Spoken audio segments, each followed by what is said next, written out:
So good. Okay, so the theme is pink today. Is that what I'm seeing? That's the. We wear pink. Okay, Wednesday. Yeah, on Wednesdays we wear pink. Yeah. Thank you. This is good. There was no memo, but apparently there was some coordination between both admin and. You've got yours classic. I'm not going to change from my blue. That's fine. Good morning. I haven't started roll call yet, Councillor Chan. So. All right, let's start with a roll call. Councillor Principe. Good morning. Good morning, Councillor Morgan. Good morning. Good morning, Councillor Jans. Good morning. Good morning, Councillor Rutherford. Good morning. Good morning, Councillor Clark. Good morning. Good morning, Councillor Tang. Hello. Hello, Councillor Parmar. Good morning. Good morning, Councillor Paquette. Good morning. Good morning, Councillor Salvador. Good morning. Good morning, Councillor Stevenson. Hello. Hello, Councillor Elliott. Good morning. Good morning, Councillor Wright. Good morning. Good morning, everyone. So we're back.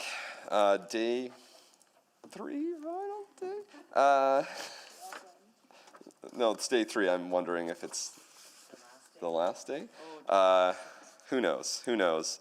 Although I realized I'd really, if we, I'm supposed to meet with the Premier today, which is great news, but that's also supposed to happen at 4 o'clock. So we're going to figure out a schedule thing, because I hate for us to be debating the final vote on budget and then not being here. So that got changed around a little bit. So interesting choice. So now I have to figure out that. Anyway, so because of that, let's get to work, because we got a lot to do still. We had a motion on the floor. We had started, and we'll see if we can get that back on the screen. And we're just going to keep working our way through amendments. And we can. So my understanding was yesterday afternoon, Council finished off on Operating Amendment 14 from Councillor Principe. There was advice from Financial Services that this was actually 2 reductions, and so there does need to be a restatement. Yeah, I think we did. It just needed to be reposted on the screen. So because there were 2 bullet points, It was removed. The wording was updated already. So I think we were just getting it. The wording hadn't yet updated because things were moving.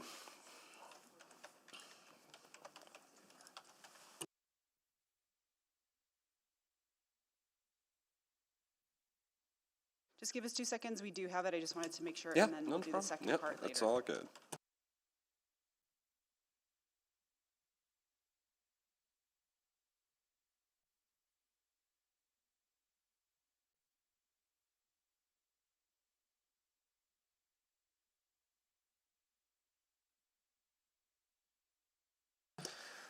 Okay, that looks, let's make sure, oh, there it is. Let's make sure that is the one we're talking about now. So, this is that the corporate expenditures 2023 to 2026 operating budget expense be decreased by $4.685 million in 2026 on an ongoing basis by releasing funding from item 1 in estimates for unknown amounts, risk being held within financial strategies as outlined in private attachment 9 of the November 24th, 2025 Financial and Corporate Services Report to the tax levy.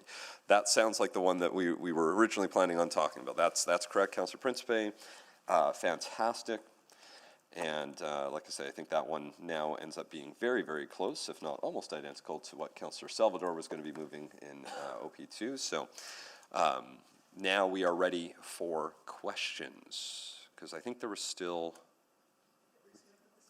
yeah, there were 1 or 2 names, if that, or maybe just 1, or maybe none. I can't remember. Councillor Principe, I don't think, you didn't have questions, right? Or do you? You're welcome to.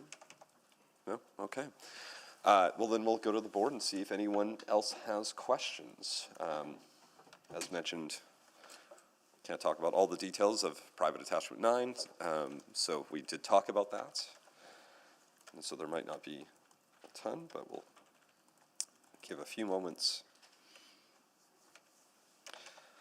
I'm not seeing anyone click on for questions, which is fine. So we're welcome to go into speaking on this, and happy to let folks click on the board to speak to this. Oh, there might be a question. I'll assume that, no, that's fine. You don't have to click on. Now that you've let me know. Okay, go ahead, Councillor Paquette. Thank you, Mr. Mayor.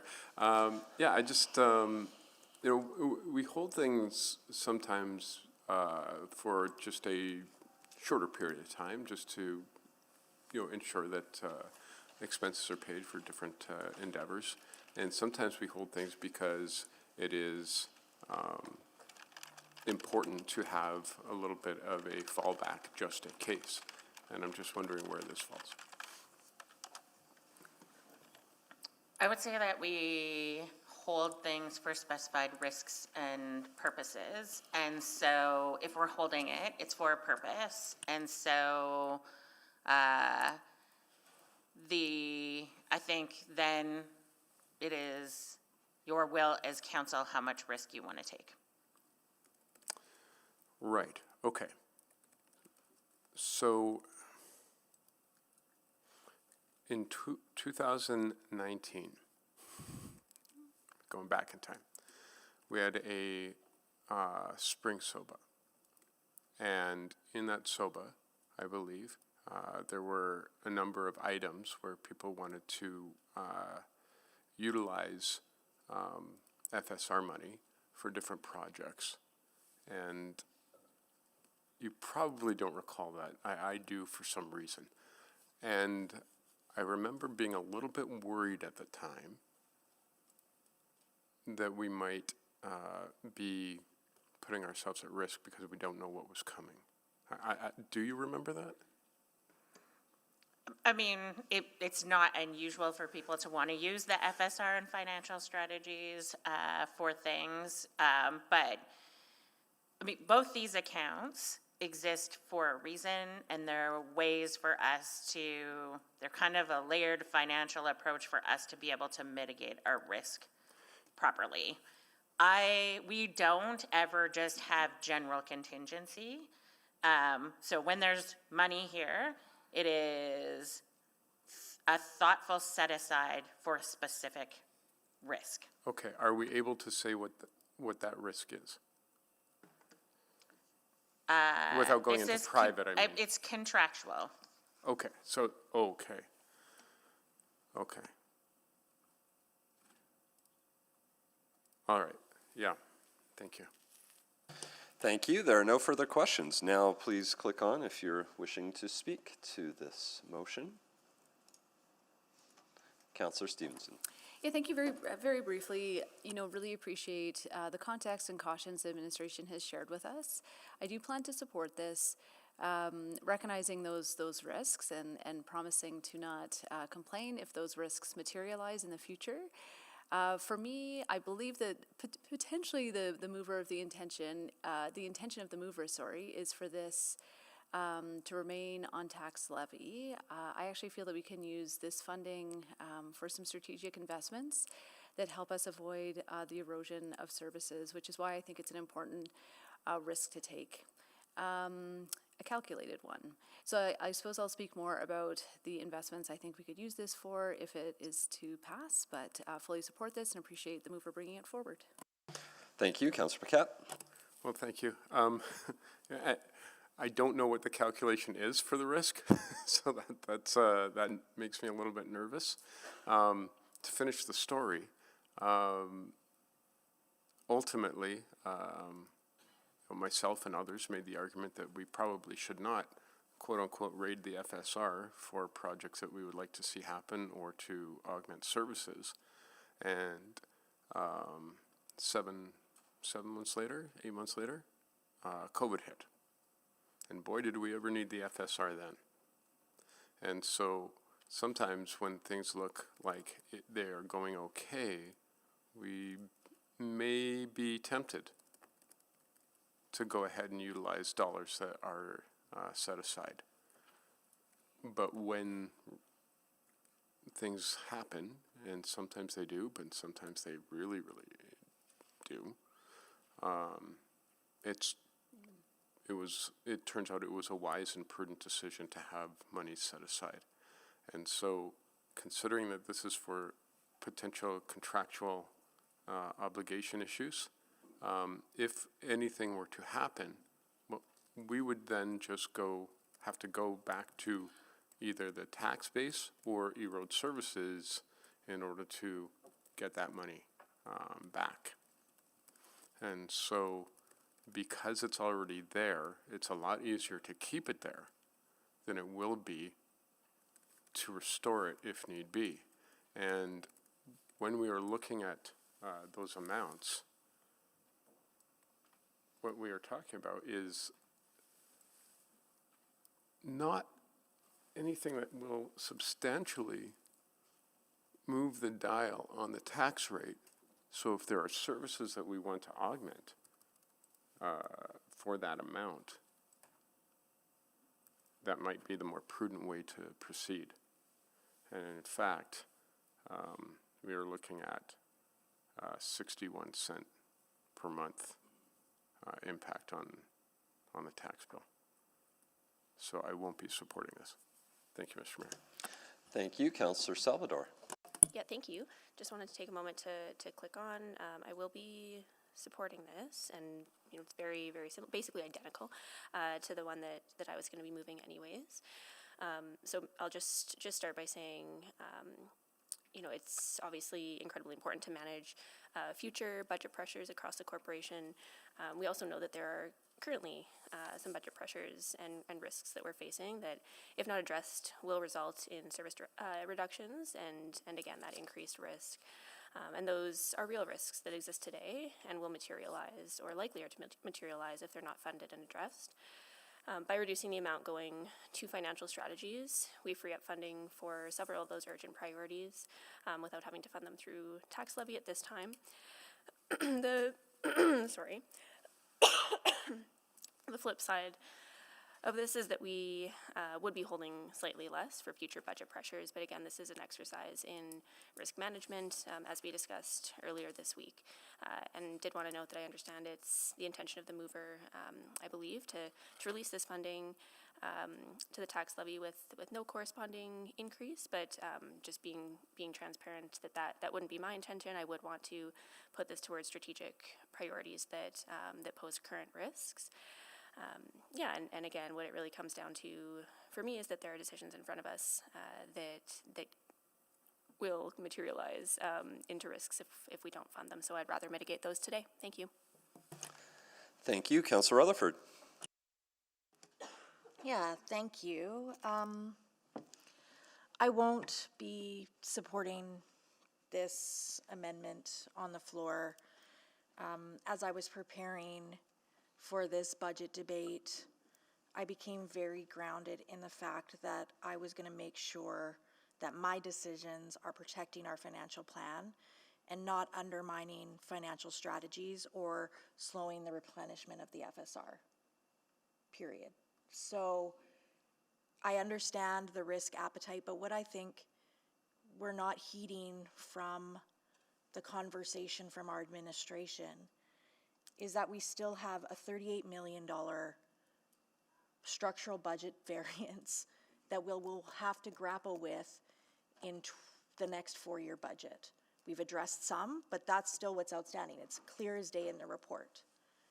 If these risks and financial strategies don't materialize, that money can be used to address the structural variance. If the risks materialize and we've now rated financial strategies, then we're going to have to put it on the tax levy. If they materialize and we've protected it, then yes, we still have to deal with the structural variance. So I don't understand a world in which we wouldn't want to hedge our bets on keeping and protecting financial strategies to not put us in a really difficult financial and potential fiscal situation in the next 4-year budget. So I would really encourage my council colleagues to think very hard about a short-term win for long-term potential pain. And I want to get off this continual high roller coaster of tax increases, and the only way we do that is we actually build redundancy into our system. And we have no redundancy right now. And when I say redundancy, I mean you have a strong and safe FSR that's above the minimum balance, which we're not at, and you have contingency in your financial strategies. Neither of those are where we need them to be, or where we know the risks that we're going to be facing and the already known factors that we're going to need to be paying for in the next 4-year budget. So please do anything that puts that as a funding source. Let's really consider that thoughtfully. Thank you. Thank you, Councillor Rutherford. Councillor Paquette, can you take the chair? Have the chair. Thank you very much. Again, it's tough, but I've gone back and forth on this, thinking about, you know, all of the great upcoming things that folks have looked to ask to fund as an increase. But I do come back to what Councillor Rutherford is cautioning us on. And so I'm going to provide a bit of, I'm going to simplify me speaking to any future reduction motion that pulls from financial strategies. I can't support any of them. So I won't speak to any of the other ones because they're all removing from the same source.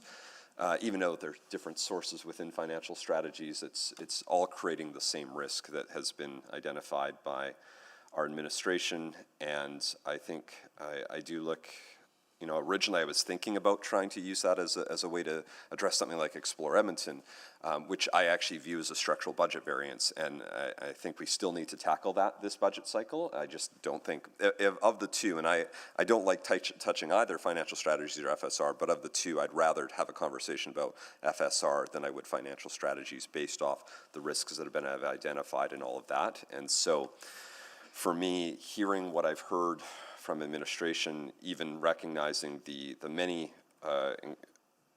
very important items that are on the increase side, I just don't see how we can support that right now.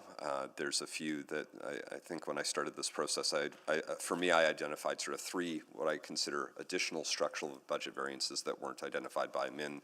Explore is one of them. DATS is one of them, and the bus cleaners are one of them, things that are all we've all sort of committed to in one way or another. Everything else are really important, and I think we need to tackle them as part of the 4-year budget. And I think the last thing I'll say is just recognizing the 4-year budget, because it is hard then to leave those off even for one more year. But I do think we need to go through a really thoughtful process, and council will be. We have a brand new process that we're going through on the next 4-year budget, a results-based budget process. We're going to have a really, I think, thorough engagement process with Edmontonians to talk to them about the prioritization, what they want to see us invest in, what they don't want to see us invest in, to give them a clear understanding of what it costs to run a city, especially a rapidly growing city and a rapidly expanding city.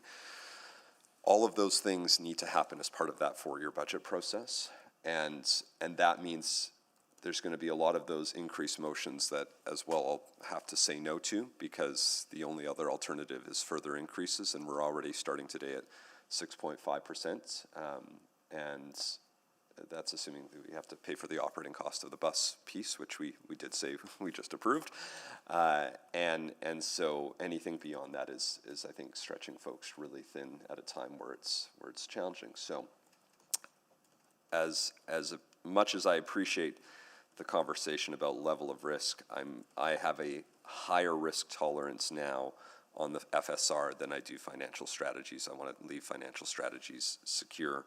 So to both the mover of this motion and the other mover of the motion who would have moved it had they gone first, thank you for your thoughtfulness on trying to find ways to either bring the tax levy down or to use that to invest in other important services. But I can't support any of the financial strategy motions that are on the decrease list. That's it for me. Thank you. I'll take the chair back. And I've got the, there we go. Return the chair. Thank you very much. Nobody else is on the board. Councillor Principe to close.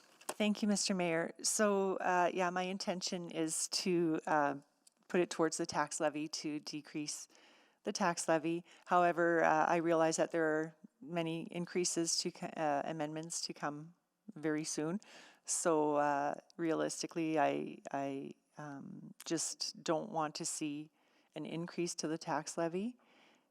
I would like to see a decrease, and I think that there is another way for us to be more pragmatic, and that's maybe saying no once in a while. And we've approved several large, very expensive projects in the last decade or so, which has put a burden on the taxpayer. Is it for the good? Likely, But it's hard to do that many large projects in that short of a period of time. And that's why I see where we are today. Yes, I know it will cost more later. But if I were to go with that theory, I would have put forward widening of 167, widening of 66th Street, soccer fields on the north side, rec center on the north side. I would have put forward plenty of projects forward if I were to go with that concept. So this is a strategy I'm taking to try to keep our tax, lower the tax levy, and hopefully that we make decisions that, you know, going forward, we're very thoughtful about how we're spending those tax dollars. Thank you very much. Please vote.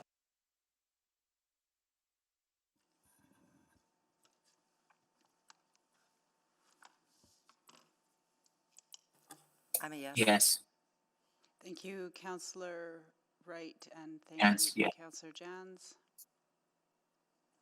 We have all the votes. Thank you. Please display the vote. And that motion is defeated 5-8. Now, I don't remember the randomized order, so... Councillor Wright, then Councillor Salvador, Councillor Rutherford, Councillor Stevenson. So Councillor Wright is next.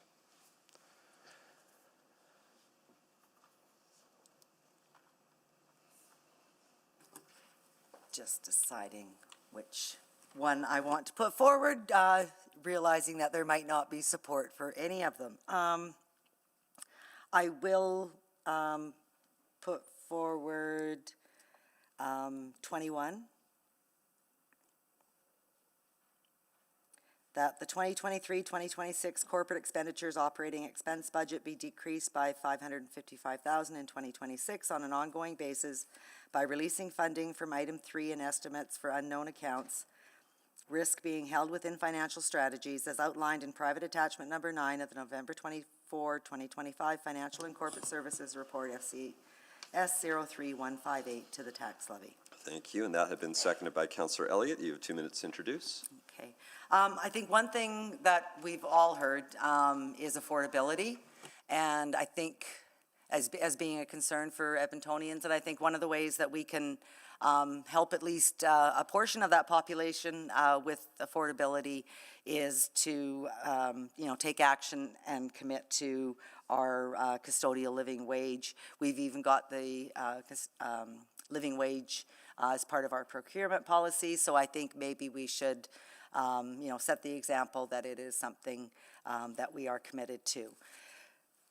So that's why I would like to release this funding from the financial strategies and have it then be applied to the custodial living wage. Thank you very much. Questions? Councillor Stevenson. Yeah, thank you very much. To administration, can you talk through the implications if this isn't funded? You're not funding anything, you're releasing from financial strategies. Apologies. So this decrease is, I believe, intended as highlighted to be funding the custodial living wage. So if this were to not go forward and there was not a funding source for that, could you just talk through what the implication is? I would prefer to have that question when that motion's on the floor. I think it's important context to deciding on this one. But that's making the assumption that this money would go to that specific item. If this money was freed from the tax levy, it would be within the right of any member of council to use that funding to any motion. So I think it's a great conversation, but it should be had during the operating amendments. We're not debating the living wage piece before us today. I've heard the intent of the mover, but that, again, it is well within the right of any member of council to make any other motion to use that money in any way. So, okay, maybe more generally. So I think the strategy that we've heard outlined in terms of retaining funding and financial strategies, I believe, Ms. Padbury, you said yesterday, it's to prevent the erosion of services. Is my memory correct? Not quite. Financial strategies has items where we identify risk. So a component of financial strategies is there are certain components in financial strategies that have that. I do not believe this is one of those components. But just as a broad bucket. So they exist to manage risk risk that we've clearly identified in private. I'm feeling my hands are a little bit tied here because I've provided advice in private, and now you're asking me to answer questions in public on things that I have said in private for very specific reasons. Apologies, I'm not looking for details. I'm looking at a philosophical high level. Our general approach to finances that is being advised, one of the risks we're trying to mitigate at a very high level is erosion to services. I think the risk is trying to not end in a deficit position at the end of the year. So if we end up in a deficit position, the potential could be that we could deal with the service side of it, but the real issue with the financial strategies is really just to manage the risk in the organization so that we don't have to have a deficit position at the end of the year. Yeah, and so if we're trending towards deficits, I believe and we don't have sort of the funding to cover that structural budget variance. My understanding from administration is that those services would just be decreased to avoid running a variance. So yes, so I'm going to say, the items in financial strategies are earmarked for very specific risks. Very specific risks in certain service lines. But that is one component of financial strategies. Other components in financial strategies tend to be related to contractual risk, and then longer-term risk in volatility, pricing volatility. Yeah, thank you. I think I'll just speak to it. Thank you. Thank you. There are no further questions, so please click on to speak. Councillor Stevenson. Well, thank you. I think just to speak at a high level, again, really appreciate the advice from administration, appreciate the desire to be mitigating our risks and being forward-facing, making sure that we are in a resilient position for the future. I think we also need to be looking at real and present dangers and what happens when we make choices, financial choices that we know will create service reductions in the here and now. So for that reason, I think that we are always balancing those risks, those forward-looking risks, and also the immediate ones that are more certain. So for that reason, I think that this motion brings forward a balance of that. It suggests taking a nominal amount from our financial strategies to potentially be used to mitigate, I think, a much larger risk in the short term. So I'll be supporting it. Thank you. Thank you very much. Councillor Wright to close. Thank you very much. As I said in my introduction, although it cannot be specifically assigned at this point for the custodial living wage, that is my reasoning for requesting this, and I do think it's important that we, help with some affordability for those that we can. We can't do anything about the cost of groceries or other areas or other expenses that people are dealing with, and like I said, it's to set an example for those that we are in contract procurement as well. Thank you. Thank you. Please vote.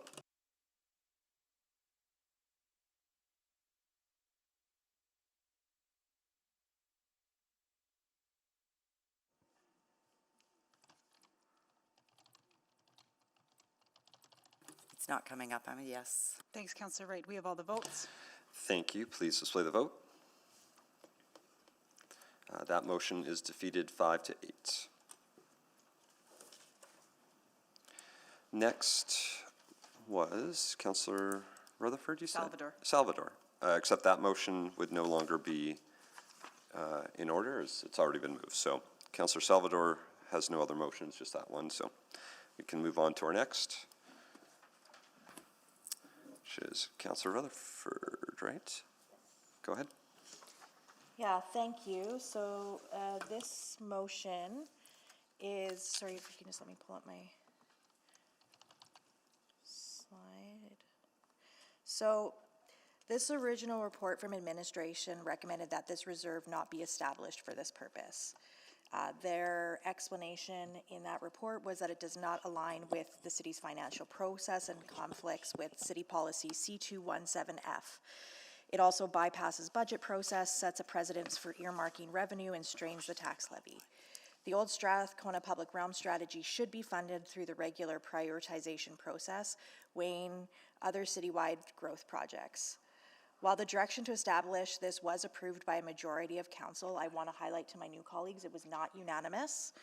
I have the same reservations now as I did then, but they are only further exacerbated when we have more context of our capital pressures, loss of LGFF funding revenue that we're likely going to see with the reduction in revenue from the province, and our unaddressed fiscal gap. I understand that there may be a bigger conversation around parking revenue, and this is where this conversation should be situated. Thank you. Thank you very much. Questions?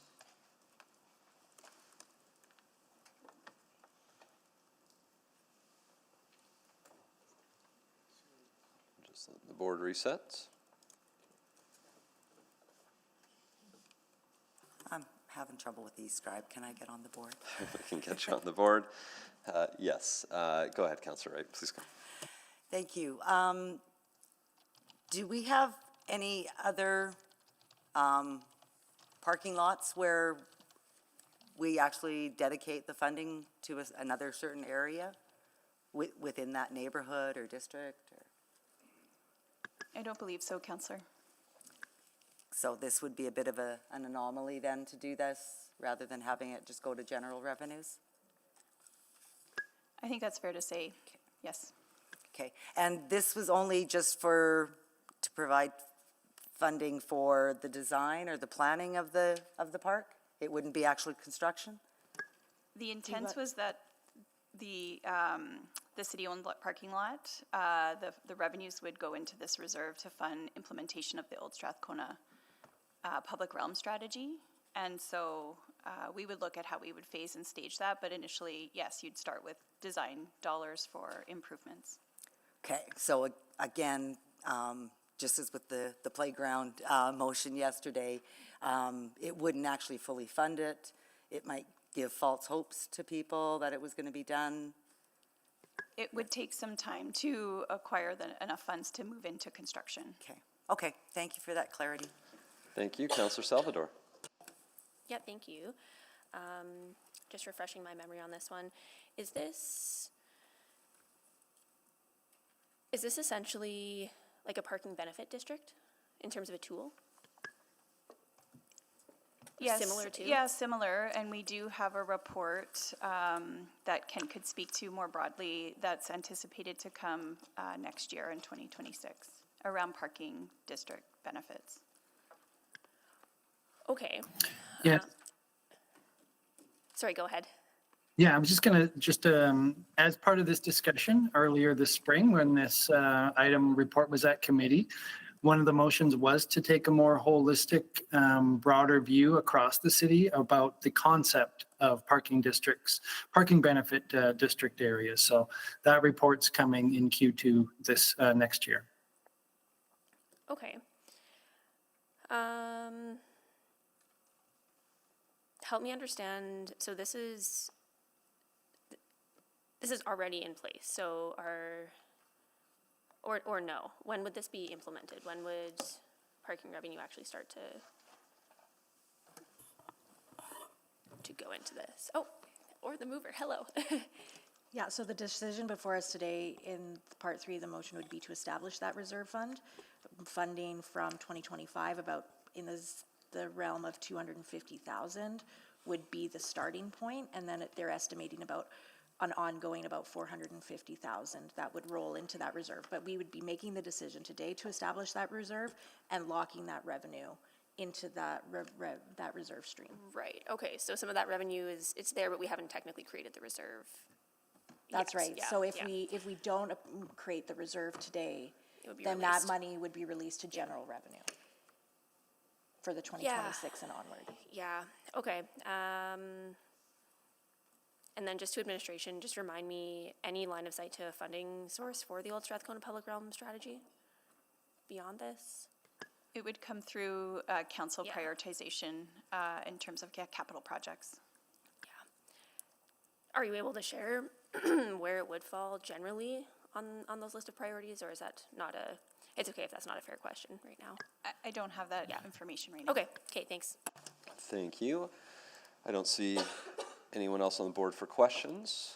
Those wishing to speak, please click on. Councillor Parmar to speak. Hello, thank you for the mover for putting this one forward. I find that, in my budget discussions or reviewing, there are a lot of reserve funds. There are a lot of, funds that are reserved for specific amounts. And when I was looking at this one, creating one, I wasn't sure with the minimal amount that was going into it, and understanding that every fund has a cost of administration. And I didn't really see a very specific kind of special use for this one. And I do believe that a lot of, I do believe very, very strongly that most of the funds should go to general revenue so that council can determine priorities when you're looking at the whole picture, the whole picture, and not on one-offs. So for that reason, I will be supporting this motion. Thank you. Councillor Stevenson. Thanks very much. I appreciate the thinking around this and understand that there's more strategic work to be done around our parking strategy. I do think parking benefit areas are a really great tool for areas of the city that experience higher pressures from Edmontonians and visitors to the city coming to that area. I think this helps residents see a direct link between the payments that they make for parking and the value that they see as a result. And it's something that I would like to see not only maintained in this specific area, but expanded in the future. So I won't be supporting it, and look forward to some of those further conversations in the future. Thank you very much. Councillor Jans. Thank you. I'm not going to be supporting this. I think it's important to go back to the context of both our curbside management strategy and other city documents where we all agree that parking is both a public service but also a public asset, and as such we need to explore cost recovery responsibly. Parking is very expensive. There's no such thing as free parking. When we are able to provide parking, there's a significant cost to the city, both in the cost of cleaning, servicing, snow removal, upkeep, maintenance, all of those different pieces, plus then the opportunity cost of the land that we're not doing something else with that lot. And as such, we got to ask ourselves as we're building a community, how are we using our land to the highest and best use? By setting aside, when we made the decision to go ahead with the public realm strategy in Old Strathcona, the idea was that the parking lot there that for years had the revenue from that parking lot had been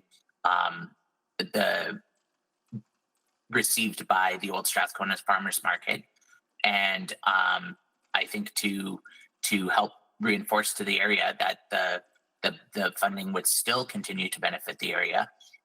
That's why the idea of this reserve was created. And to be honest, I think we need to do a lot more of these types of targeted reserves. I think when I went to the Calgary Zoo recently, and I was charged for parking there. I went to TELUS Park in Calgary. I was charged for parking there. I went to Fort Edmonton Park, Fort Heritage Park in Calgary, and was charged for parking there. But when you pay parking and you know that the revenue from your parking is going in to directly improve the asset, like if you knew that that money was going to contribute to improving the zoo or improving the science center or improving these other assets or improving, in this case, the Old Strathcona public realm, that your parking was going towards paying for more park benches, paying for more upkeep, making it a more desirable and livable area. That's a lot better and more palatable to many more people than just paying for something that goes into general revenue. You know, when you pay for a transit ticket, that your ticket is going towards the transit system, that it's helping contribute to a portion of the cost of your ride.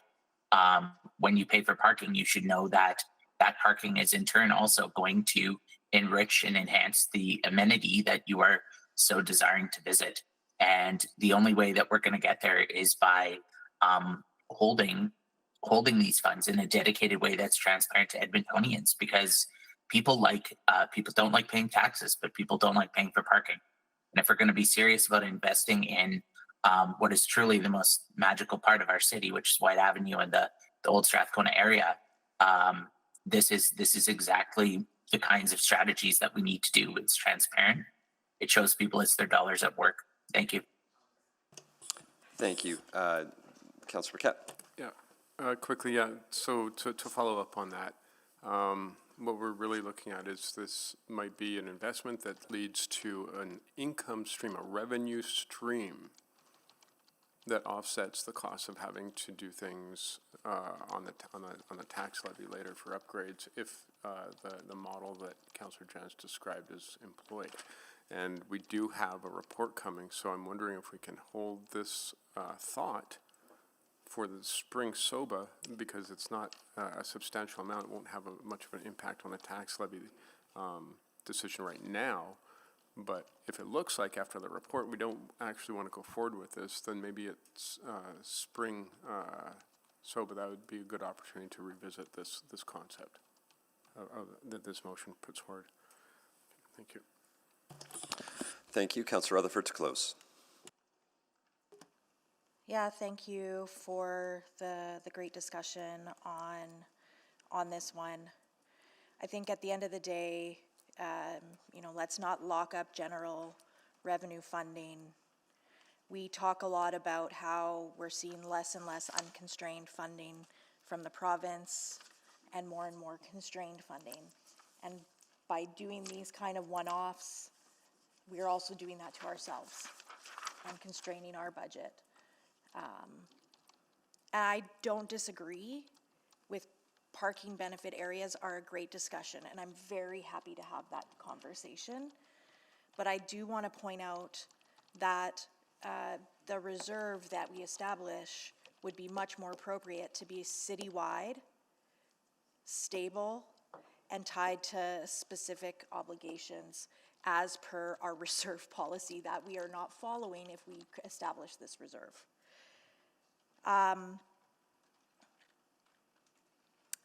Additionally, a single neighborhood public realm reserve doesn't satisfy our policy's requirement for justification, allowable expenditures, and that citywide alignment. So let's talk about parking, absolutely. Let's have that conversation, but let's actually look at that citywide and look at that from that space. And we're already having that conversation.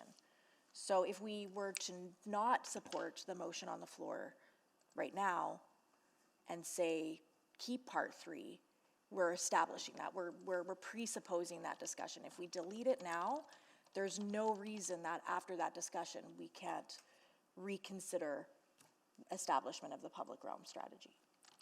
So I do also want to highlight that. The only difference is that there would be a loss of some revenue for 2026 because you wouldn't have had that reserve established in 2026. So I do acknowledge that.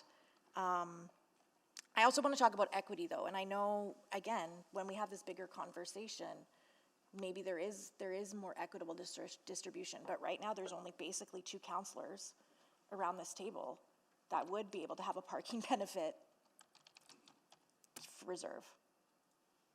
Because I certainly don't, and I know most of my colleagues don't have any paid parking in their neighborhoods that they could say, oh, please lock that money up so that we can make improvements to Castle Downs Park.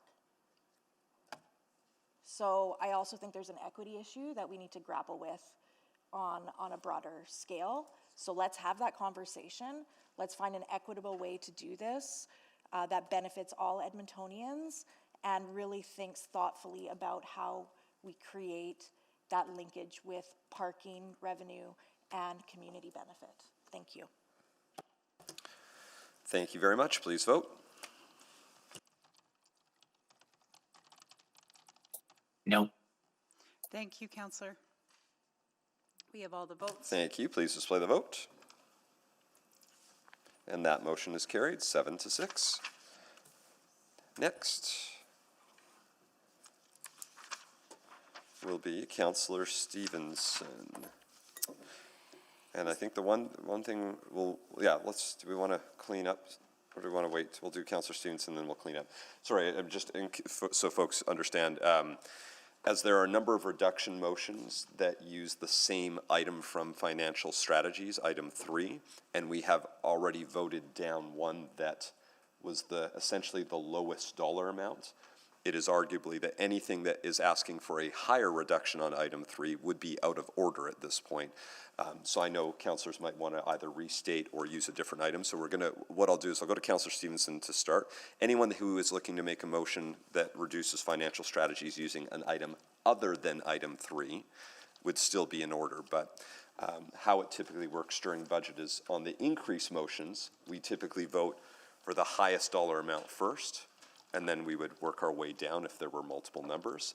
But in the form of a reduction motion, if we've essentially voted down the lowest dollar amount, you can't make another motion to reduce it by more, because you've essentially already said, council has already given direction that we won't accept the lowest amount of reduction.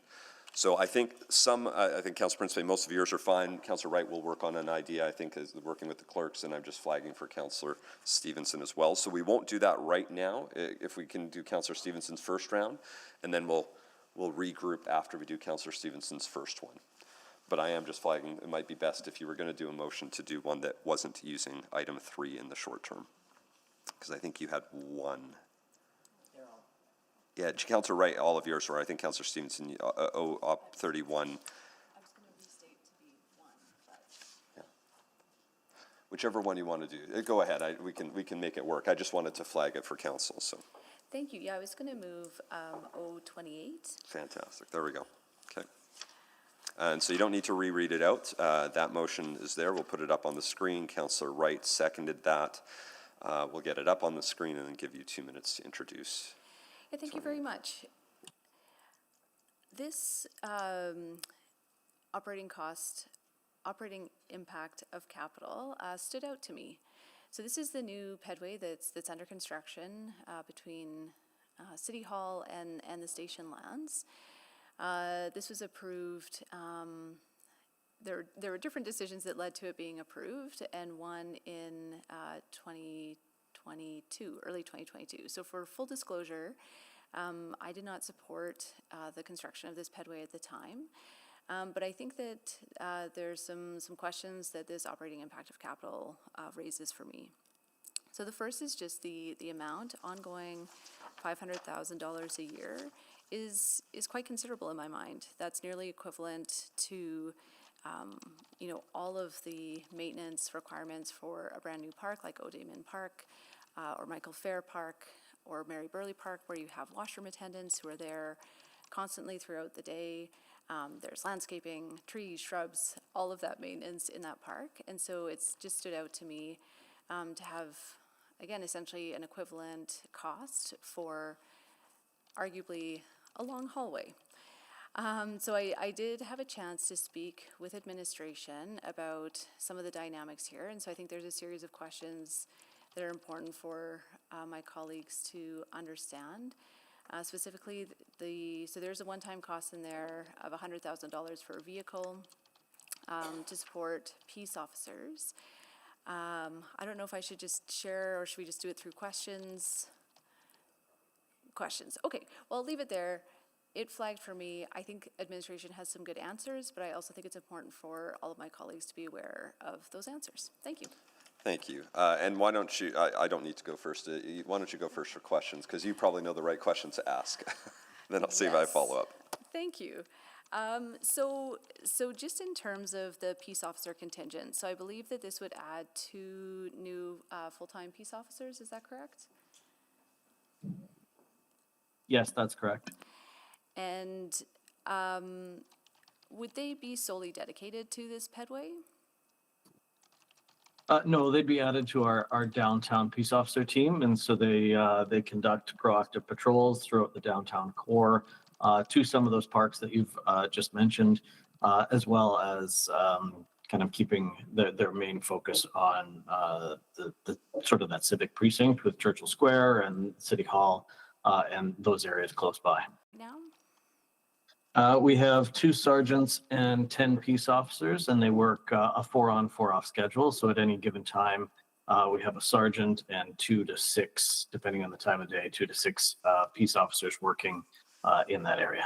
Okay, so this would add 2 more, so no additional management or admin. So you'd still have 2 sergeants and then 12 peace officers dedicated to this geography. Correct, yeah. Okay, and so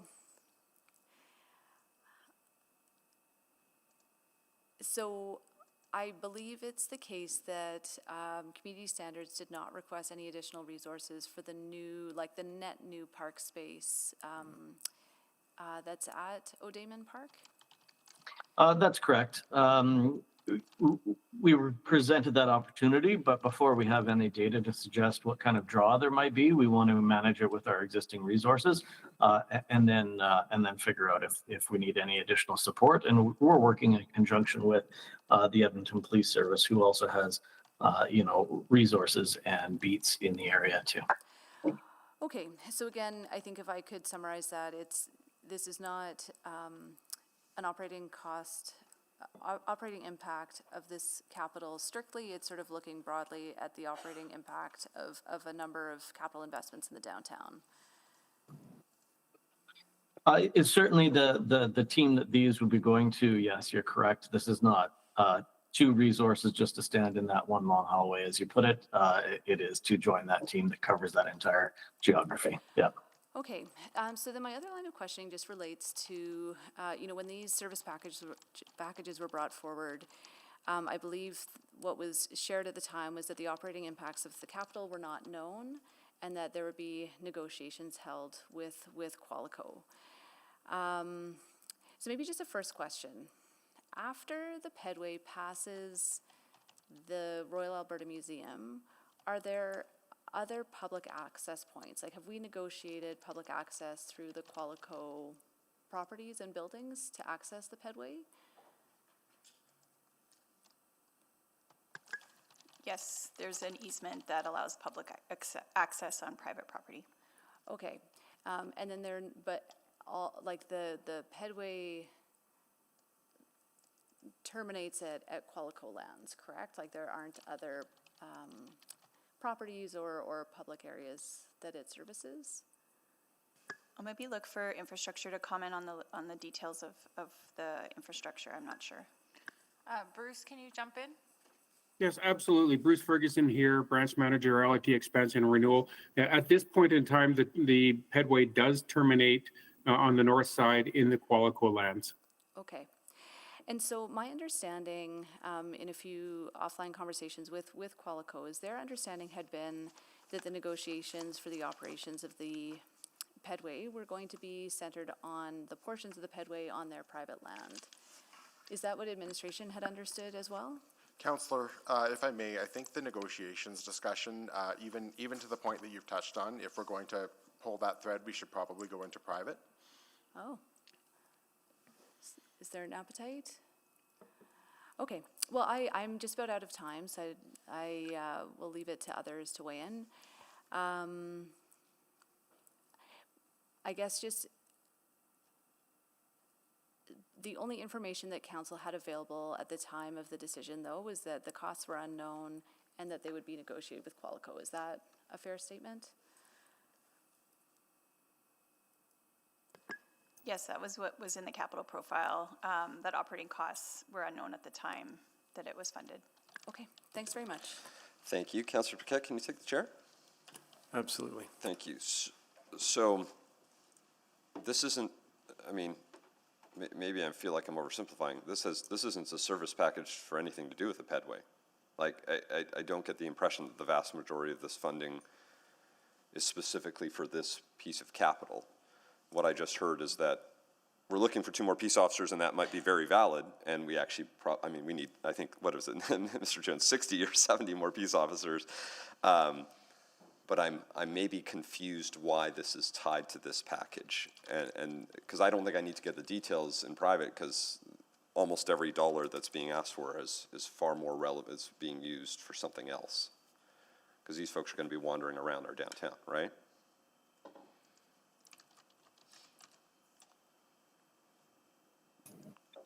Well, it's integrated, so I wouldn't want to speak for the other areas who are looking for some resources for this. It was a discussion about the operating impacts of opening this pedway. We know that the pedway is adjacent to City Hall and connected to Churchill Station, which tend to be aggregators of disorder. And so we looked at our demand in other pedways and suggested that this might be a reasonable growth, especially for the winter, a reasonable growth in those pedways. Obviously, they won't be dispatched just to the pedways, but it did trigger that. Well, what is the size of this team, and do we need some more resources? That's right. Yeah. So of the, because this is a 500-ish, or sorry, a little bit more. So I see 406,000 is community standards, of which that's 2 peace officers. What else is in the community standards piece? Yeah, it's 2 peace officers and a fleet vehicle. Obviously, the cost comes down quite considerably after the first year, just because of the upstart costs of training and equipment and that fleet vehicle. Yeah. So what else makes up the 406,000? Remind me, then. Again, it's the cost of the 2 peace officers, their training, their onboarding, and the fleet vehicle. So essentially, almost all of it is related to the peace officer, which again is great. Okay.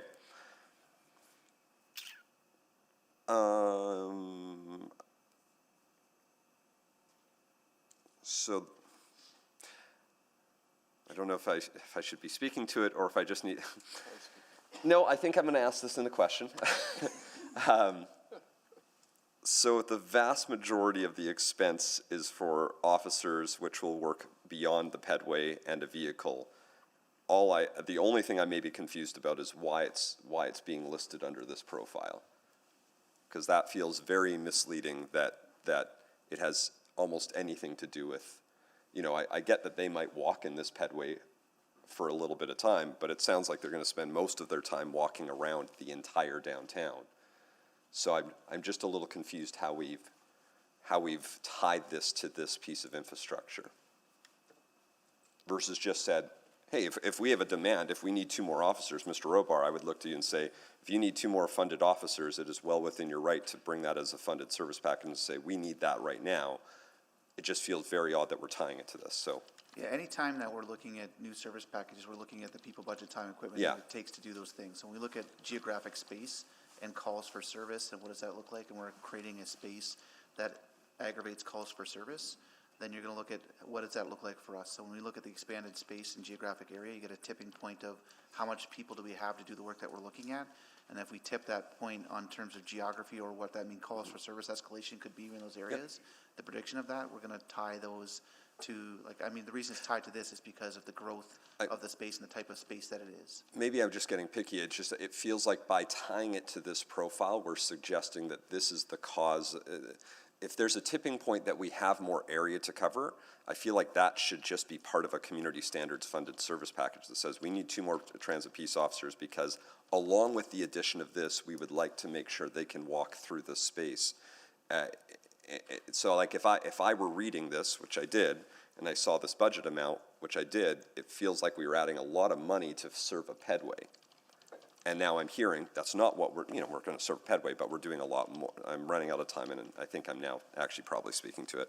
It's probably a valid expense. I just want to make sure we're being clear with Edmontonians. Thanks. I'll take the chair back. I return the chair. Councillor Principe. Thank you, Mr. Mayor. When is the project supposed to be completed? We are anticipating it complete for fall 2026. 2026. So the peace officers would be new peace officers in this profile? Yeah, that's correct. It would be 2 net new peace officers, and just to add perhaps some further clarity, they have a certain jurisdiction. We look at what the draw is. To the city manager's point, when we add new space, we have to consider what our geography is. And so maybe we have to reduce where those peace officers are otherwise on account of this new draw in our, for our resources and our time. So 2 peace officers for how big of a space? Well, again, they work 4 on, 4 off. And so it's 1 person for each shift in addition that would cover that entire downtown geography. They wouldn't just be assigned to the pedway. Right. But if we anticipate a higher call volume for that team, we need to add resources. Okay, all right.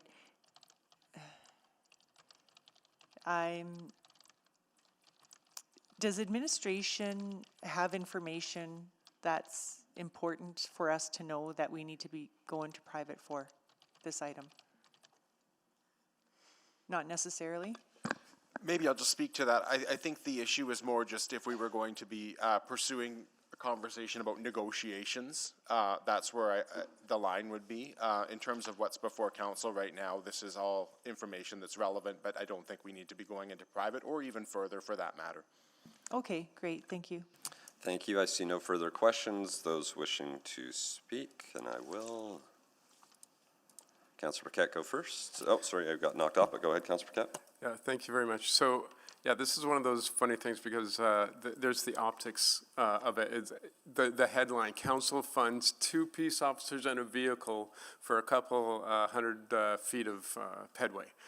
Bad headline and not actually encapsulating the truth of the situation, which is we just have a big area to cover, and it would be nice to have 2 extra peace officers in a vehicle to do that entire area. And so this was sort of the trigger point for the ask.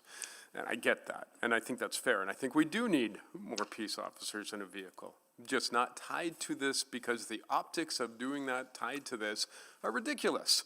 So I would submit that maybe the better approach in the future would have been, or in the past, we can't go there, is listen, we've got a growing population, growing need, a little bit growing area. You know, we were looking at the pedway and we realized, hey, you know what? It's not just the pedway, it's the whole thing. We just need a little bit more enforcement. And that absolutely is completely supportable. So I'm stuck in this weird position of the optics of the ask versus the actual need that is being communicated, which is very real. So I'm in a bit of a tough spot because this money is going to be spent anyway if we follow through on our commitment from our peace officers. And so I guess I'll just support this motion and make sure that my vote is definitely in favor of more peace officers. The challenge, I think, there is just there is a risk that the peace officer component may not be approved, but I think maybe, I can't presuppose council votes, but maybe a slim risk. Thank you, Mr. Mayor. Thanks, Councillor Paquette. Can you take the chair? I have the chair. Yeah, I would say, well, so I'm actually going to, I'm going to encourage you to go the other way and vote no to this, because we need the 2 peace officers for the downtown. I don't like that this is named on here, and this is more just a flag for our city team in our next 4-year budget. When we need more peace officers, let's just put it clear that we need more peace officers. I'm going to trust our great folks here sitting close by that when it gets reported that we're adding 2 more peace officers in a vehicle, that it's not solely for a small stretch of pedway. I have a lot of faith in our folks that are covering our work today, that's not going to be the headline. I can't trust that will be the case for every person that watches us. But they need the 2 more peace officers and the vehicle. Let's just be very careful about how we name things going forward, because there is that risk that it would seem very silly. So I would say I'd either ask the mover to maybe consider withdrawing or just us vote no, so that they can have 2 more peace officers for the downtown. We know they need more than that in the downtown in all parts of the city, but let's not accidentally remove those resources from our city simply because of a tying to a profile, which I don't think was the right way of listing this profile. So I'll either vote no or depending on what the mover does. So thank you. I'll take the chair. I return the chair. Thank you. Councillor Clark? Yeah, I mean, I get the idea if we essentially simplify, we need more peace officers, a larger area of ground to cover, and there could be issues with this being a pedway and being connected to some other areas where there's a lot of disorder. The fact that the pedway opens up in the fall, let's hope, maybe, I don't know, maybe that's October, November. I'm getting thumbs up, so maybe that's good. I'm pushing to think that this should be in the 27 budget. I think we should see how this opens, operates, functions first. if there is that need for the additional peace officers to cover this ground. I get that we want to have them in this budget cycle, so day one, they're there and they're ready and they're covering this extra area, but we don't really know how it's going to be affected. So I think it's a little bit putting it ahead, and I'd rather see this go into the 27 budget. So, yeah, so that's my stance. Thank you. Thank you. Councillor Rutherford. Yeah, thank you. I'm torn on this one too, and not in terms of like where my vote will land, but I want to kind of, because I think what we've asked administration to do and what has been a huge deficit in how we've gotten to the structural budget variance that we have today has been the fact that when we've added things like road right-of-way for new communities, we haven't had a service package that's come forward with the subsequent FTE requirements. And we've asked our new city manager to do that. So this is what they're doing, right? So like I want to respect that, whether they're used just for this one pedway or whatever the reality is. We know pedways do have a safety element that needs to be considered. That being said, I don't understand why this was put forward as a funded package and not an unfunded package for council's consideration with that in mind when we unfunded debt service. Like I don't understand the priority sequence here. So I can, Sorry, it is speaking to it. I apologize. Sorry. No, thank you. Sorry. So, and maybe I'll ask that question when it gets to the DATS thing so that the Ms. Padbury has an opportunity to explain, because I am at a little bit of a loss right now. So thank you for highlighting that. We can definitely, I know DATS will be an amendment we'll debate later. But I will be supporting this reduction because I'm also worried about the tax levy increase from the operating impacts of capital on the budget growth for the buses. That is going to add to the tax levy. So this is going to reduce that. At some point, you have to say you can't have everything. And we also are going to be debating a lot of peace officers in other amendments that are also coming forward. And I feel like we're leaning too hard into the enforcement side of things. And so for those reasons, I'm not going to be, I will be supporting this amendment to decrease the budget and to remove this from the budget. Thank you, Councillor Rutherford. Councillor Wright. I too will be supporting the reduction because I do think that we're looking at a lot of one-off things here. We've had requests for special parks, special funding for parking lots, and now we're looking just for a couple more peace officers rather than looking holistically at what our whole peace officer needs are. So I will be supporting this. Thank you. Thank you, Councillor Parmar. Oh, you clicked off just in time. Councillor Stevenson to close. We won't allow you to withdraw based on, because there's enough support or opposition, so we should hear a vote. Please close. Thank you. Well, this has been an interesting journey. Through the conversation I was able to have with administration and the answers that we heard today, I did come to feel that this allocation was reasonable. If as the mayor said, not because this is what the pedway demands, but I appreciate that there can be incremental additions to a geographic area, incremental additions to a team's responsibilities, and you hit a tipping point where you do need a step increase. We can't hire a 0.1 peace officer.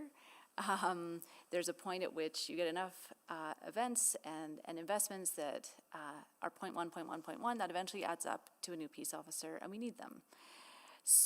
So I think I may be voting against my own motion for the record, but I'll talk it out a little bit further. But I think this was an important conversation, regardless of which direction this goes. But I think there are some really important lessons that come through this. So clearly we've heard just the importance of having clarity in the attribution of new costs. I think that, to Councillor Rutherford's point, my assumption, I could be wrong, is that when we do fund capital projects, I think we are pre-committing to the operating costs of those. We have to be really clear that when we're approving a new physical asset, that we are inevitably, irrevocably committing to those operating costs. And I would assume that that's why that came forward as funded. This, though, speaks to me why it is so vitally important that council has that information about the operating impacts of capital when we're making those decisions. Again, this decision to fund the Pedway came forward to council twice, I believe earlier in 2021 before the previous term started. We reopened that debate in early 2022. A capital profile was presented in 2023, and at each case it said operating costs unknown. What I've learned through this process, we've talked a lot about the peace officer side. The other side of the equation is the $195,000 a year in custodial and maintenance costs. And that number is based on real and actual and ongoing expenses that we're incurring in a comparable section of a downtown Pedway. So I think that number is very solid. I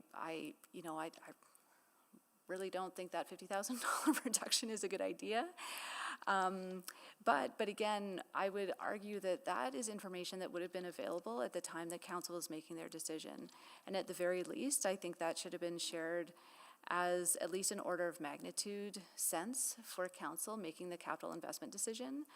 Because again, I know we don't like math on the fly, but I feel reasonably confident in this one, is that over 5 years, that's $1 million. And I think that if that information had been available when the capital decision was being made, a different decision may have been made. And so again, I know that we are evolving this, and this is also why I would encourage my colleagues to not support this motion, is that administration is taking the steps that we're asking them to, which is telling us what it costs, being realistic about the costs of not shortchanging ourselves so that we end up in a renewal or maintenance deficit in the future. So I want to send that message by saying, again, the instinct is right, if some of the details maybe required a bit further clarity. A final lesson is the importance of having upfront clarity on our expectations of external partners when we're committing significant public dollars to joint projects. There seems to be, for whatever reason, there were different understandings of what the potential expectations would be for maintenance of this space. And again, just something I think we need to be sure that we're getting a lot of clarity from. So again, encourage you to not support this motion, and it's just a wacky Wednesday morning. The beauty of debates. Please vote.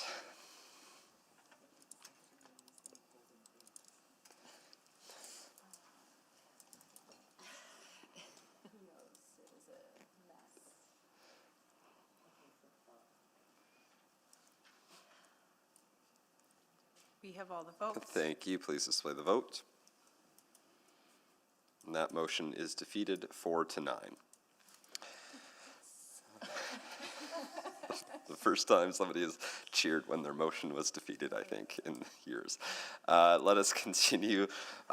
Before we continue the next round of amendments here, let's do a quick review of what we've got to make sure we either clean up some of our motions or there's some that might be withdrawn. I think, Councillor Wright, you had some updates you wanted to do.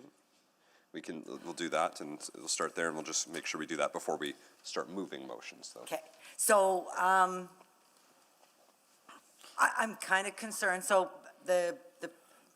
I guess the standard process, maybe that wasn't, or I don't recall being highlighted, was starting highest to lowest. That's when it's a motion. So if council has a motion and it's a series of numbers, council votes on the highest number first. These are not motions, they're individual amendments. And the choice was given as to which amendment wanted to be put on the floor at the first. So the minute you put a smaller amount and it fails, then you go down, you don't go up.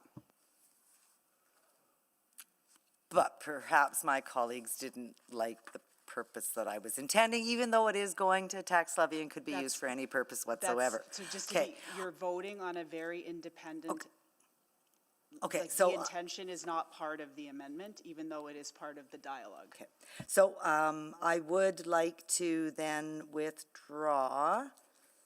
I'll withdraw 24 and 25. And I would like to restate the funding source for 19. Perfect. Yeah, please go ahead. To be the EPCOR dividend.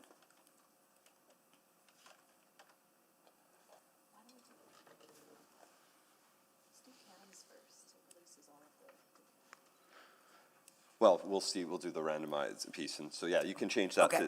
It would be in order to use the EPCOR dividend. There's a higher number that will be discussed, and whichever one goes first, there can be an amendment to that. So then I just end up withdrawing that one as well. Okay. Yep. Okay, okay, so for now, withdraw 24, 26, and I'll hold off on the other. Yeah, and I guess the last thing I would just offer is that there are increased motions that use the EPCOR dividend and financial strategies as a funding source. So if your intent was to make an amendment to reduce, to then have a subsequent increase, since the EPCOR amount is there, you're welcome to make an increase motion that uses the EPCOR dividend as a funding source, assuming we still have that amount. And depending where the randomization comes That's up right, and everything. yeah. Okay, so you know what? If dividends coming out anyhow, so, yeah, I'll withdraw 19 at this point. Okay. And then I guess it would end up, no, just a minute. Because the dividend comes out into the tax levy and I want this from No, the, so there is a motion that Councillor Principe will move to put the dividend towards the tax levy. Right. If voted yes, somebody could use the tax levy to fund something else.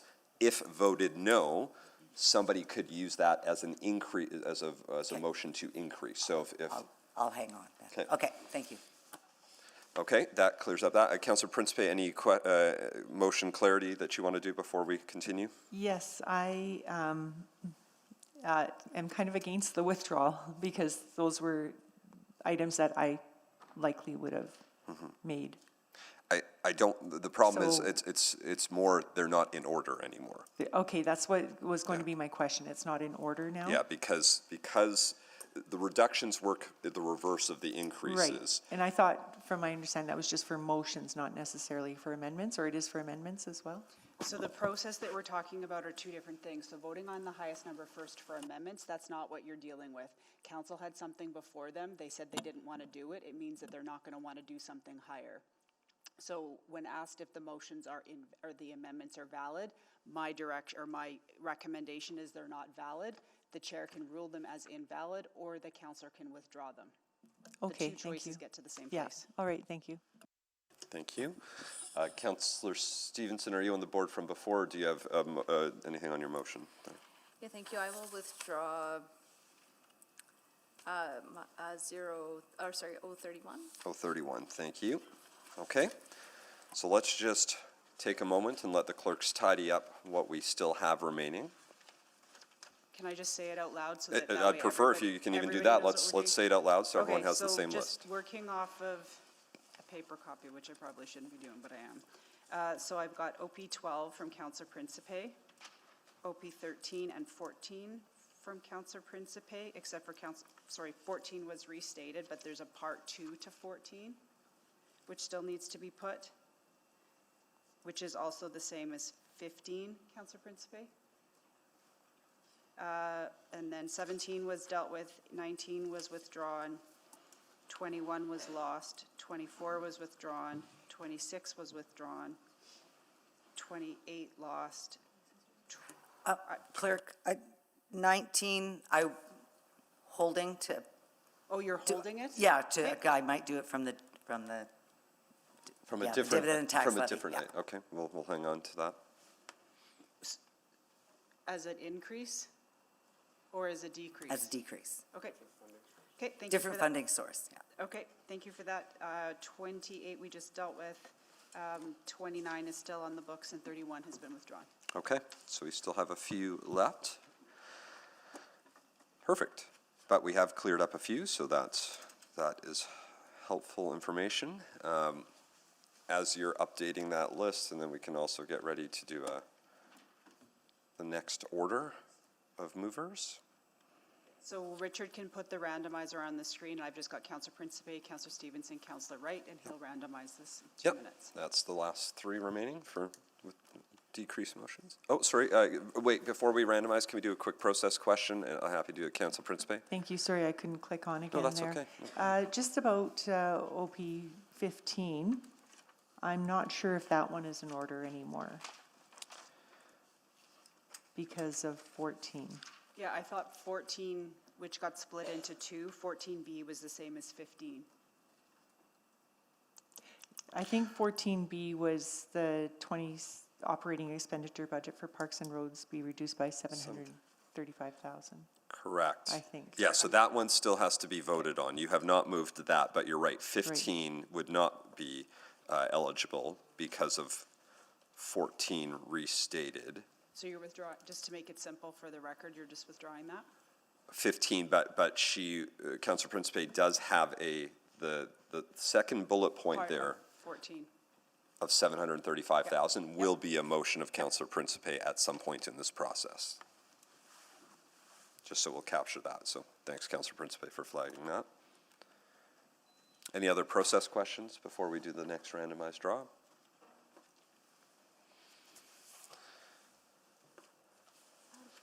Yeah, process question, Councillor Stevenson. I'm trying to do schools and everything. Go ahead, yeah. I don't know if it simplifies things, but I would be happy to defer, to allow Councillor Principe to put her first motion, because it's the highest number first, rather than just randomizing, and then that would, because The only argument so the reason why the others would not be in order is they were all using item 3 of financial strategies. It is technically in order if y'all wanted to go down and say item 1, item 2, and item 4. So I don't want it to. My only motion remaining relates to the EPCOR dividend. Okay. Oh, so I see. So you're willing to just let the 5 million go forward. Sorry. Okay. Well, I've heard a willingness to do that. And then but we'll still randomize them between Councillor Wright and Principe. We can have a coin flip if we need. While we're getting that ready, I'm going to introduce a grade 6 class from City Hall School who's in the building here. This is from, I actually don't know if I know how to fully pronounce this school name, Soraya Hafez School? Soraya Hafez School? That's in Wardenne. Your city councillor. Yeah, right there. Councillor Aaron Paquette is right there. I see some of you got the attire memo and wore pink like many others around this. I did not get that memo, but you'll notice many folks decided to wear pink because on Wednesdays we wear pink. Not all the time, but sometimes. And so you're here as part, is this what day in the tour? What day is this? Day 4. Oh my goodness. Have you already had a chat? Are you having a chat with Councillor Paquette? Oh, no, okay, we're not going to talk about that. I didn't get that email. That's okay, it's budget time, it's a stressful time, he was busy. So, have you done your mock council yet? Tomorrow. Well, I'm excited to hear who is going to be the mayor. You are going to be our mayor. Mayor, would you like to come down to the podium and tell us what you're about to discuss tomorrow?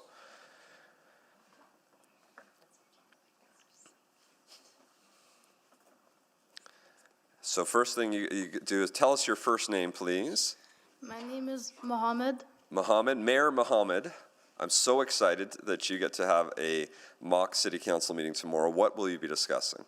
We will discuss if the voting age should be lowered to 16. I love that. If the voting age should be lowered to 16. That is a great discussion. The City of Edmonton Youth Council many years ago did some advocacy around that to the provincial government. They were trying to encourage them to lower the voting age to 16. So far, it hasn't been successful, but I'm interested to see and hear what your decision is. So after you finish that decision, make sure to at least let Councillor Paquette know, but if not, let us all know about what you decided, whether to lower the voting age. So thank you, Mayor Mohammed. Thank you to the rest of the grade 6 class for being here. Great to see you all.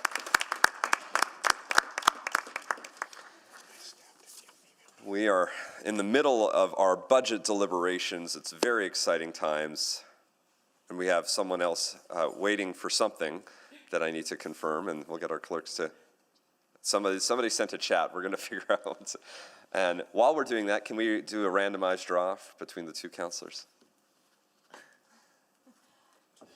Yeah, exactly, please do. Yeah, this is good. Here we go, I'm very excited for this. This is less exciting than a coin flip, by the way. Councillor Wright will be first. About that, yes. So great, good. We're gonna do another introduction right away. But first, just so we know, Councillor Wright will move first, and then Councillor Principe, and then Stevenson has agreed to not go away, to have her amendment go. Well, it's a good day. It's day 3 of budget deliberations. Before anyone goes away, I want to welcome, we have from the Newcomer Center, I believe. So do you want to introduce yourself and let us know who is here with us from the Newcomer Center? Thank you so much, Mayor Knack, and thank you, councillors. I know you weren't expecting us, but we are thrilled to be here. My name is Brenda Finley. I am from the Newcomer Center, and I have with me a class of 17 beginner English students. And I was just wondering if I could say their country and they would stand up. I would love you to do that. Yeah, go ahead. Somalia. Yemen. Eritrea. Ethiopia. Palestine. Ethiopia, Eritrea, Somalia, Sudan. Yemen. Syria. We are absolutely honored to be here. Thank you so much for just a quick introduction. Well, we are honored to have you all here. It is a delight. Please note you're always welcome to your city hall. This is your space. This room, anytime we're meeting, almost anytime, unless we're in private for something very select, is open for anyone to watch. You're always, if you don't want to come downtown to City Hall, you can always watch all of our meetings. We stream them live on YouTube. So we're so excited to have you here. Thank you so much for sharing some of your time with us, and thank you to the Newcomer Center for bringing everyone here. So we'll give them a warm welcome. Wonderful. Let us continue now with our motions for reductions. Councillor Wright would be first up. Thank you. Can I specifically on this motion, number 19, specify EPCOR dividend? Or is it the release of the EPCOR dividend to the tax levy? You're looking to decrease, so you're looking to do? The funding source I want to change to EPCOR dividend. Okay. But we're right now just looking at decreases. Correct. So what I would say is if you've got an operating amendment that you're looking to fund using the EPCOR dividend, that there's really no need for you to make a motion to reduce. So right. We're going to have a motion from one of our councillors right now that will say to release the $5 million from the EPCOR dividend to the tax levy. If that is voted in favor of, then you could use the tax levy to fund it. Or if we vote no to it, it would be an eligible funding source at the increases because it's still set aside. Okay.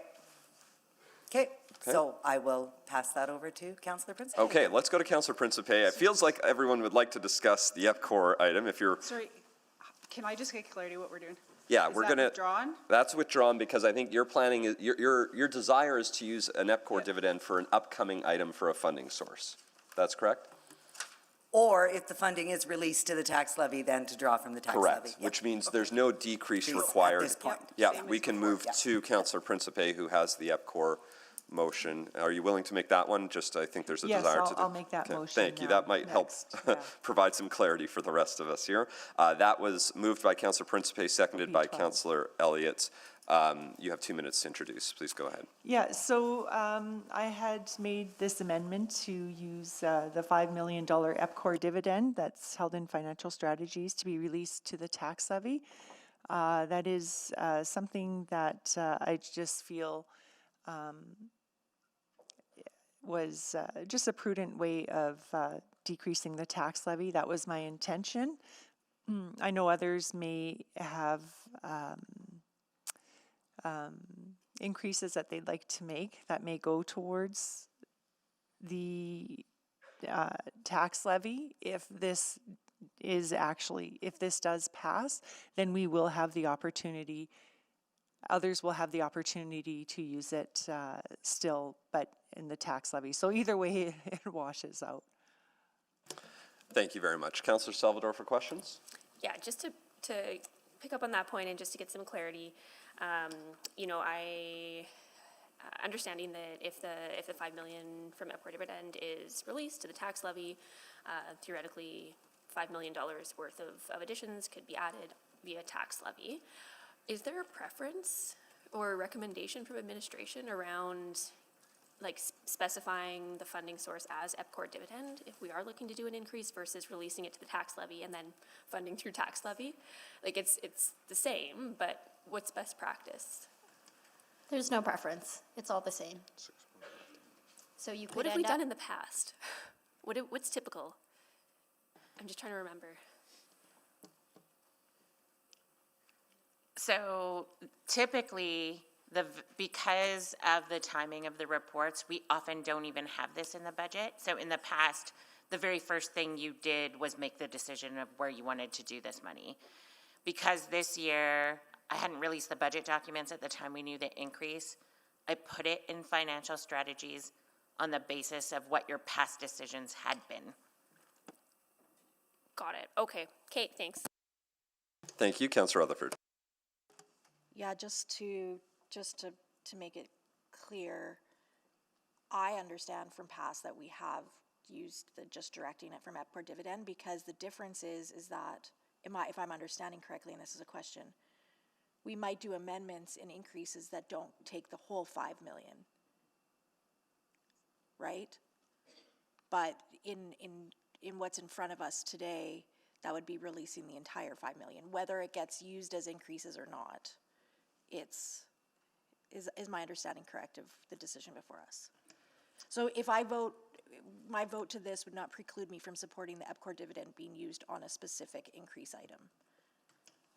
that's correct. So if you voted to release this to the tax levy, depending on the other decisions you make today, you could, if you don't use it all, end up lowering the tax levy. But then isn't it more transparent? Just so the public, if they see a screenshot, you know, they see our media folks there, if it says, you know, we're paying for this with tax levy, they might not understand that that's because we've decreased from EPCOR, and then, right, wouldn't it be more transparent to say we've paid for X with EPCOR dividend? I think because you're doing all of this in public, you're being transparent. Okay, fair. Thank you. Councillor Principe, questions? Please go ahead.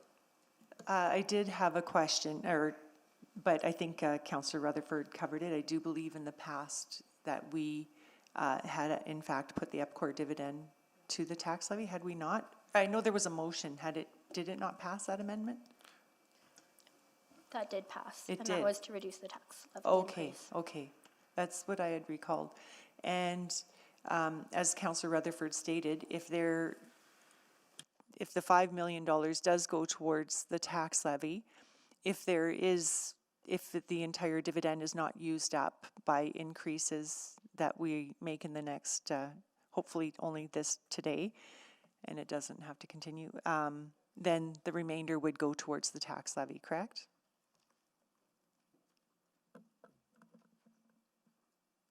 I'll take that as a yes. That's correct. Yeah.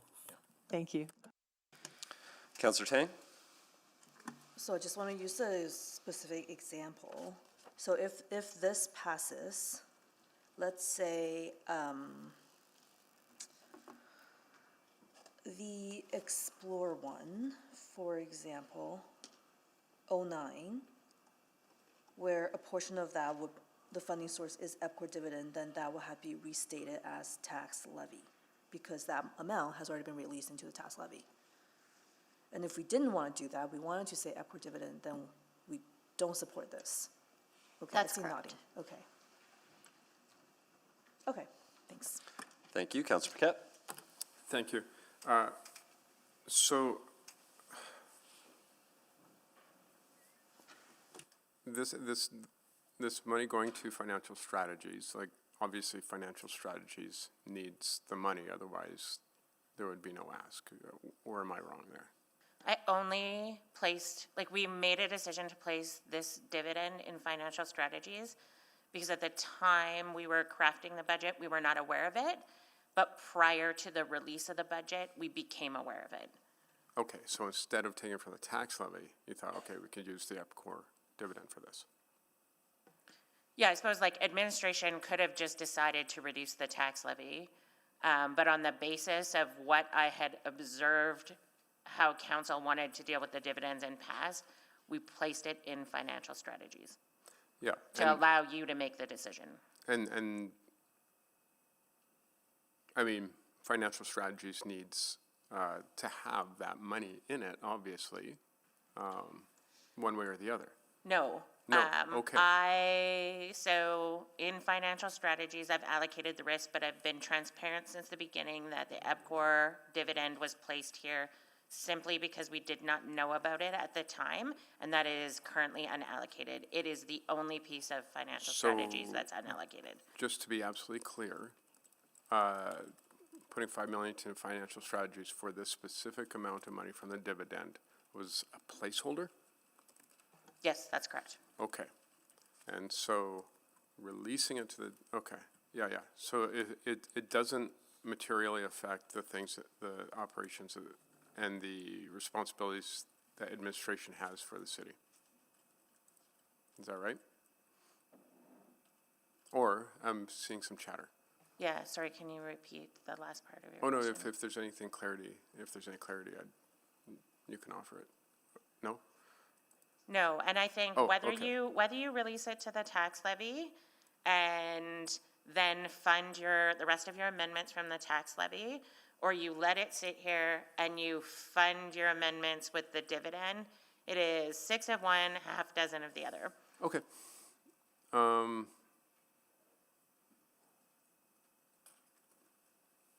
right. I think that's pretty clear. Thank you. Thank you. There's no further questions. Please click on if you wish to speak.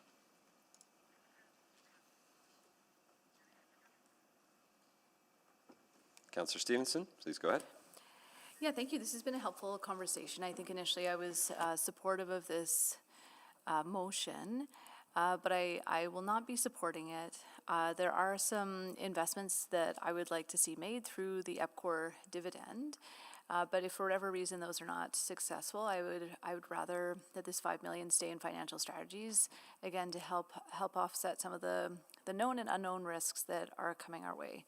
That would be the result if this doesn't pass, and then if for whatever reason some of the other investments did not pass either. So I'm voting no. Thank you. Thank you. Councillor Wright. Yes, I would rather see the funding actually be directed from EPCOR to the specific packages as well. And if there is any residual, as Councillor Stevenson has said, that it remain then in financial strategies. But otherwise, so I guess for those reasons, I am voting against it. Thank you. Councillor Principe to close. I don't have anything further. Thank you. Thank you very much. Please vote.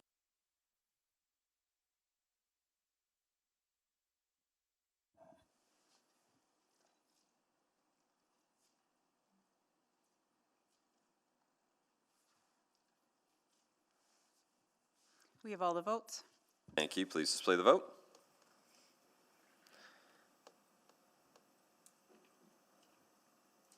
That motion is defeated 4-9. Okay, next. All right, we're seeing what's left. Councillor Wright doesn't have any additional reductions. Councillor Stevenson will be withdrawing her remaining one. Correct? Yep, that's right. Okay, so that one's gone, OP 29, which leaves one additional reduction motion from Councillor Principe, operating amendment 13. Please go ahead. That was moved by Councillor Principe, seconded by Councillor Elliott.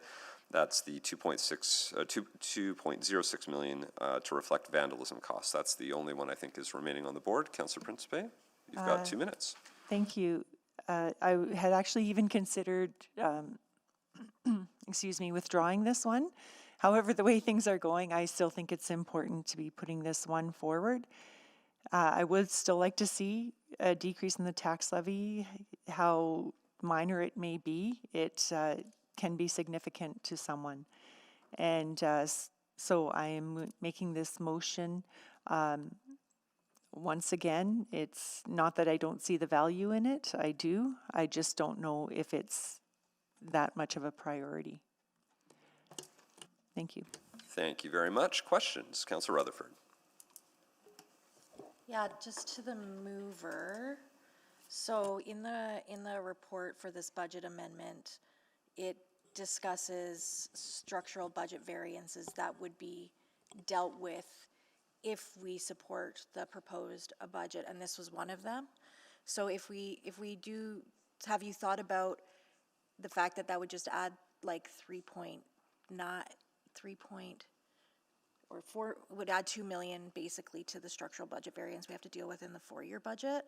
And if so, are you hoping that the process we go through over the, like, what is, I'm just trying to get a sense of that from you. I thought it would be services.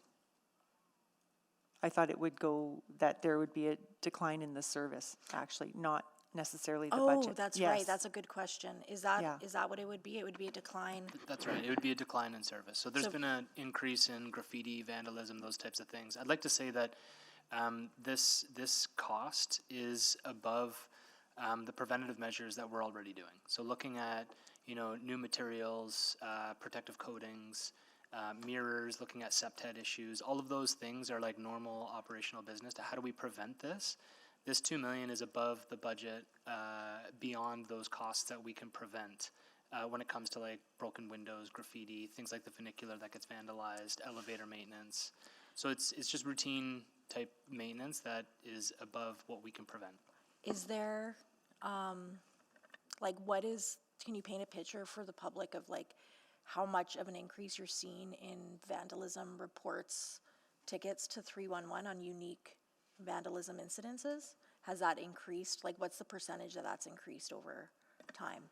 I know it's increased notably. I don't have the exact number or percentage of like 311 ticket volume, but it's just been a noticeable steady increase since post-COVID. Like the social issues contribute to this. This is a noticeable increase, and so the costs are exceeding our budget when it comes to the ability to like clean, maintain, fix. Are there areas of the city, and I'm asking this more for like the potential thinking of a subsequent, are there areas of the city where we're seeing like repeat vandalism that we should be considering if a report should come forward for any considerations in the 4-year budget for any septet or things like that that would mitigate that?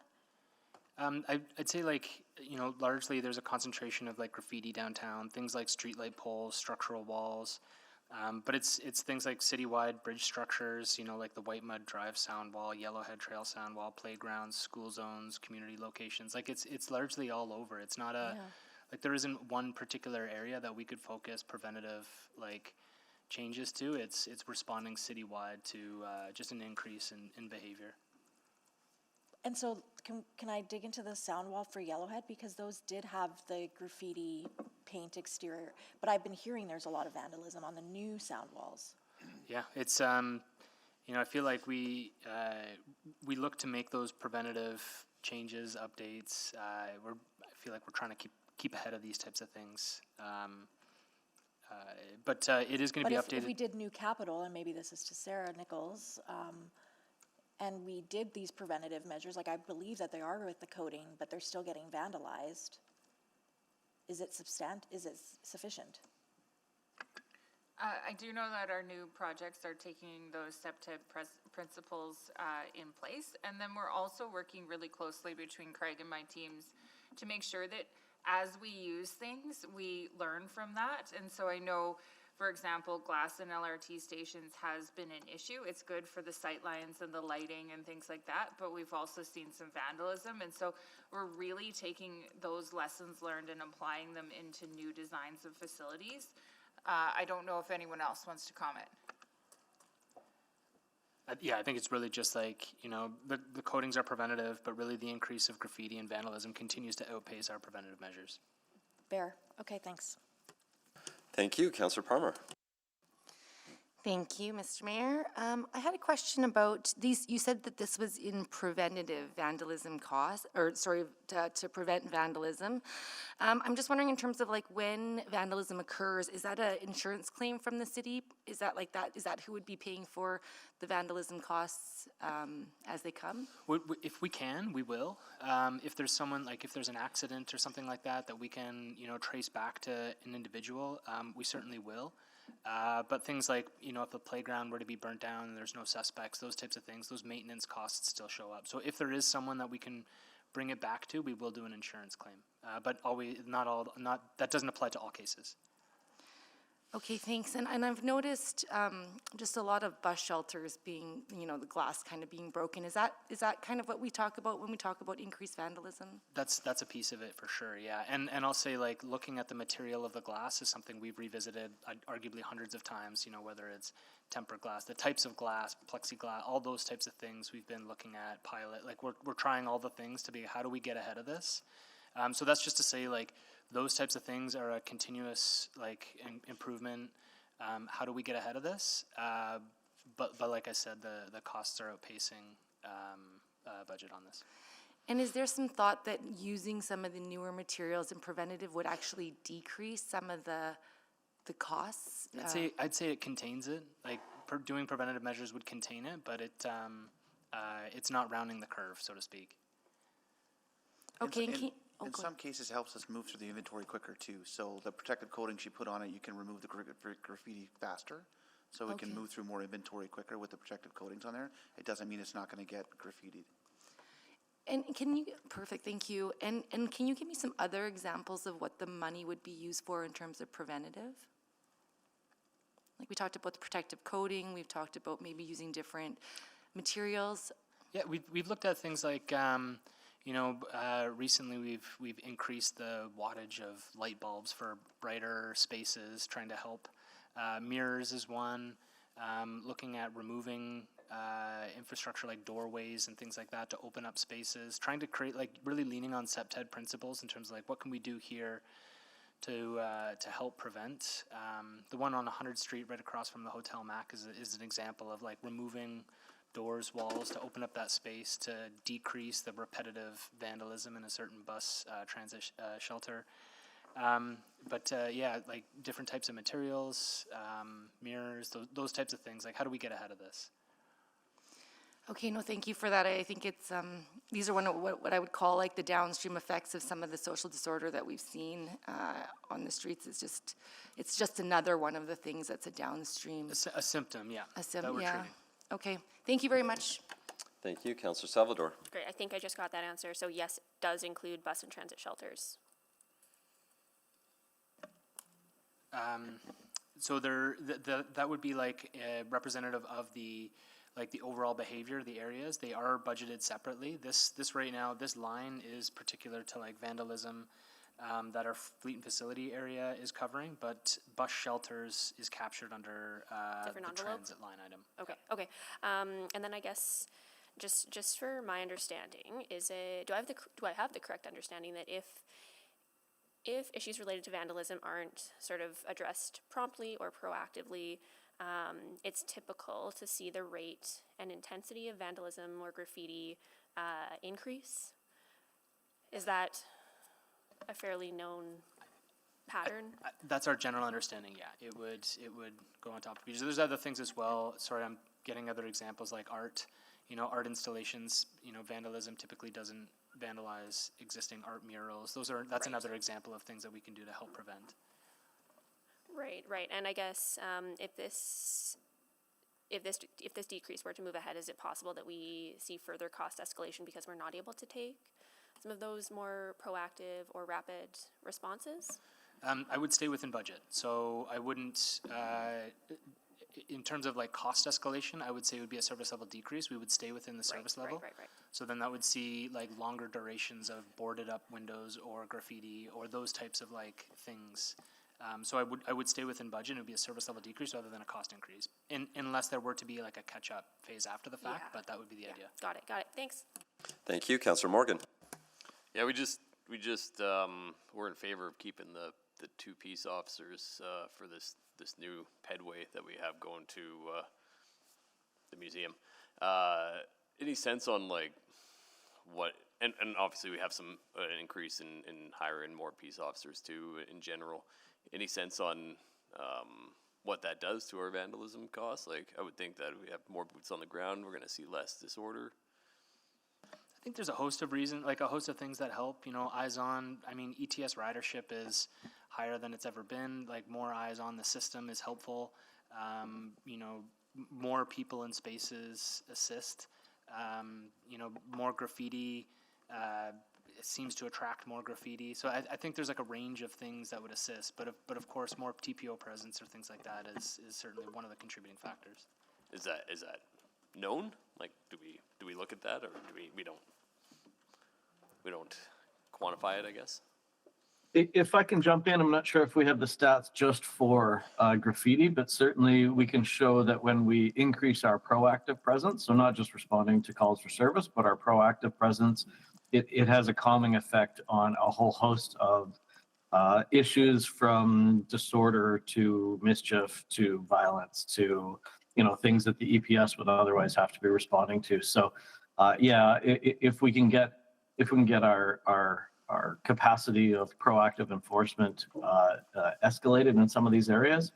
But I mean, as far as graffiti along the Yellowhead, maybe not, because we're not commonly walking along there, but certainly in some of our hotspots, we can definitely show that we have a reducing capacity for a whole host of issues. So we're not seeing a decrease in vandalism yet with increase. I'm not sure how many new peace officers we've got. Those peace officers are coming online soon. Okay. So they're not all out there yet. I think they won't be out there till probably the spring of the new year. So we've got some time before that happens. And obviously, if we're spending money in a space on the vandalism side and we're saving, or that saves us on that end of the spectrum, we would then obviously give that budget up if we don't need it. So. Okay. Thanks. Thank you. There's no further questions. Those wishing to speak, please click on the board.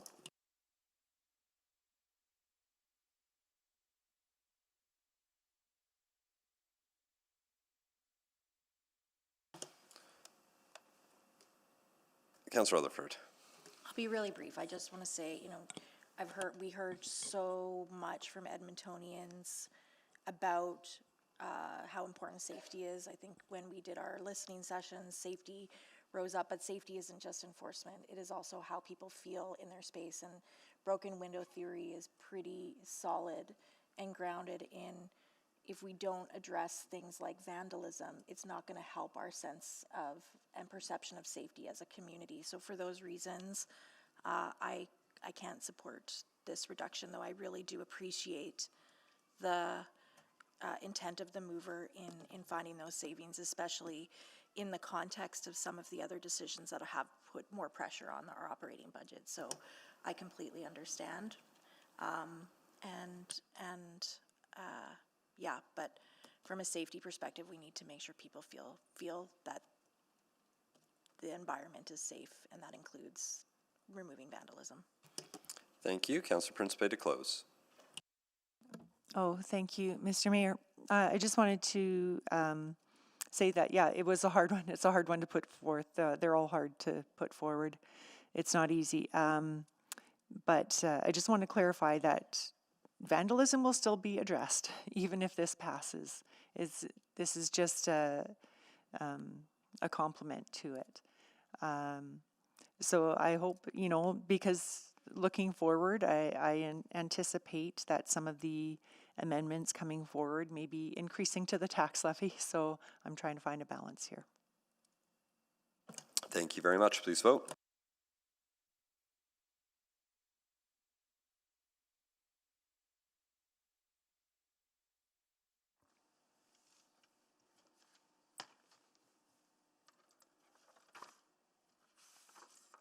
We have all the votes. Thank you. Please display the vote. That is defeated 5-8. Oh, that is. Sorry. Can we recall the vote? Recall the vote. First one of the term.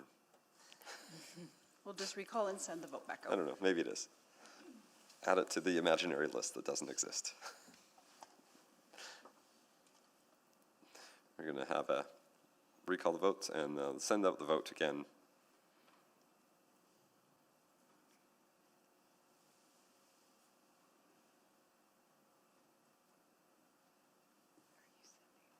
There it is.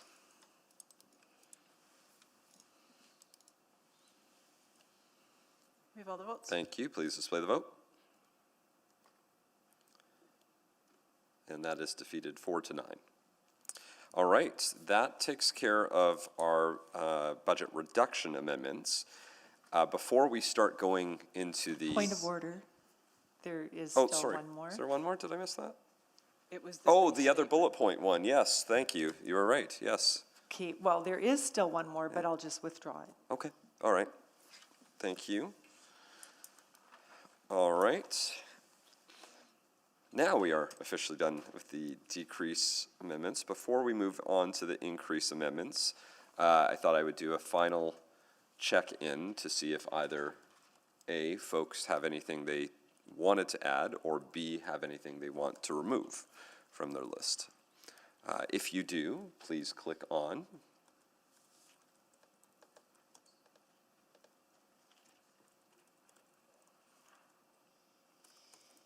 I'm not seeing anyone rush to click on. That might change as time goes. Oh, Councillor Wright, please go ahead. Based on some information I got yesterday afternoon, I will withdraw the GEF funding request. Okay. That is number 23. Operating Amendment 23. I'll believe you. Yeah. Yes. And, and then I'll choose option 2. And then I also want to make sure that my amendment from the decrease is now being added on. Yeah, essentially, you might have to restate a restate funding that. source when we get to you, Okay. but we don't have to restate funding sources now, because as we go through, if, for example, we tap into the EPCOR dividend and that runs out, no sense in restating now if by chance it doesn't exist when somebody gets to their point in time. Yeah, we can ask a process question to help inform withdrawals. Yeah, go ahead, Councillor Tang. Can you share that information you got about GEF? I don't know who to direct this to then, I guess, to administration. What's the information that was shared about GEF that might be helpful for the rest of us? I can provide an update Great, to the Assembly. So Councillor Wright had inquired about GF, and so we had sought some input from New West. They made some inquiries and have shared that budget decisions of that nature have not yet been made. Won't be until January at the earliest point. They haven't been able to confirm if there's a change in scope or mandate for GF seniors housing coming up. They did share that and on the administration side, and I think Jennifer Flaman or Stacy Galatly might be able to provide more insights in this respect. I think that's good enough. Thank you very much. Great, thank you. Are there any other additions or withdrawals? Not seeing anyone having clicked on the board, so great. What we will do is we have 1, 2, 3, 4, 5, 6, 7, 8. I think 8 councillors have increase amendments. Again, some of them are overlapping. Some of them are either identical or some of them have different funding sources. But we have, from my count, 8 of us on there. So, maybe something else. Councillor Stevenson? Yeah, apologies. For example, my motion 030 was predicated on this idea of releasing the EPCOR dividend. And so I refer my funding source as tax levy, but my intent would be EPCOR dividend. You can, I'll once we restate it get at the to them, time. we can That's what you restate just funding explained. sources if Okay, necessary. thank you, Yeah, thank yeah. Sorry, point of order. Yep. Can we get a retallied, like with the operating impacts of CAP, before we start debating any increases? I'd actually like to know, based on the capital decisions and the decreases, where we're sitting at with the tax levy. Yeah, we can do that, and that's a question that's valid at any point in time during any of the operating budget amendments too, but if administration has it, or else we can do it right as we get the, Yeah, I definitely don't want to vote on any decisions no, yeah, until I have no that. problem, and again, questions of eligibility anytime, but do you have our latest information right now? that you Yeah, can so give? you're still at 6.4.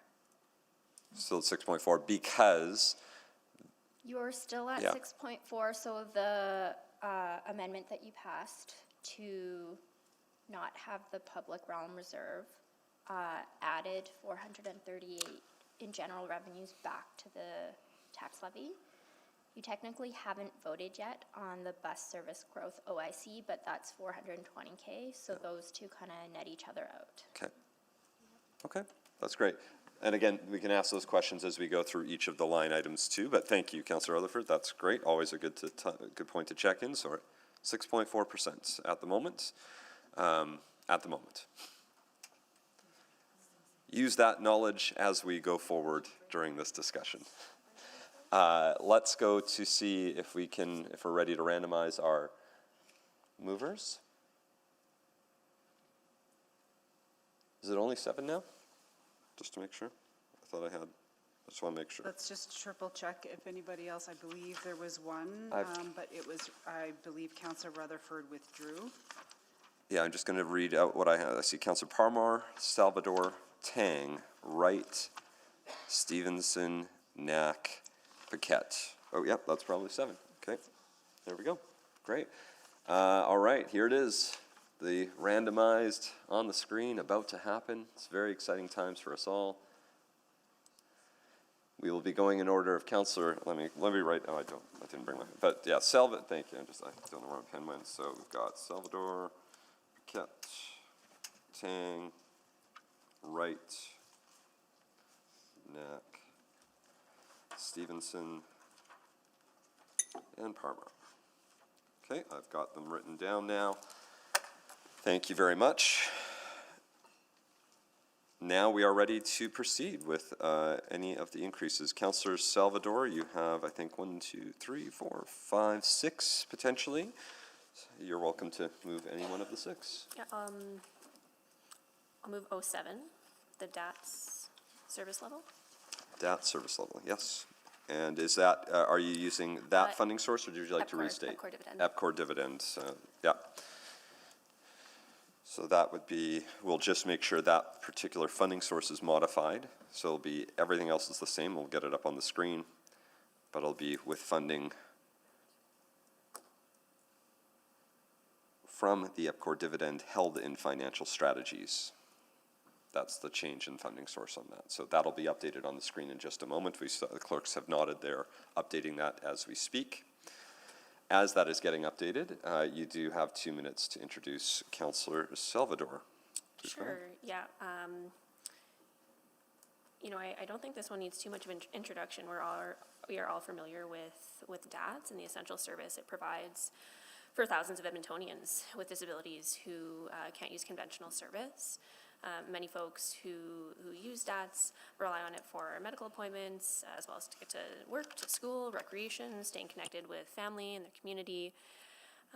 In 2025, demand for DATS trips has already exceeded pre-pandemic levels, and looking ahead to 2026, administration is projecting that without additional funding, our trip accommodation rate will fall from the council-directed standard down to 89%.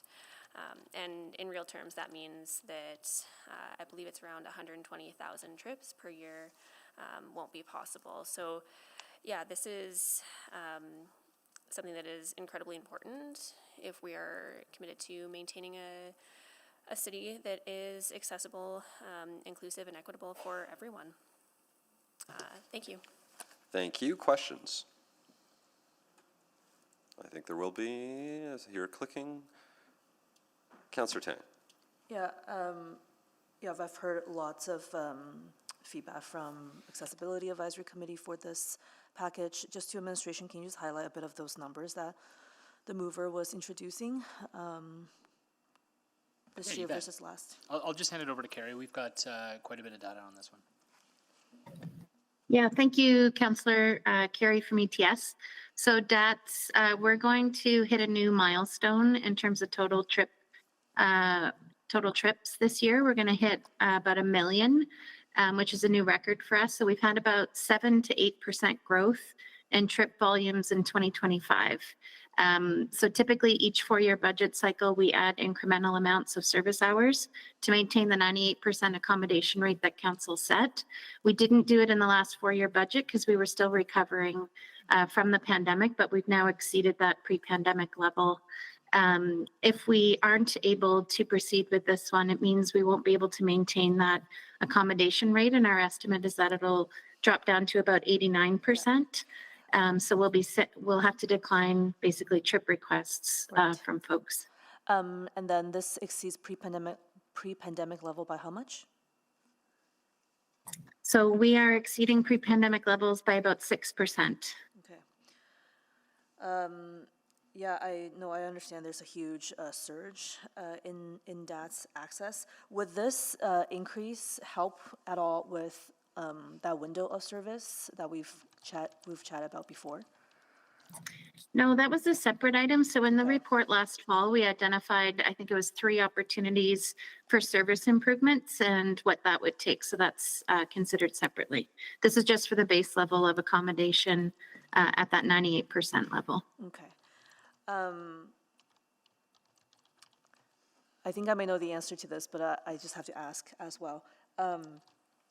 Would this increase affect anything that we do in terms of like vouchers for taxis? No, so we have a hybrid service delivery model of contracted providers that help us manage fluctuations in demand while we have facility constraints in terms of the number of in-house buses we have.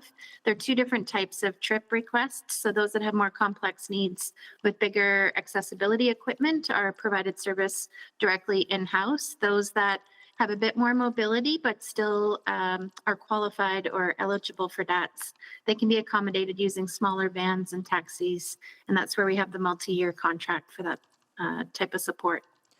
So when you say 98% accommodation, I'm assuming it's accommodation across both of those facilities, and so this would then, just to answer the question, affect those Sorry. vouchers. In terms of, yes, all trip types. My apologies. I misinterpreted what you were saying. All trip types are included in reaching that 98% accommodation rate. Okay. I know there has been some challenges from users in terms of like the window waiting for the taxis is too long, because the taxis may be prioritizing paying customers. I know we can take this offline or through Posse or through internal system, but I just want to flag that, and if this can help with those kinds of situations, that's important. Yeah, so the way the contract is, they're actually dedicated to us and responding to our trips. So happy to take that offline and dig into the specifics of what those people have experienced. Appreciate that. Thank you. Thank you. Councillor Rutherford, Councillor Paquette, can you take the chair? I have the chair. Yeah, just as committed to when this item came up, Ms. Padbury, can you help me understand the process of why some of the things that were funded versus what was unfunded as a service package? Yeah, so. Sorry about that. Yeah, and I apologize for interrupting. I lost track of where I was. So as we move to results-based budgeting, what we're trying to do is be transparent throughout the cycle of where a service erosion is actually happening, and then allowing you the ability to make a service level decision. And that's why you saw them come as unfunded. Lots of, like, we made our decisions internally about where we would reduce, where we thought we could reduce services, and these were ones that we were uncomfortable making a decision to reduce services. So I would say without funding them, the service will reduce, but we wanted to be transparent and place it in front of you. But that's what results-based budgeting will be about. Each time we'll report to you, like, are we achieving the intent? And if you'd like to continue to achieve the intent, then you would fund it. So in order for the results-based budgeting exercise to actually help take pressure off the 4-year budget, we're going to have to make some really hard decisions. That's correct. That's fair to say. We kind of alluded yesterday in some of our debate about, renewal needs and growth needs within our transit system and the conventional transit system. Are we anticipating more coming forward related to DATS for needing to consider this service in the 4-year budget? So our DATS fleet is actually younger than, we've done a good job in terms of replacements and the fleet strategy. For DATS, the pressures aren't quite as severe. In terms of incremental growth, we're doing that analysis now. So we would look at all of the same inputs that led to this determination to inform any service package requests that we might have to put forward for the next 4 years. And would you need direction to bring an unfunded service package if there was enhancements from that report that was aforementioned? Yeah, I think if those opportunities, you want to consider them in the 4-year budget, we would appreciate having that clarity and that direction. Okay, I will make note of that for future discussion. Thank you. Thank you. Councillor Principe. Thank you. Some of my questions were answered, but I do have a couple more questions. How many actual trips will basically $3 million provide in a year? So if this were not funded, it's about 120,000 trip requests that we would have to decline. So it enables 120,000 trips. 120,000 trips. Ms. Yes. Cadbury, I will not ask you to do the math on that. Okay. And another question, and I know it's an operational budget request, but are there any operational grants out there from the federal or provincial government? Finance might want to answer that. I'll just say we've definitely researched and looked for those opportunities. They don't typically fund anything operational. So we're not getting any offset funding for paratransit service. That's consistent with what we understand in financial and corporate services from our grants team. Right, okay. All right, thank you. Thank you, and I now return the chair. Thank you, and Councillor Palmer. Thank you very much. I have a couple of questions. I've had some residents come to me and share that they really appreciate the DATS service, and it's something that's incredible into their lives and gives them a great quality of life. One of them had mentioned to me that they don't mind waiting because the user fees are so low. Can you remind me how much the user fees are for DATS?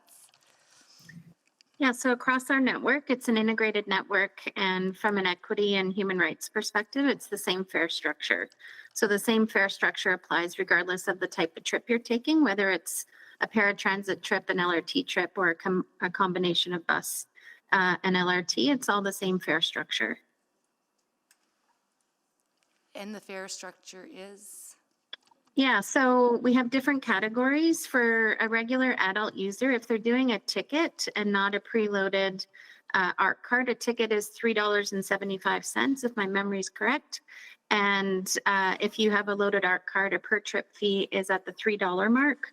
All of our fare structure is outlined on our website as well, just for full transparency with all the categories, all the different trip types.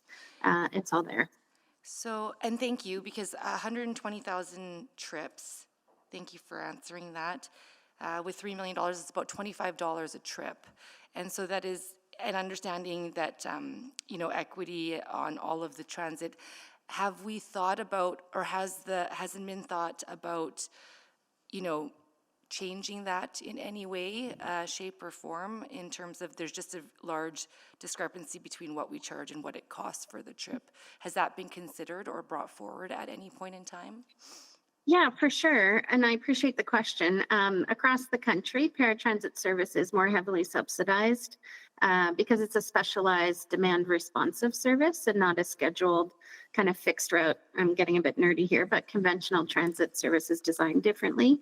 And we did a program and service review back in 2018 and 2019 that was structured, had a third party do a complete exhaustive review in comparison to other jurisdictions, made some recommendations that led us to do a multi-year action plan to improve our efficiencies, make certain, I'll say, additions to the service. So we've followed through with all of those. And we know our comparators as well in terms of service design also use this hybrid model to help reduce some costs by having that multi-year contract for the smaller vehicles using taxi providers as an example. Great, and just one last question. In that, maybe it's in that review, you've talked about working with taxis, working with other organizations. Have you looked at working with other not-for-profits who do similar delivery services? Yeah, we've had those conversations and we've talked about it with council before as well. So we go through RFP processes and we do a lot of community collaboration, and we're certainly open to those types of partnerships. Some have been explored in the past, and the difficulty is in terms of capacity. Some of those not-for-profits, just it's hard for them to scale up and have the type of capacity where they feel comfortable. But we're always open to those conversations and can explore that again. Yeah, I appreciate that because I do think that it's a chicken and egg. There is a lack of capacity because there's a lack of funding. So if there's a way to, look at those moving forward in terms of having a funding source as well as increasing the capacity on both sides, I would love to see that as we look at the 4-year budget. So thank you very much. Thank you, Councillor Clark. Thank you. Yeah, I just want to be really clear on this, Carrie, if I'm hearing this correctly. So if we don't fund this package, we're probably going to see about a 10% reduction in service, which is, as we've kind of found out, about 120,000 trips. And we would expect if we didn't fund this, that you'd come back for the next budget cycle with a similar request or maybe higher, based on what we're even seeing demand in 26. Is that correct? Yeah, so we exceeded our trip volumes this summer. So technically for the last few months, this is negative variance in our budget. It's really important to be transparent about that. These are actuals, and this is projecting for 2026. So if this were not to be funded, we have to immediately reduce our service levels. There's significant risk in doing that. But that's the step we would take and have obviously really thorough communications plan around the change. And then if you were to contemplate not funding it and then revisiting it for the 4-year budget, you're right, the demand forecast for 27 to 30 would have different numbers, and the number would have to consider that we have a lower service standard. So going to that 89% is very different than the direction council had previously set. So we'd have to have a conversation about what is the service levels that you want to commit to for that 4-year budget, and then what does that mean in terms of a budget request? Yeah, so I guess if we pass this, and then we'd have that discussion in 27 about the service levels, because I'm going to guess the demand's going to go up in 26, but we'd have that discussion there. Okay. That's great clarity. Thank you very much. Thank you, Councillor Wright. Thank you. I'm just wondering, I'm thinking of like the senior snow removal program where there's some cost recovery in that through the province of Alberta. I'm just wondering, does assisted living provide any additional supports? I'm looking on their website. Is there anything, I guess, cost recovery that we could get from Assisted Living Alberta or Alberta Assisted Living? No, we haven't been able to be eligible or to secure any additional external funding from other orders of government for this. Okay, because I'm like, do they provide those supports? Because I know you said there's no operational, or they don't provide operational funding to us, but is there cost recovery that the rider? So in terms of the faring side, is that what you're thinking of? Yeah, so we actually partner with Income Support Alberta. They are eligible for the Low Income Transit Pass program. I can reach out to the team and confirm if that other component is also involved, and maybe follow up in the follow-up memo that we'll send. Yeah, I'm just I have wondering some other questions yesterday I need to follow up on, so I can add this to the list if you'd like. yeah, if there was just some way, because then maybe we need to change our fare structure. I know it's a public transit system and it's, the fare is the same across the board. But yeah, if there is some way to recover those costs from the province, because they do say that, they help to maintain quality of life and independence. So this is part of their independence, is being able to move around. Okay, let me take that away and I'll follow up with all of you. Okay, thank you. Thank you. There are no further questions. Those wishing to speak, please click on.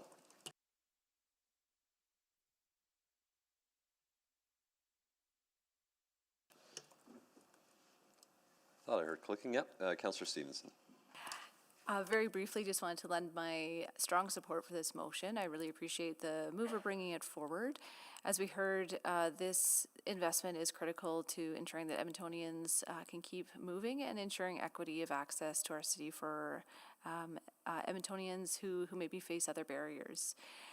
This has no impact on the tax levy, and I think is a great way to make use of the additional EPCOR dividend. Thank you. Thank you. Councillor Rutherford. Yeah, I also want to thank the mover. I would have also moved this, but it was redundant to do it. So my full support. It's one of the few increases that I would support, but I definitely am not comfortable with seeing a reduction in service. In fact, I would say from users of DATS that I represent in the ward that have reached out to my office, they've already had concerns about service levels and wanting it to improve. And we did have the audit and we did have some work around improvements, and DATS has done a lot. But I think we're similar to the conventional transit service. We're at the point now that unless we do investments, there's not efficiencies to be found in DATS to continue to improve. And these are Edmontonians that need to get to medical appointments and need to get groceries and they cannot take conventional transit service. So the idea of losing that many trips is just not something that I can support, and I think that the residents of Edmonton would absolutely understand this use of the dividend for this purpose. Thank you. Thank you. Councillor Jans. People with disabilities are under attack in Alberta. The Alberta government recently released a new program called ADAP, the Alberta Disability Assistance Program, which represents a $200 a month cut to AISH.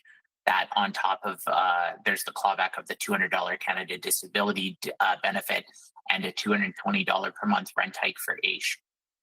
It is untenable to expect people to be able to pay for private transportation for disabilities who depend on DATS. This is getting into basic human rights territory. This is freedom of mobility. This is freedom of full participation in our city, and it is absolutely critical that we support this because the government of Alberta is failing our neighbors. They're failing our family members, our friends, and it's important to remember all of us are temporarily abled. All of us and our loved ones are just one incident or one circumstance away from depending on this service ourselves. And ask ourselves, would you want you or someone you love having to wait longer, have subpar service, being stranded to get to medical appointments, to get to groceries, to get to critical life circumstances? This is table stakes, and this needs to be an area of our future advocacy to the province as well, because as the most vulnerable among us have their quality of life cut, have their services cut, have their mobility cut, that in turn downloads more and more costs onto the city and onto the tax base and everything else. We want to look at how we're reducing homelessness and how we're reducing people who end up on the street. This all has a compounding trickle-down effect. I fully support this motion and urge everyone to as well. Thank you. Councillor Morgan. Yeah, I'd just like to thank the mover, and I will be supporting this too. Really appreciate the intent, and just like other areas of the city, or some areas in the city anyways that we fund, I think there needs to be a conversation at some point about ETS as well, and making sure that it moves forward with funding with growth, because it is transit's a great equalizer, and we want to make sure everybody has mobility to get to where they need to go and participate in society. So, thanks a lot. Thank you. Councillor Salvador to close. Nothing further, it's all been said very Thank you. beautifully. Please vote.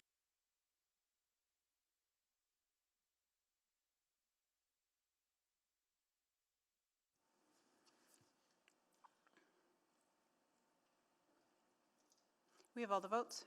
Thank you. Please display the vote.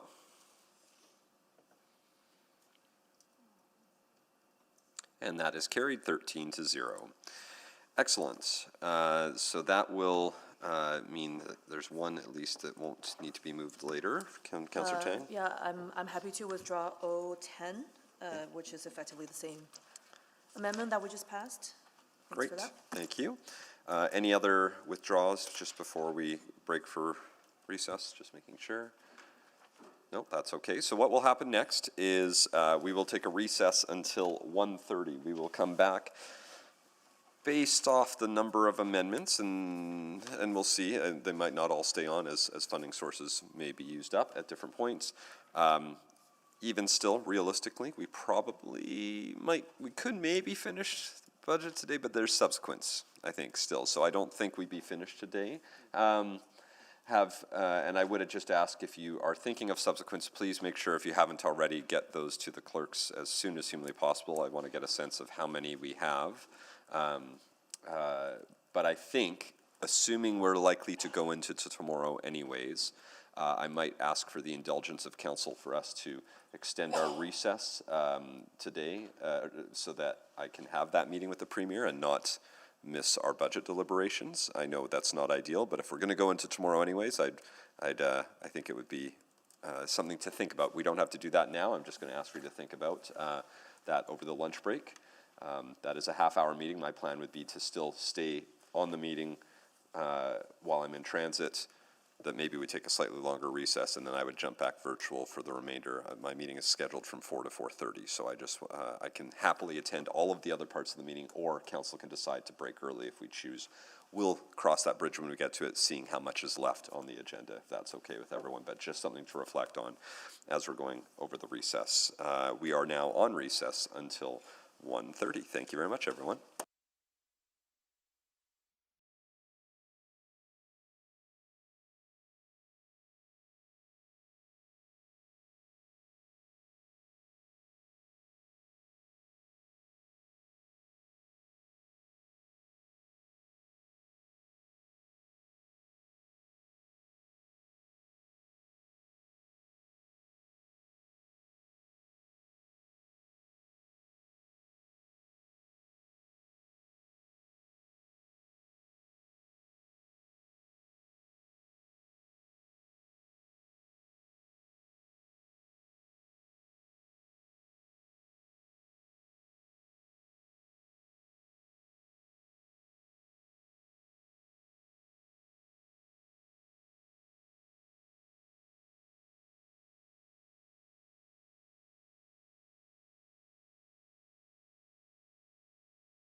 do a quick roll call. Councillor Principe. Hello? Hello. Councillor Morgan. Hello. Hello. Councillor Jans. Councillor Jans. No. Councillor Rutherford. Hello. Hello. Councillor Clark. Good afternoon. Good afternoon. Councillor Tang. Good afternoon. Hello. Good afternoon. Councillor Palmer. Good afternoon. Good afternoon. Councillor Paquette. Good afternoon. Hello. Good afternoon. Councillor Salvador. Good afternoon. Good afternoon. Councillor Stevenson. Good afternoon. Good afternoon. Councillor Elliott. Good afternoon. Good afternoon. And Councillor Wright. Good afternoon. Good afternoon. Thank you. Okay. So we're back. We voted on Hello? one vote. Hello, Councillor Jans. You're there now? Can you hear us? Yeah, I'm here. Okay, excellent. Okay, great. So we had voted on one amendment that potentially, oh no, I think we already cleaned up the ones that it rendered unnecessary at that point. So I wrote down the list somewhere here. I think Councillor Paquette is going to be next on our list for movers of motions.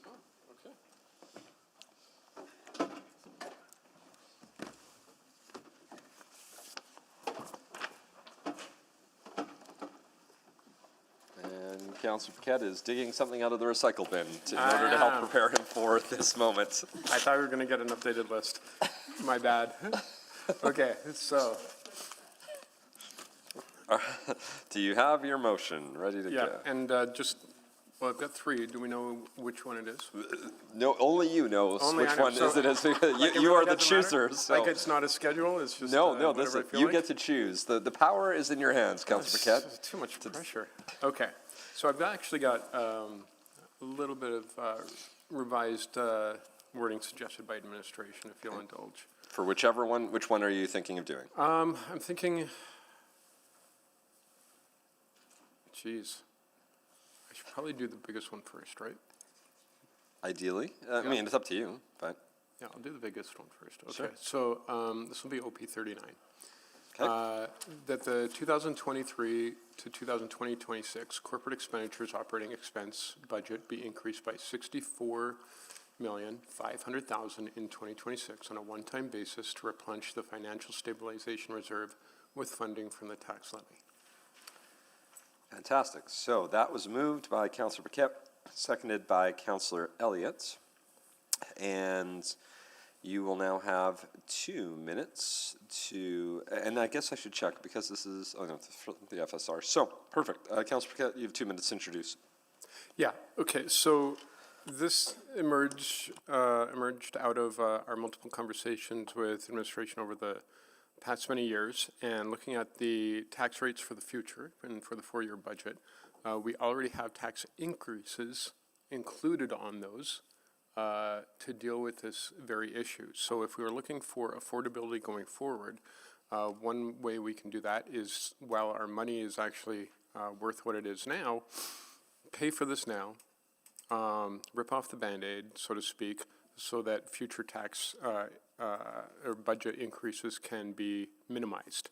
So this is actually a reduction of future tax increases. And a reduction in terms of inflation as well, because inflation is going to be an issue there. And so that's sort of where this came from, and the idea that it also helps our credit rating standing, which leads to better, potentially better borrowing terms, which is also a cash savings for the public. And we have to replenish it anyway. We're looking at doing it over 3 to 5 years, I think. So if we just do it in one time, then future tax bills on people will be much less. So that's pretty much the introduction. It's not a complicated concept. Thank you. Questions, Councillor Stevenson. Thank you. I guess I just have a few points of clarification from administration.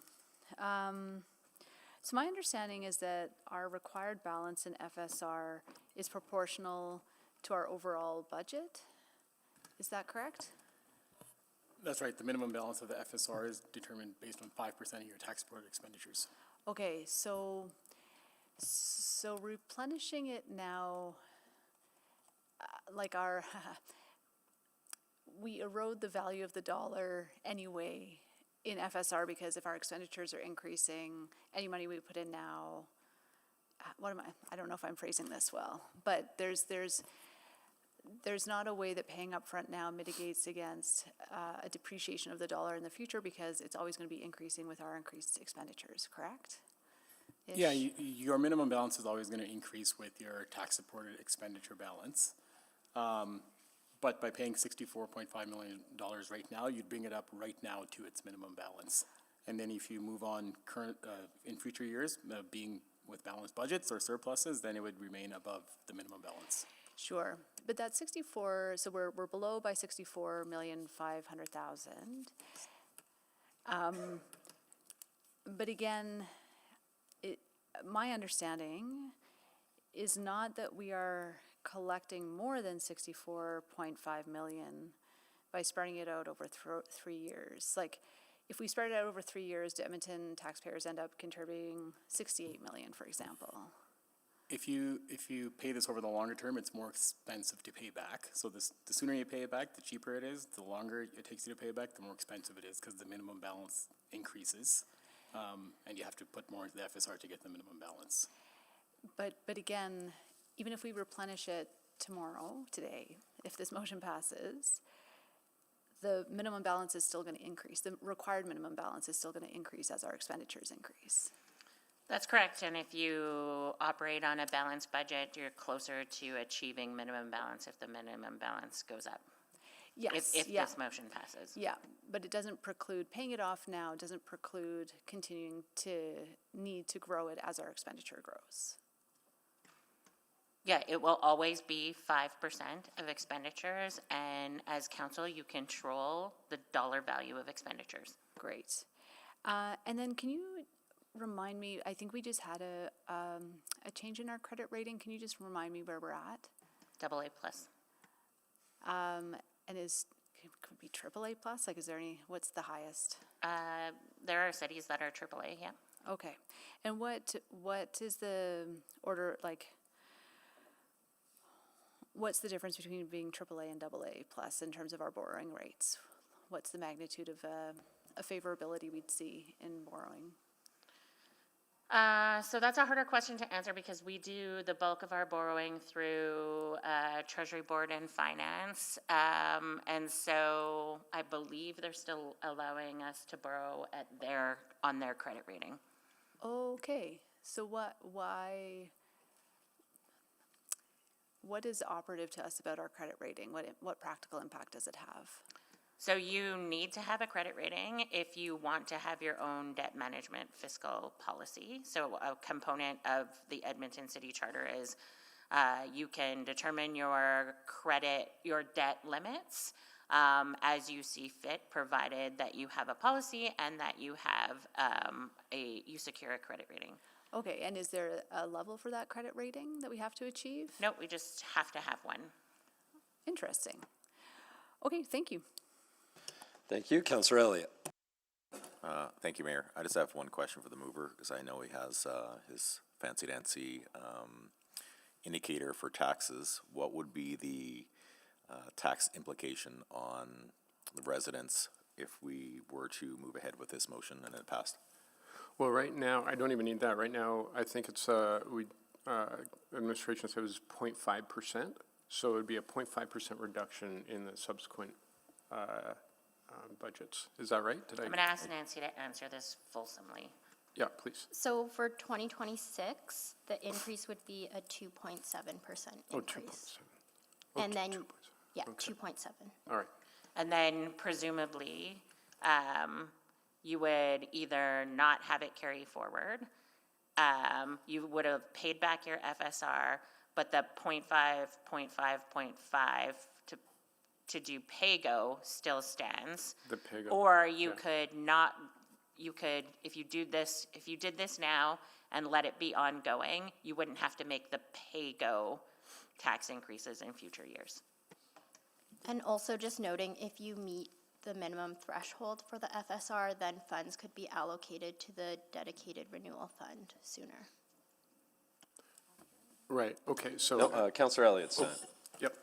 No, that's my only question on that. So, the mover, please go ahead. It's okay. He can come back on if he has questions. Yeah, I got lost in it, yeah. Yeah, thank you. No, I know, it's those numbers, they bring your mind places. Councillor Rutherford. All right. Don't remove yourself from the meeting, please. Just on the, I didn't mean that to anyone. Okay, no other questions. You have questions? I didn't see you on the board, that's why I was confused. Go ahead, Councillor Paquette. I used the board to help him. Yes. Okay, so, yeah, so that 0.5 on PIGO, and then that 2.7 that we're talking about, like, so combined, what are we looking at as the tax implication with business as usual, absent this motion? If you need a minute to calculate that, that's okay, I can move on. So absent this motion, you will need to increase taxes, and this is what's built into your budget right now, 0.6 for 2026, and it's ongoing, so it continues. We continue to take that 0.6% that's now in the base budget and replenish the FSR until 2029. Till 2029. Yeah. Okay, so it's 0.6 tax implication there. And you probably don't have this. I do, but I would trust your numbers more. But I've got like $50 to $70 million cash that in the current interest environment, assuming 4 to 4.5% yield on municipal cash balances, that generates to about $2 to $3 million annually. Does that sound about right?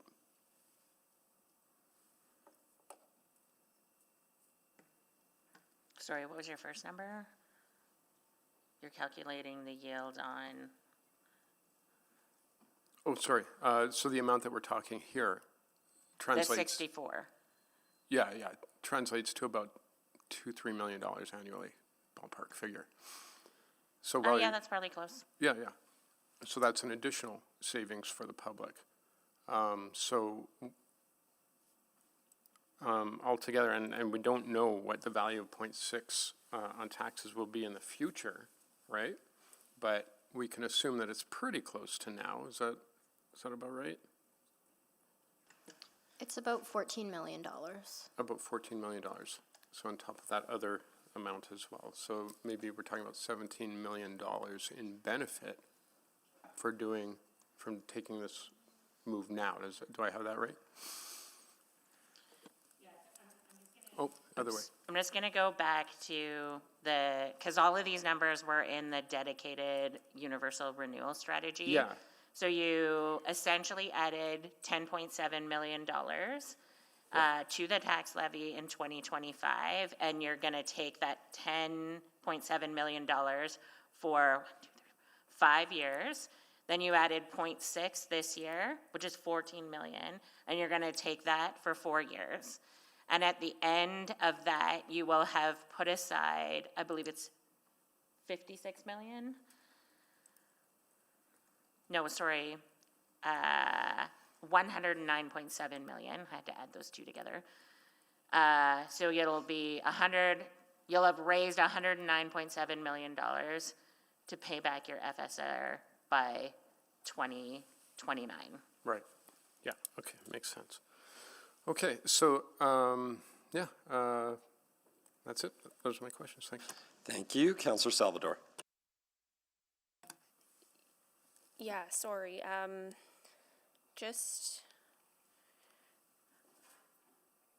think I'm getting a little tripped up with the one-time basis and what that would mean for the ongoing contribution to the dedicated renewal fund in the long run. I think I might be misunderstanding. I'll go and then you can add.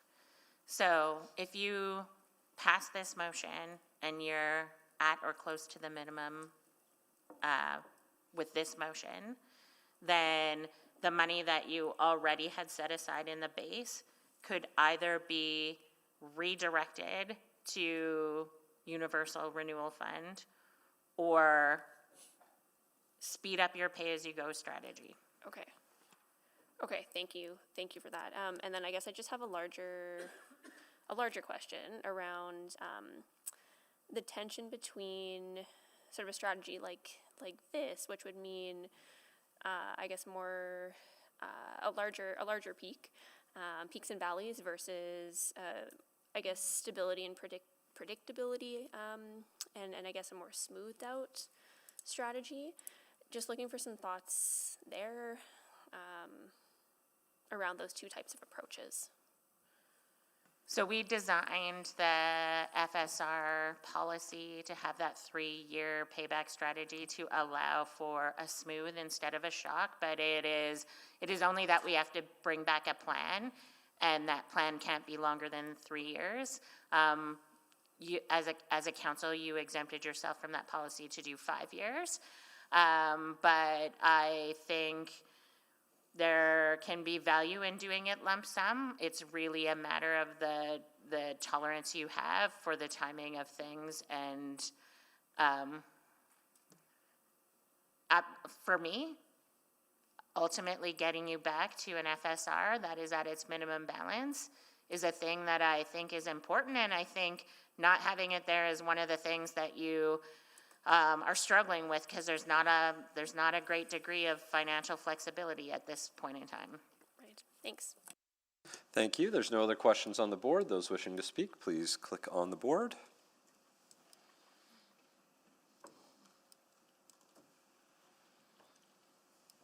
I see people moving to click on.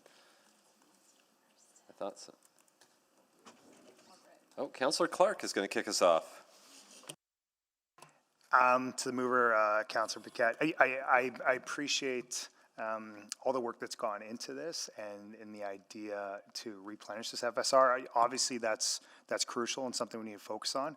I think there's other ways that we could do that, and it's probably looking in the next 4-year budget cycle in terms of what we need to kind of reassess as we kind of go line by line, zero-based budgeting, and make some hard decisions there. So I think that approach can help us get there is my take with it. But I think that, obviously replenishing that is key. So I want to take that lens and maybe some other kind of opportunities for revenue generation. But that'll be my approach with it. So I as much as I love the idea of replenishing it, I don't know if this is the best way to do it. So thank you. Thank you. Councillor Elliott. I feel the pain with Councillor Clark on this. Like, part of me wants to rip the Band-Aid off and get this done and over with, but it's easier said than done, because there's individuals, citizens out there that are struggling as is right now, and they're struggling to make ends meet, and any little increase affects them significantly. And so this is the personal side and the professional side. Personally wants to, yes, let's move forward and get this done, because it has to be repaid. Debt provides anxiety to me personally, so when I see as a city facing debt, I feel like we need to try to address it. However, I also understand too that it's more than just myself here at the table, and I think I have to lean towards Councillor Clark to find out what is a more reasonable approach in the next 4-year cycle that we're coming up towards. So with that, I know I second the motion and I wanted to approve this, but given my limited experience here on council right now, I want to take a more wholesome approach to get my feet wet a bit more before I make a massive decision that's going to affect every citizen in the city. Thank you. Councillor Palmer. Thank you for bringing this forward, and I understand that, this council has been, the piggy bank has been really emptied. But I think that there is a good repayment process that has been set up. I also think one of the reasons that I won't be supporting this is because even if we pay it earlier, the taxpayers actually continue to pay the same amount of tax regardless, because it's going into a different fund. It doesn't actually make it, go away, the 0.5, the 0.6. We continue to go to a different fund. Okay, maybe I'm wrong there, but if when the FSR is at a minimum, then that money is going to dedicated renewal fund. So that to me sounds like it's still going in just to a different fund. For that, and I honestly do not think that Edmontonians will tolerate a 9.1% increase, and that's what I think is on the table right now, and so I just can't support that. Thank you. Thank you. Councillor Stevenson? Yeah, thank you very much. I appreciate the analogy of a piggy bank, and again, that piggy bank is there for when things go wrong, and I think pretty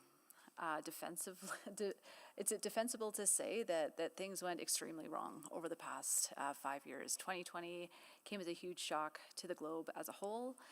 There were ripple effects throughout the world and of course in our community. And that's what the FSR is there for. That's what it helped us to weather this storm. And it's no surprise to me that it did go below its minimum balance during this time. There were a multitude of pressures on it that led it to that case. And so it is tough not having the full cushion of a minimum FSR balance, but we are not in debt. We are moving forward with more risk. We are at risk of being less resilient for annual deficits or external shocks. But those are risks, not a reality right now. And we could be just fine. We have a plan to pay this back. We have opportunities to accelerate the payback, as we saw with some of the recommendations in this budget. And if that risk does materialize, if we absolutely do not have the FSR balance that we need to weather an unexpected case, then what it will mean is probably a 9.1% increase in taxes. It will be sudden and it will be impactful to Edmontonians, but we might not need to do that. And so I don't know why we would choose to do that when we have an option not to. If it comes to it and we have to do it, so be it. But again, there's a lot of circumstances that would lead us to that point. So I am not supportive of moving forward this, though appreciate it's always worth having a conversation about how we approach this. Thanks. Thank you. Councillor Rutherford. Thank you, Councillor Paquette, for being so bold. I think that this is, in some ways, very brilliant.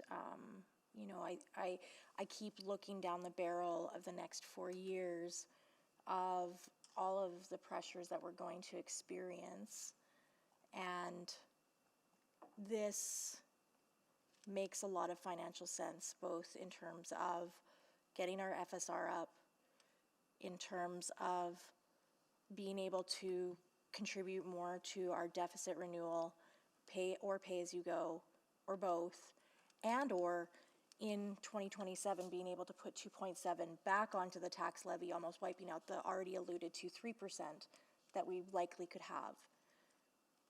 So I completely understand why this is here. I don't think I have the courage you have to put this forward. And, you know, I think about the public engagement report that was included in this adjustment that said, you know, if you lump it together, 82% of Edmontonians did not want to see an increase. There's about 40% that said maintain it with minimal fee increases, and then 42% that said substantially decrease it. So to do that at this time would be really not listening to a majority of Edmontonians. That being said, I don't think Edmontonians understand where we are really fiscally as a city either. And so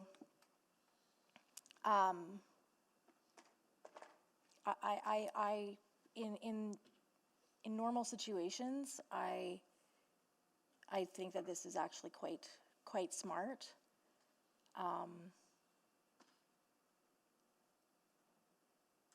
The reason I'm hesitant, all of that aside, all of the reasons I've just said why it's good to do this, the reason I'm hesitant is because I don't trust the fiscal restraint and discipline of this table with some of the amendments that I've seen be put on the floor in this budget debate and in previous budget debates. for things that then ended up getting approved.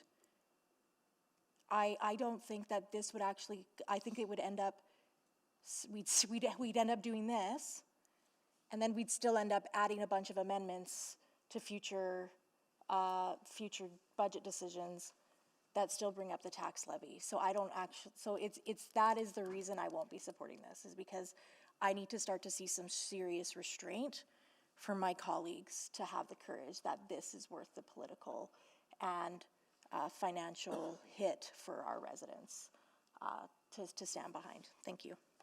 Thank you, Councillor Jans. I suppose it's out of order to ask if the mover would, because we can't amend it now, we're speaking Correct, to it, we're right? speaking to it now. Yep. And I suppose it'd be out of order to ask if the mover would withdraw it and reintroduce something different, like over 2 years, right? Correct. So I can't do those things. Correct. Yes. That'd be out of order. That's still very out of order. Yes. Okay. All right. Thank you. That's all I have to say. Thank you. I'm not going to pass the chair to. I'm going to pass the chair to Councillor Morgan, actually, because Councillor Paquette's the mover. Take the chair and go ahead. Thank you very much. I think I'd echo a lot of what's been said today. I think, if we didn't have to think about the immediate impacts on folks for this upcoming year, this is a very easy thing. We should do this. We got to replenish it so we can start the dedicated renewal fund earlier, so we can pay back pay as you go, do all this. Those are the right things to do. And if we had started this conversation, if the 2026 budget was at 2% from a starting point, or 3%, I probably would actually have a different conversation as well, but we're not. And the reason we're not is for a long list of reasons. The reasons we have had the last 4 years of increases, I've talked about this over the years, but I'll do my best to cover as much as I can. We think about decades of underinvesting in certain areas there as the city was growing. We went 5 years in a row back in the 90s where it was zeros, and we did that by selling off snow removal equipment. We did that by doing a bunch of things that were probably not wise decisions, but allowed the councils of the day to have very low increases. I've talked about it, and I'll continue to point to myself during the 2019 to 2022 budget. I'm the first to admit that it is my decisions then throughout COVID that kept our increases artificially low. I've said it many times before. I'll continue to say it, that we kept increases artificially low during that 4-year budget. Yeah, we were in a very uncertain economic time. I mean, now that I have the benefit of hindsight and seeing where things are at, I wish I would have kept it to inflation. But I had no idea what was happening in that time. That was a very challenging world. So we as in me and those of us around during that 4-year budget, created also some of the challenges that we're facing in this 4-year budget. We've seen a reduction in infrastructure funding from other orders of government. We have seen downloading of costs. We have seen, there are so many factors that have added to this. And yet, that being said, when I did that chart earlier this year, comparing ourselves against 23 municipalities in the province, we were middle of the pack. We were average, about 25% increase since 2019, and we were pretty much right at the average. Calgary had 35%. Other cities were much larger than us. There were others that were below us, oftentimes the counties that have a very large non-residential tax base. So there's a holistic issue about how municipalities are funded and our ability to sustain financial viability in a world that has evolved so much since property taxes were first introduced as the primary funding tool. This is a long philosophical conversation we could go into about why we need to consider different funding tools. And I was actually encouraged when I heard Minister Williams say he is interested in looking for other ways for cities to get revenue to address the new realities we face. Another factor is our rapid population growth. Most of that growth happened outside the Henday, and still the reality is today that the vast majority of new neighborhoods that are built do not cover the cost of the services to provide. We had one exception to that rule, and that was Kendall, and that was great, and I'm glad to see that, and I hope going forward we see that same type of financial equation when we're talking about new growth. But in the meantime, every neighborhood that was approved since about the late 80s lost us money. We all had to make that up through property taxes. So all of these factors combined have created us in the situation where we're at. And so what I would say is that asking for another 2.7%, taking this up to over 9% at a time where we already told Edmontonians what to expect, which was 6.4%, which is already tough, but at least they knew that this is what was originally approved and promised. I think we need to hold firm to that. The last thing I'll say, and a few have touched on it already, is that this also somewhat assumes that we're not going to change how we're doing things over this next 4-year budget. And we might not be able to. Maybe we go through that process and there's no way to produce any additional changes, but I'm not ready to give up hope yet on that. I do feel that our budgeting process has, with the amazing work of administration over the last 10 years to find savings, it's been done primarily in an incremental-based exercise, I think, versus a different foundation-setting exercise, which is what I think we're hoping to go through over the next 4 years. And to, I think, as Councillor Rutherford's point, we need to do proper engagement with Edmontonians. I've already mentioned, I have a subsequent motion on this, about talking about the real costs of running a city, getting all of that feedback, getting all of that advice. But until I've done that exercise, I'm not ready to do this yet. And that's why I can't support this motion, but I appreciate the points raised and why it's brought forward. Thank you. And you're welcome to have the chair again. Thank you so much. Councillor Paquette to close. Thank you, and I appreciate all the comments, and I don't disagree with any of them. I will just say, though, that we have to look at the math, not just the mood. We're elected because we've been asked to really drill deep into the facts and the figures and look at things that the average person doesn't have time to do.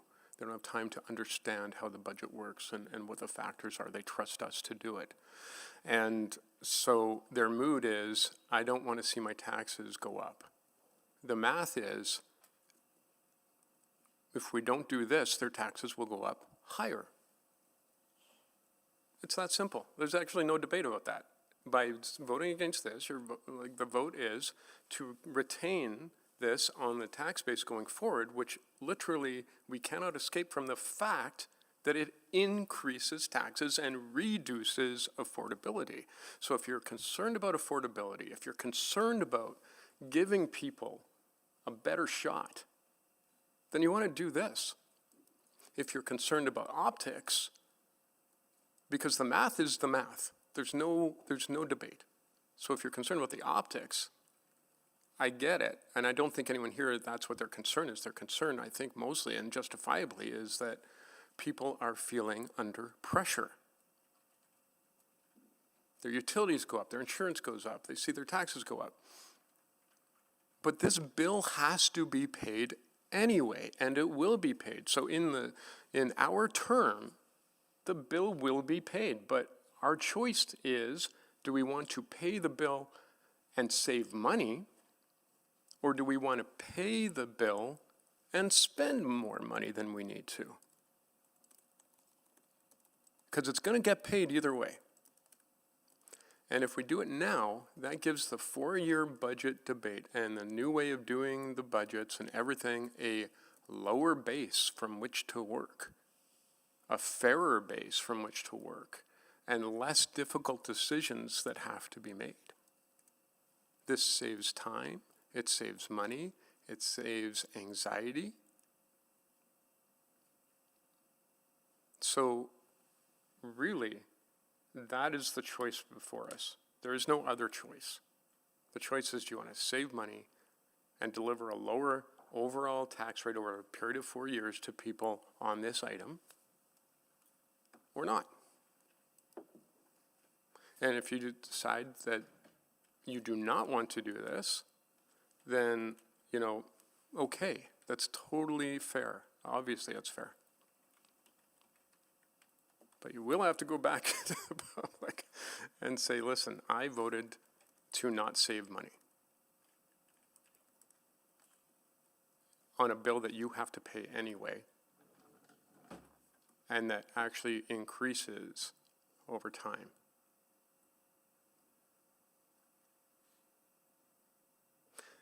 The other benefit of doing this is that if that is replenished, that safety that we ensure means that if there are bumps coming ahead, whatever we determine for a 4-year budget won't have to bear as much of a massive upswing to pay for that bump, because the money is already there. And so it actually makes the tax rate much more predictable. And it makes our city that much more resilient. So I get it. It's a big sticker shock. But I would rather have a big sticker shock one time on one budget than to be grappling with our budget over the next 4 years because we're leaving things on the table that we don't have to. There's a number of motions on here that really could use. They're asking for a few $100,000 here, 2 million there, 3 million there. Just making this move today covers the cost of a motion like that comes in the future. If you have the option to pay off a credit card for your own finances, you'll pay it off. Point of order. Yes, that's the. Yeah, please. I'm uncomfortable with some of the characterizations. If I'm making unfair characterizations, I withdraw and apologize. Yeah, we can cover that. I was going to give you a few more seconds to finish as you were nearing the end, and I was going to offer a few things. Now, this is all just my opinion, but the facts of what I said are the facts. Now, motivations are, I would never speak to someone's motivations. Thank you, Mr. Mayor. I think the one, especially one of the things that did come up, Councillor Paquette, and this is where I just want to make sure there's clarification, is that there was a comment saying that if you vote against this, that you are voting not to save money, and I think that you would have to say I'm voted not to save money, and that puts an unfair characterization, I think, to the rest of council. Yeah, I withdraw that. I think the point was understood, but probably worded poorly. And just wanted to make sure we're careful on that. And yeah, Councillor. I think the analogy of a credit card is also inaccurate and misleading. We are not. Oh, I see what you're saying. Yeah, we are because not it's not incurring debt, interest. but it This is is a not legally debt. required payment, but it's not debt. I don't believe it's legally required. That's, I appreciate that point. So yeah, thank you. So we just want to make sure. But I apologize for withdraw that as well. Thank you. Okay, never my intention to offend. No, I understand. I just wanted to make sure we're all careful about that and not leading to assumptions. So thank you for withdrawing those two pieces. Please vote.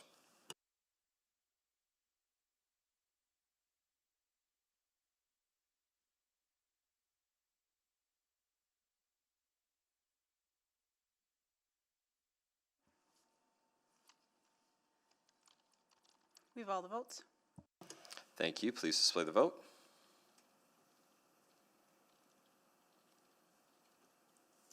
And that motion has failed, 1 to 12. Thank you. Next up is Councillor Tang, I believe. I'll go with 09 for Explore Edmonton. Great. And that was moved by yourself and seconded by Councillor Parmar.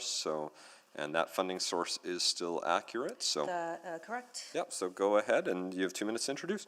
I think it's no secret around the funding shortfall for Explore Edmonton, and I think administration gave a pretty good summary of kind of how did we end up at this point. I think it was yesterday. I know there's some differences of opinion in terms of funding sources, so it's on the table for whoever wants to amend. I guess I'm taking 1 million from the EPCOR dividend with the assumption that the rest of it would be for DATS and the cleaning one that's on here. But I think it doesn't quite work out to be even. So anyways, I understand there's some intent to amend the funding source, so I'll just leave it at that. And I've heard some intention, and I agree with that. We really need to find a very stable funding source, so we don't have to do this year after year after year for Explore Edmonton that generates significant economic development activity, particularly in tourism and visitor economy. And, for the next 4-year budget cycle conversation, that's my assumption. This is the final year we're going to be doing this one-time adjustment, and that we're going to have something stable embedded in the base budget. Thank you. Thank you. Questions, Councillor Salvador? Yeah, thank you. Sorry, I'm trying to do some quick math. I'm just looking at the 1 million funding from Explore. What would this leave us? And then I'm just looking at the funding for the bus cleaning. I believe that was 1,224,000. And I think if we allocate the 1 million of the EPCOR dividend to this, that won't actually leave enough for the bus cleaning. That's the only thing that I am trying to work out. I don't know if administration has any better math than I do. Yeah, you'll be about 20K short. So okay, if you use the 1 million on this, you'll have 1,005,000 remaining, and the bus cleaning is 1,224. So you'll be a little bit short. 200,000 short. 200,000 short. Okay, maybe just for consideration then. I don't have a great solution, but I'll just leave that to the Assembly and might come back for another round with the change. Thank you. Councillor Stevenson? Yeah, thank you. I think I have wording that will work to that effect. I've put it in the chat and happy for any suggested changes, but I'm proposing to delete the portion of the motion after FCS 03158 and replace it with 11 million from the Financial Stabilization Reserve. Yeah, that's, if there's a seconder, then we can make that adjustment. Seconded by Councillor Wright. So that would just adjust the funding source. So instead of it being with 1 million funded from the EPCOR dividend and 10 million from FSR, it would be 11 million from FSR. So that's the amendment on the floor. I could just briefly introduce to say that is the intent. I think it's just a bit complicated with EPCOR, the EPCOR dividend being an ongoing funding source, the rest of it being a one-time basis, and as mentioned by Councillor Salvador, just there are a few packages that I think fit neatly within the $5 million EPCOR dividend, and I think it just makes sense to keep those whole and do this as one piece. Thank you. Councillor Rutherford, questions? So I was on the board for an amendment too. Yep, so that we can do, if you want to do different numbers. So I wanted to, my intention was to amend from one time to ongoing and to delete the funding source to be the tax levy. So it's not just an amount. Yeah, I feel like that would need to be an entirely separate amendment because we're going to be going from one time to ongoing, and the change to tax levy. I think that would be, I'm just going to check with our clerks there. Yeah, I think if we're looking to change this motion to ongoing and then tax levy, I feel like that's an entirely separate standalone amendment.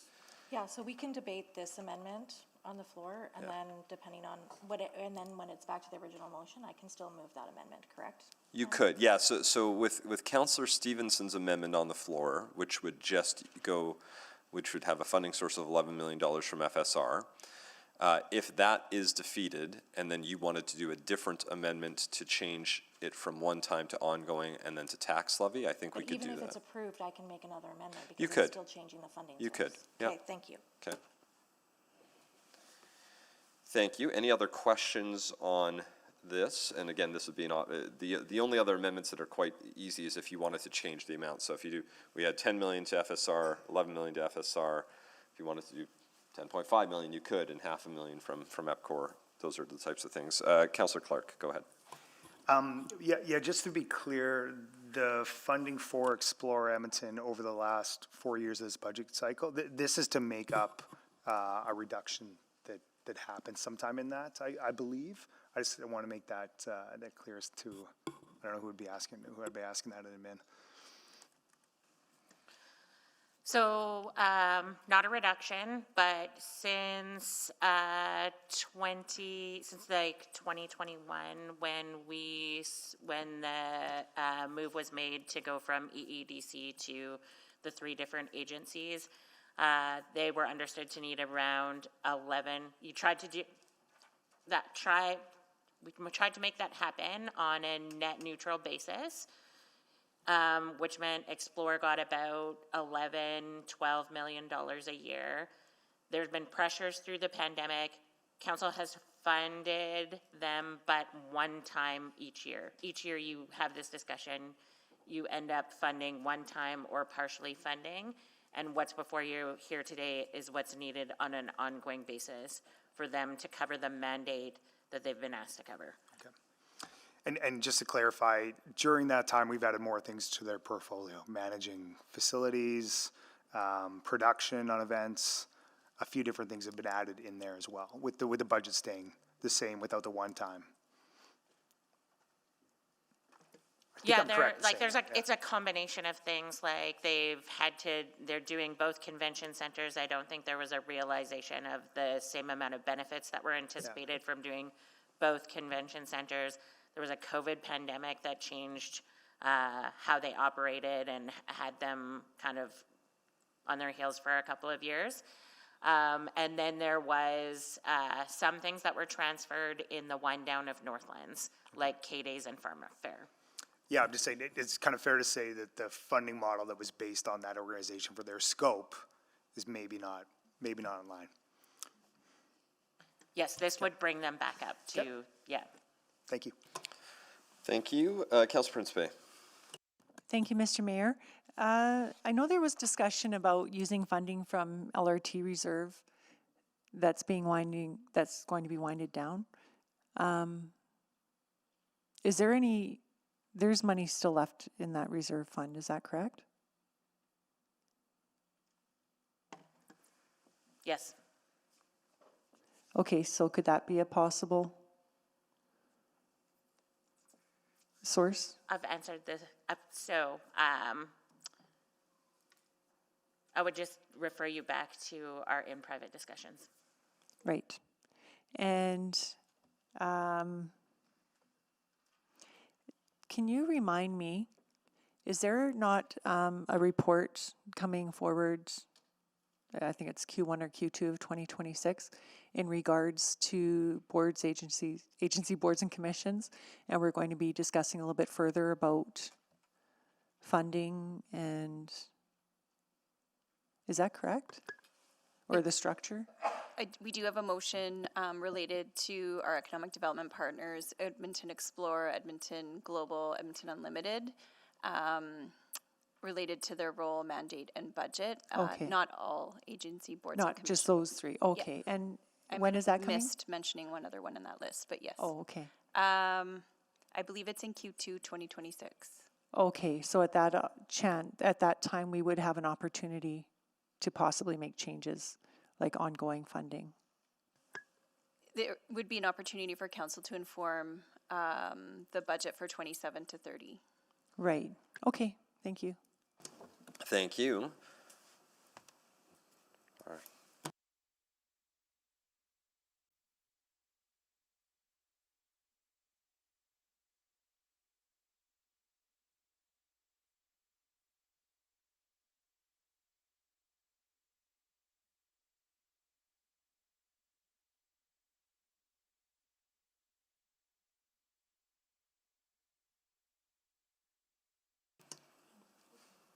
Yeah, sorry, we're just taking a moment. So essentially what we're clarifying, since we have essentially stacking amendments, typically we vote on the highest amount first. The thing is, both of the amounts are the same. So then we try to vote on the highest impact, and it is likely, we're going to get confirmation, but that Councillor Tang's original amendment, which would have $1 million from EPCOR dividend, which essentially is ongoing funding, would have a higher impact than 11 million from the FSR. So we would be voting on Councillor Tang's first, and if that were to fail, then we would vote on going all of it from the FSR. But we'll double check with the clerks and make sure that is a correct So Yeah, then so how do I? Let's just, so that, and yours makes it a little more challenging because you want to do all ongoing, but there might be a way. So I'll go to our clerk just to Yes, so first. thinking this through, what you're doing is not wrong. I'm just trying to think about the easiest way for everybody to sort of follow along. So the first question is, do you want to fund this? Do you want to fund it ongoing? Do you want to fund it on a one-time basis? And what are the funding sources? Understanding that the funding sources have different restrictions. So to be clear, there's three different, go ahead. Well, I was going to maybe clarify my intention then. If that is the case, just to make it a little bit less confusing, I think my intent is for this to be one time and for the ongoing piece to come back in the 4-year budget cycle. So apologize on the splitting on the EPCOR dividend. I felt like that was kind of aligned with some of the conversations we've had. But whatever needs to be done to realize that intention. So yes, if the intention is only and entirely one-time funding, then we should just be using the FSR. If there's the way the originally worded motion is that 1 million would be ongoing, and then for future years we would only have to find 10 million instead of 11 million. So if that's your intent, then you can move that. We could restate that, and then essentially it renders. We would change your funding source to say 11 million from FSR only. So that if I restate it with kind of essentially what's here, then that Correct. will allow Councillor Rutherford to amend that. Then Councillor Is that right? Rutherford could still choose to amend Okay. that. So that'll be easier, yep. process-wise. Okay, sure, I will restate. Oh, So no, sorry. Just hang tight. Sorry to be a Yep. total stickler, so there's actually an amendment to an amendment on the floor. So we'd have to have that amendment technically Yep. withdrawn Yep, so that I perfect. could let, Then yeah. we'll restate Councillor Tang's, and then Councillor- that allows Councillor Rutherford to provide an amendment to the amendment, and Great. we're good. Yeah, let's do that. So I've heard, okay, so that amendment is now off the floor. Councillor Tang is going to restate Okay. with as originally planned. That the Explore Edmonton operating expenditure budget be increased by 11 million on a one-time basis in 2026 for the service package Explore Edmonton operational support as outlined on page 55 in attachment 2 of the November 24, 2025 Financial and Corporate Services Report FCS 03158 with 11 million from the Financial Stabilization Reserve. Thank you. And now that allows us to take that motion, and then Councillor Rutherford will have an opportunity to make an amendment to both. Can I make a point of order here? Potentially, yes. Sorry, I didn't want to interrupt, That's but okay. I was in favor of the original motion, Eh, so I would like to vote on the original motion. So there will be a way to, because I would also like to have the original motion Okay, on the floor, because I would've but made there's a that. way to do that. We just need to make sure we're going. Okay. So the way I think we'll approach this is that because Councillor Rutherford's amendment would make it all ongoing and tax levy, that would be the highest impact anyways. So we would be able to vote on that first. If that were to fail, then I would say you or I or anyone else who wanted the originally worded motion to go on the floor can make a separate amendment, but let's not stack those ones just because it'll be a little bit messier. If I can just do Councillor Rutherford's because it's the single largest impact, that would make it a little simpler for us. Does that work? Thank you. Great. So Councillor Rutherford, do you want to formally, make her amendments? Is she okay, ready to go to make an amendment? Yeah, so just so we're clear, the restatement has sort of been your practice, so we're just going to put it up on the floor, and then you can rule. Correct. So yeah, this is restated. It is the way the mover originally intended, all one time. So now I can go to Councillor Rutherford, who has the ability to change both the funding source and whether it's one time or ongoing. And I think they are interested in doing both. Councillor Rutherford. Yeah, I don't know if the clerks have the wording. Yeah, so I'm just going to help in. Janelle out if I can just say it out loud and you can tell me if this works. So the amendment would be that you would like to strike out one time and replace it with ongoing. And then after the, after, oh my God, my. And you want to replace, so then just, it's as simple as replacing the FSR with tax levy. Correct. So it's just two deletion and replaces. Yep. So that motion is, as long as we have a seconder, first of all. Second. Seconded by Councillor Salvador. That is accepted. It's going to take a few moments while they do that. Since we have a minute, before I introduce, maybe we can let our other guests come down, because then we can put that on the, yeah, might as well take a moment, because we can get it on the screen. No, don't run, don't run. You can walk slowly.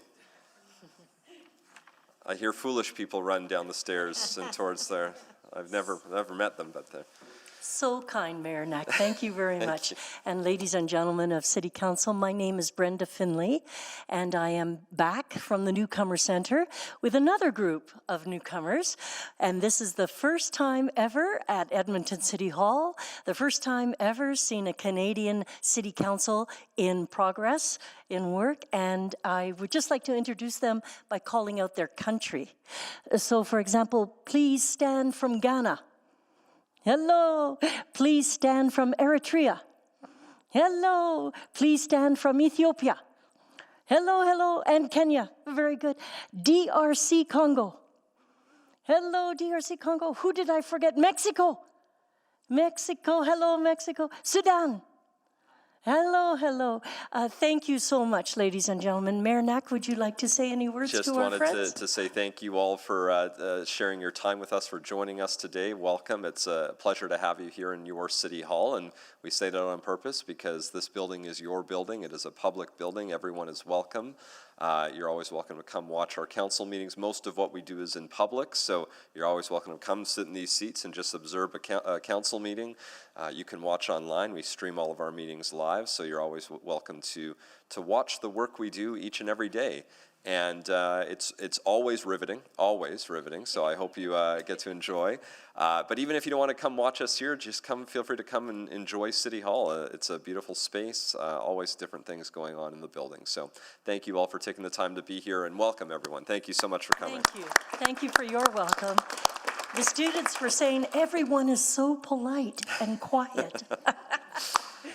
The beauty of municipal politics is there's no need for yelling or screaming or dumping water jugs on people's heads. Is that too soon? It's like 30 years old. Okay, no? Okay. That happened once in council chambers, not from any of us here, thankfully. We were all very respectful, generally. We do our best. Thank you. So I think the amendment is on the floor. Councillor Rutherford, please take 2 minutes if you'd like to introduce. You're welcome to. Yeah, I think I have to. When colleagues have been approaching me about amendments throughout the budget debate, I was very clear that if we thought it was important, we should not be eroding our FSR or our financial strategies, and we should be bold enough to put it onto the tax levy to stand behind that decision to Edmontonians about why that was so important and so vital and crucial to put on the tax levy. We've also heard from Explore, like we've already done one time to Explore. We've already dragged this on, and it's affecting their ability to be efficient. It's affecting their ability to attract world-class events and attractions to our city because they don't have that stability. They're responsible for 2 huge city assets that have been impacted by the pandemic as well. So I wasn't I know this is a lot, but I can't support the original motion. So I was like, what is a path that I would actually support this and stand behind my support for this? I think we've all talked about how important economic development is. We've seen the return on investment from Explore Edmonton. We know that the hospitality sector is one where we're seeing a lot of unemployment, and there can be a lot of gains garnered there. And we were just contemplating putting $64 million onto the tax levy, and I know that vote happened as it did, but there was lots of good conversation about how an injection on our FSR would be so beneficial. So the fact that we then have another motion that then reduces that is hard, and so I think we should just either accept that this is a tax levy or not support it. Thank you very much. Any further questions? I know we were asking questions on everything. If there's questions on this, Councillor Tang.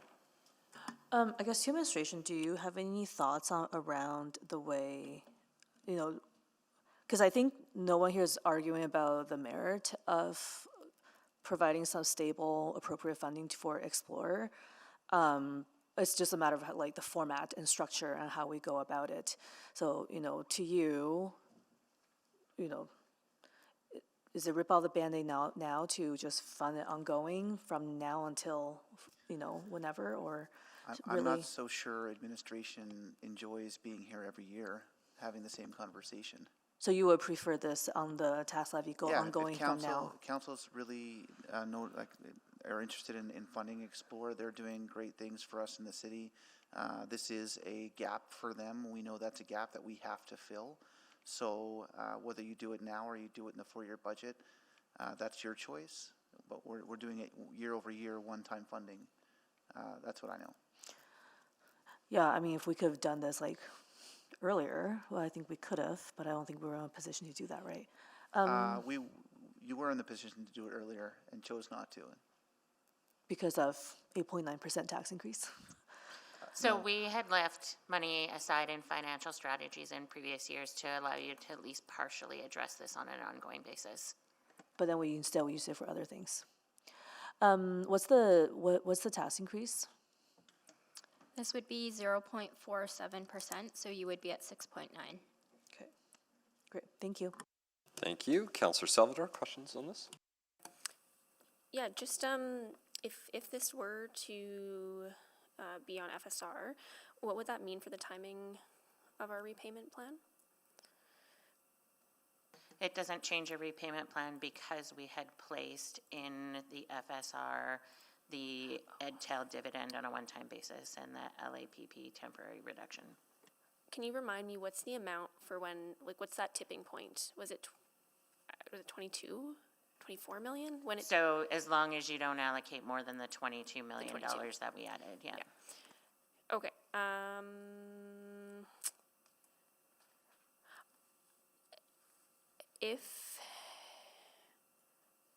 So if this is not funded ongoing, if it were to be funded one time, and there was a desire to have it come back funded, I understand that also creates some complexity, correct? For council to try to direct that? I mean, you rarely do this, but you could direct a funded service package. What that means is we fund this regardless of any other priorities. And so you would just have to know that that's what we would do. If it's not 0.47 this year, it's probably 4.45 next year. Yeah. Okay, thanks. Thank you. Councillor Elliott? Thank you. Just had a question. My colleague has asked that about 6.9%. But if we were to go to the FSR, that would bring us down to what, about 67 million? Because we're looking at now about what, 78.4? Does that sound about correct?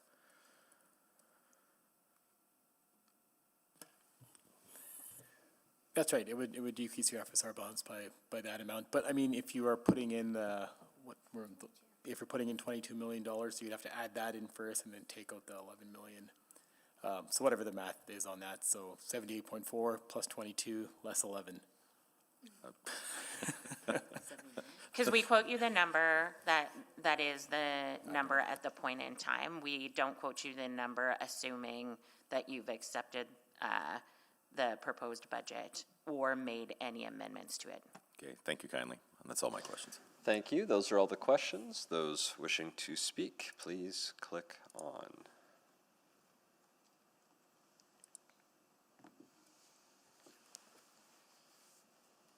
I can wait in case.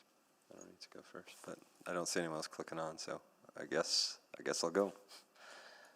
Councillor Stevenson can go first. Yeah, I look forward to hearing from my colleagues, but I'm surprising myself by feeling inclined to this. We've heard really clearly how important our non-residential tax base is, and in this, again, we have a lot of our base budget where we're supporting business and economic growth, but this is an adjustment that we could make at this point to really demonstrate our commitment to that. I agree, it's a bit. I would want to see it funded ongoing in the 4-year anyways, and so I appreciate providing that clarity sooner rather than later. So, still open to persuasion either way, and look forward to hearing from my colleagues, but appreciate the mover bringing it forward for consideration. Thank you. Councillor Principe? Thank you, Mr. Mayor. Yeah, I would like to see this ongoing myself at some point. I don't know if I want to see it today, though, simply because we're expecting a report in Q2 of 2026, which I think might help inform and may help make a decision going forward. And I would rather wait to see it at that point before we make a decision on this today for myself. Thank you. Councillor Wright? I'm quite surprised at myself that I'm looking to support this as well, coming from the tax levy. I think all along we have, or past council has supported Explore Edmonton and realized the need for them. And so I think it is inevitable that we will be doing it in the next 4-year budget, so we might as well start right now. And that's going to bring us up to, and so at 6.9, because I can't just ask to confirm, we're still under the 7%, slightly higher than what we had planned on. Councillor Principe had said something that I wanted to comment to, and I should have wrote it down. Whoops. Anyhow, I think I will be supporting it, because I know I would be supporting it come next 4-year budget cycles. Thank you. Councillor Paquette, can you take the chair, please? I have the chair. Thank you. I mean, to me, it's good to hear, and I think pretty much everyone wants to fund them on an ongoing basis. It's just a matter of when. And so this goes a little bit to Councillor Salvador's question. My feeling was to not fund it ongoing today, to fund it with one time. I actually liked the originally worded motion of 1 million from EPCOR, which begins us down the ongoing path, and the 10 million from FSR. And then I have a subsequent already written to fund this on an ongoing basis starting in 2027. So it's very much a when we start doing it. So it's a very valid point of bringing it forward now, worth the debate now. I think for many of the same reasons that I've discussed earlier, the idea of higher than 6.4 at a time where there's already a lot of challenges is something that I'm not comfortable with doing further at now. So if this were to not pass, my intent is to make the originally worded motion to start with 1 million from the EPCOR, 10 million from the FSR, and then upon completion of our budget, I have a motion already drafted that would give direction to administration to bring this forward as a funded service package starting in 2027. So we would not be leaving Explore hanging at all or waiting. It would just not start until 2027. But for many of the same reasons we said, if we do that route, it means we're already starting to inch up higher on 2027 ahead of time. So that's the reality we're facing, and we have to decide our level of comfort. I will continue to come back to. I'd like to go through that 4-year exercise first to really determine what we should be doing, what we shouldn't be doing. If economic development is going to be a priority, which I think it is, how do we reform our next 4-year budget to make sure we're focusing on those areas and less in whatever other areas we might want to do less in. But I'd like to go through that exercise instead of adding the 0.5% now to do the ongoing. So that would be my take on this, and why I won't support this amendment with the greatest of appreciation to the mover, noting that if this were to fail, I'll make another amendment to the original amendment. Thank you. I'll take the chair back. I return the chair. And I'll go back to you, Councillor Paquette. Thank you. So I think that if our FSR was a little more healthy, I would have preferred the other motion, but because it's not, this is the next best case. In the other version, I think what we were looking at is like one time off FSR, and then move to a longer term formula over 4 years, but it's just too constrained, so I've got to go with this one. Thank you. Thank you very much, Councillor Salvador. Yeah, thank you. Kind of went back and forth on this one as well, and I don't think I need to reiterate how important Explore is as an economic driver within our communities. At this point, my strong desire, as I'm hearing, is around the table, is to provide stability and certainty. Given that this has been an ongoing conversation that comes up every budget, so Yeah, I am inclined to move forward with ongoing funding now. My preference would have been, and I alluded to this earlier, would have been to free up some of the funding from financial strategies, which would have allowed us to put several million in ongoing funding towards other priorities or towards Explore now with less impact on the tax levy. But this is the position we're in now, and in my mind, the next best approach would be to move forward on tax levy. I am uncomfortable adding further burden to our FSR at this time and want to stay as close as possible to our repayment plan with opportunities to accelerate that. So this would be the best path in order to achieve that. Thank you. Thank you. Councillor Jans. I support this as well. I'm reminded in my first term, in the first year, we did a 1.9% fall budget adjustment, and I think that was inadequate. It shortchanged us, and I think it put us on the wrong path that led to much higher whiplash downstream later. I would urge my colleagues, if you know this is something that you want to do over the next 4 years, if you know that this is something important, as Councillor Paquette already shared earlier, the difference between a 6.4% to 6.5% is only 30 cents a month for the average household.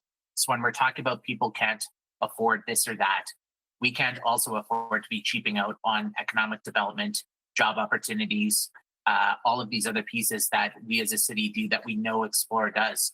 And if we know that we're going to be funding this, I would urge my colleagues, do it now. It's a slightly higher adjustment.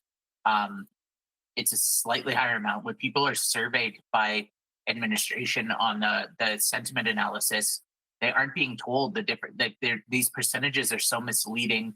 And I think that we're making wrong-headed decisions if we're chasing mythical decisions between a 6.4 and a 6.5 or 6.6, if we're shortchanging on pieces that are going to grow our economic development, grow our city, and actually put us in a more financially resilient position in the future.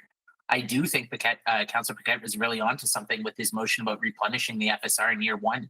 I wish we had a little more time to talk about that together. Maybe that's something we wanted to do over year 1 and 2, and I don't know if there's a way to come back to that. But absent that, in the meantime, I think we need to be looking at if there's things that need to be done. It's far better to be doing them in year 1 than dragging this out into year 3 and year 4. And I'm repeating myself, but I would urge you to support this. Put it on the tax levy. This is an important investment. Thank you. Thank you. And Councillor Rutherford to close on the amendment. Oh, Yeah. sorry. I saw Councillor Clark point like they are ready to speak. Councillor Clark, sorry. I think some important context from this on Explore is agreeing to this and having those funds on an ongoing basis. The biggest issue from Explore, from my lens with it isn't so much what the dollar value is, people. It's that there's uncertainty, right? I mean, this is an organization that we're not fully funding them. We're only, this is maybe 20%, if maybe a little bit higher on what their funding is. I think, whether this amount is right or not is a better discussion in the 4-year cycle. Maybe it's less, to be honest with you. I don't know what that is. But agreeing to this right now is saying this is the amount of money that we want to give to them, and this is kind of how it goes on an ongoing basis. And I'm not sure exactly if that's the need from the organizational standpoint. They'll obviously take the cash and happy to do it, but I think as we kind of look at what this organization is, and as they adapt pretty quick and they grow, and there's a lot of things that they're doing, I think actually having that discussion in the 4-year cycle will get us to a better place on what the real dollar amount is, and also what their mandate needs to be moving forward, how it involves community legacy pieces, how it actually shows to us and to the public a better way of their economic development and what they do, which is huge, and I'm not arguing that, but I think that's a better place for it. So I don't know if I could support this, because I think the other way is to get them through this next year is okay, but then to have kind of a wholesome discussion on what the real dollar value is, and the certainty is the biggest thing that these guys need. Thank you very much. Thank you. Councillor Rutherford to close. Yeah, I won't take too much time. I think a few things as I've been listening to my colleagues close that I just want to highlight is that we heard from our chief financial officer that, and especially if the intention is to direct a funded package, we're taking essentially from our EdTel special dividend to pay this year to still have that same pressure on our budget in the 4 years. I also hear the question about, we have a report coming back in Q2 that says like, hey, these amazing economic development entities, how can we be working better, and are we most effective and efficient? I don't think that you have to have that conversation to presuppose this, because I think it's like a lot of the negative fallacy that exists in the public about all of these efficiencies to be had that don't actually exist. So, you know, it hurts my heart just as much as everybody else to even do this. I don't love that we're in this position, but I also do think that if we're going to say we're going to fund it in the 4-year and it's going to be funded, why are we not just doing it now? Then we can work with our partner, give them that stability, give them that certainty. And then if there's an adjustment in the 4-year to say, you know what, 11 million was a bit too high. We've gone through these exercises.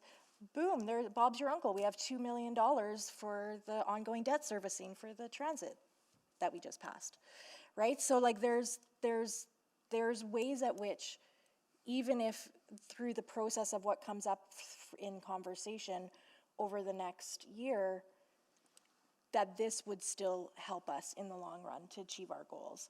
I, unfortunately, Mr. Mayor, am a little bit less optimistic than you are.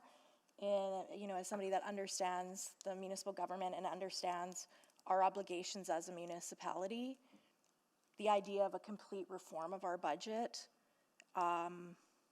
is not where we're going to go. We're going to get things like the DATs and say how comfortable are you in lowering these service levels on many things that I think will be very untenable for this council.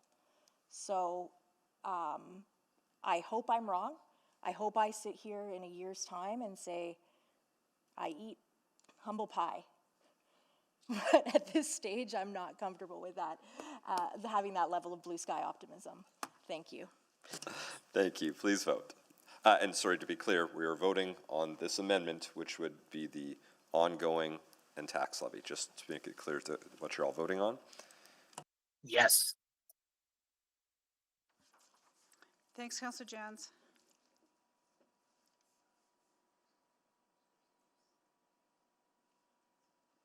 We have all the votes. Thank you. Please display the vote.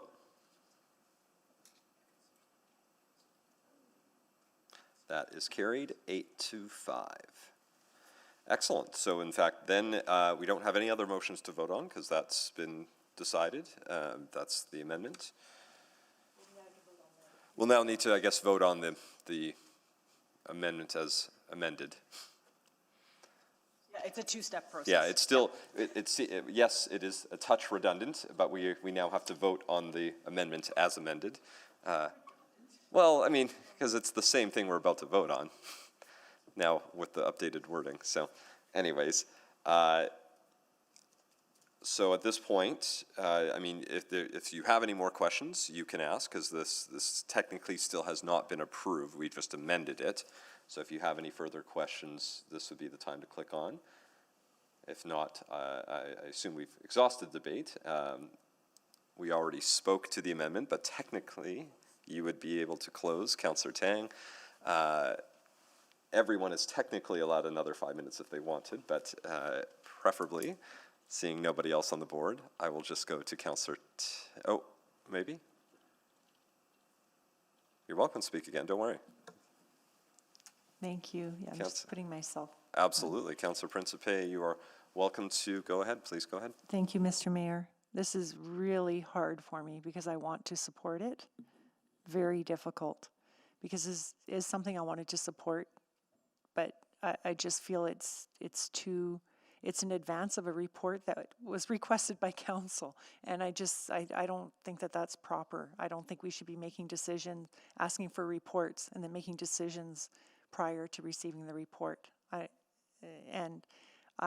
feel stuck because I would like to support funding Explore Edmonton, however, not like this.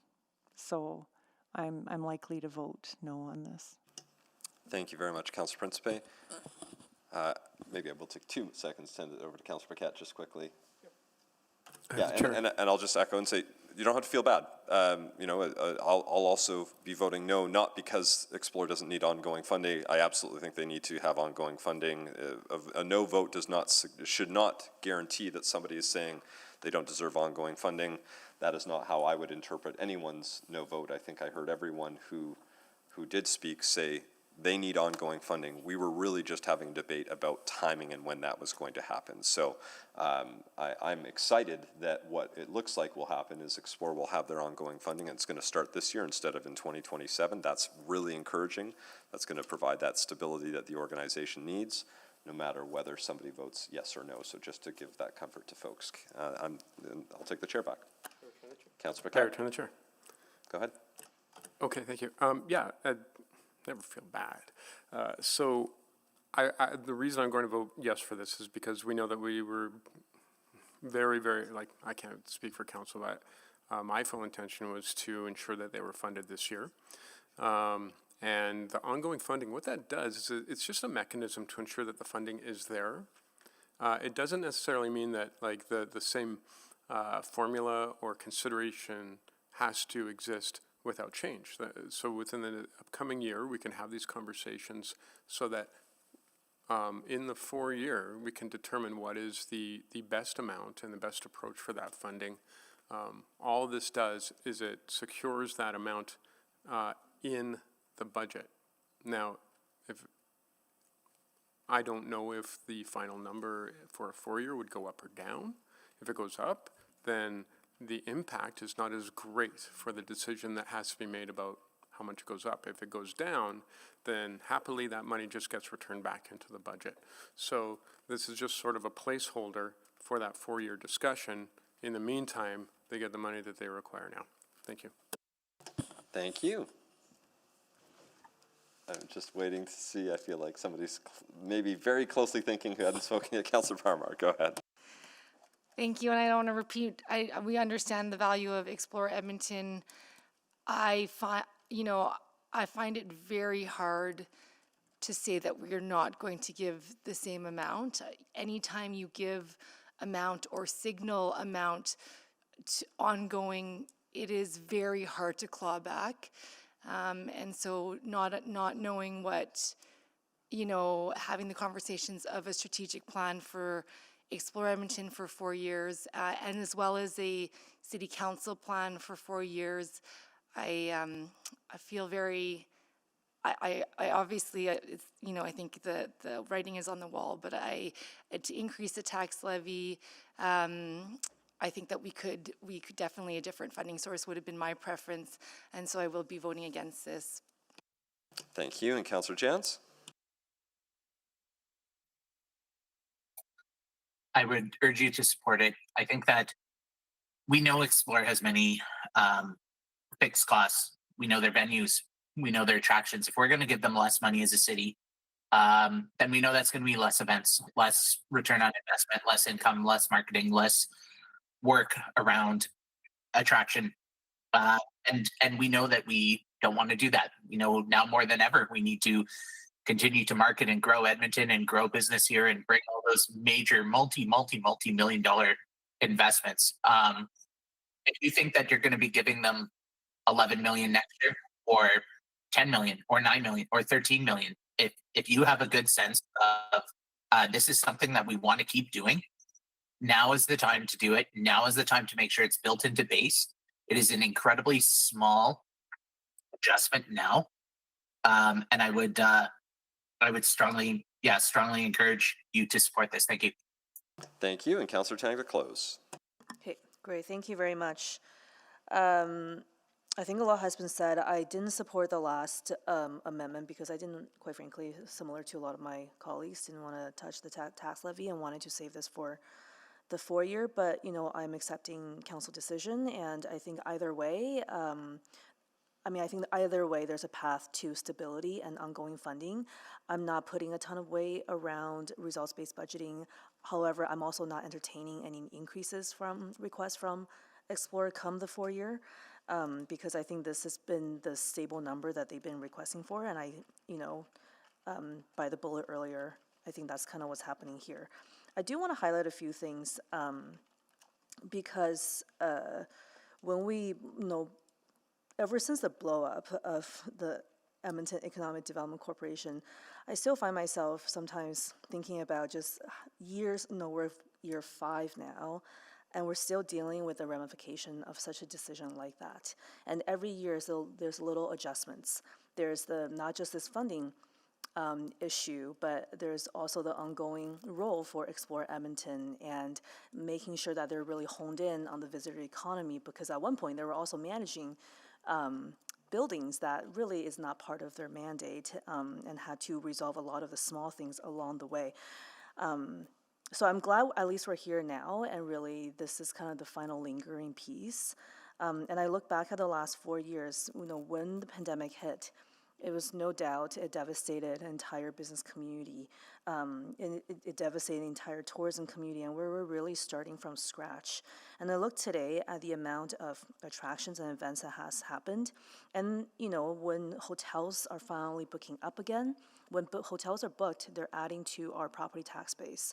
When we have out-of-town visitors and even local visitors, they are purchasing from local vendors, all of which, adds value to the economy and to the city. And I think, my preference would have been, similar to some of the others, but I do think right now, this is an investment right now, and that we're actually going to be returning with greater gain in terms of whether it's property tax base and other types of economic return. And then finally, I also think this mandate question that Councillor Clark brought up, we've also had a lot of those conversations with Explore Edmonton, and we've asked them to further make, lean up their organization and cut where anything that's not necessary. And what we have each year is really it's really the result of that. So I'm also mindful of those conversations to get to kind of the ask today. So yeah, I think ultimately, even though this isn't my preferred pathway, but I will be supporting this. Thank you very much. Please vote. Yes. Thanks, Councillor Jans.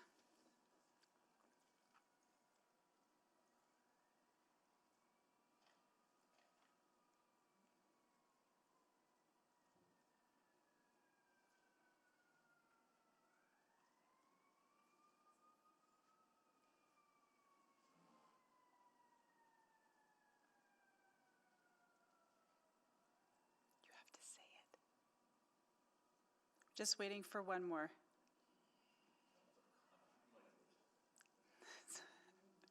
Thank you. We have all the votes.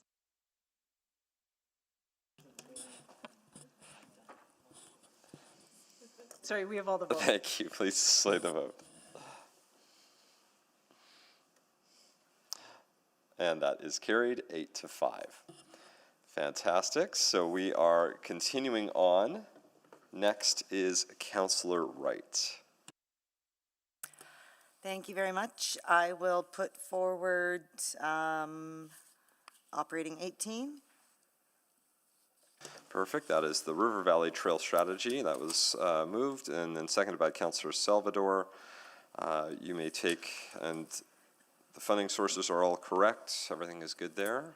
Yes, so Perfect. I'm looking at funding from the Natural Area Reserve. I think that's the one reserve that looks not only for acquisition, but also for conservation of our natural areas. And I can't think of anything more natural than our river, valley, and ravine systems.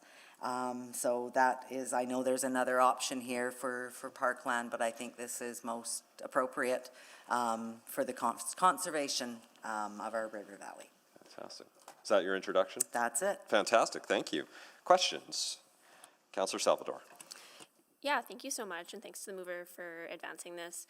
I did just want to have a little bit of a discussion about the funding source and the Natural Area Reserve versus the Parkland Purchase Reserve. I know in the wording that I had put forward, I was looking to use the Parkland Purchase Reserve, and just wanted to get administration's thoughts on which is more viable, which is more appropriate, recognizing that yeah, I understand the Parkland Purchase Reserve doesn't require any sort of policy amendments, but I'm not sure about the Natural Area Reserve.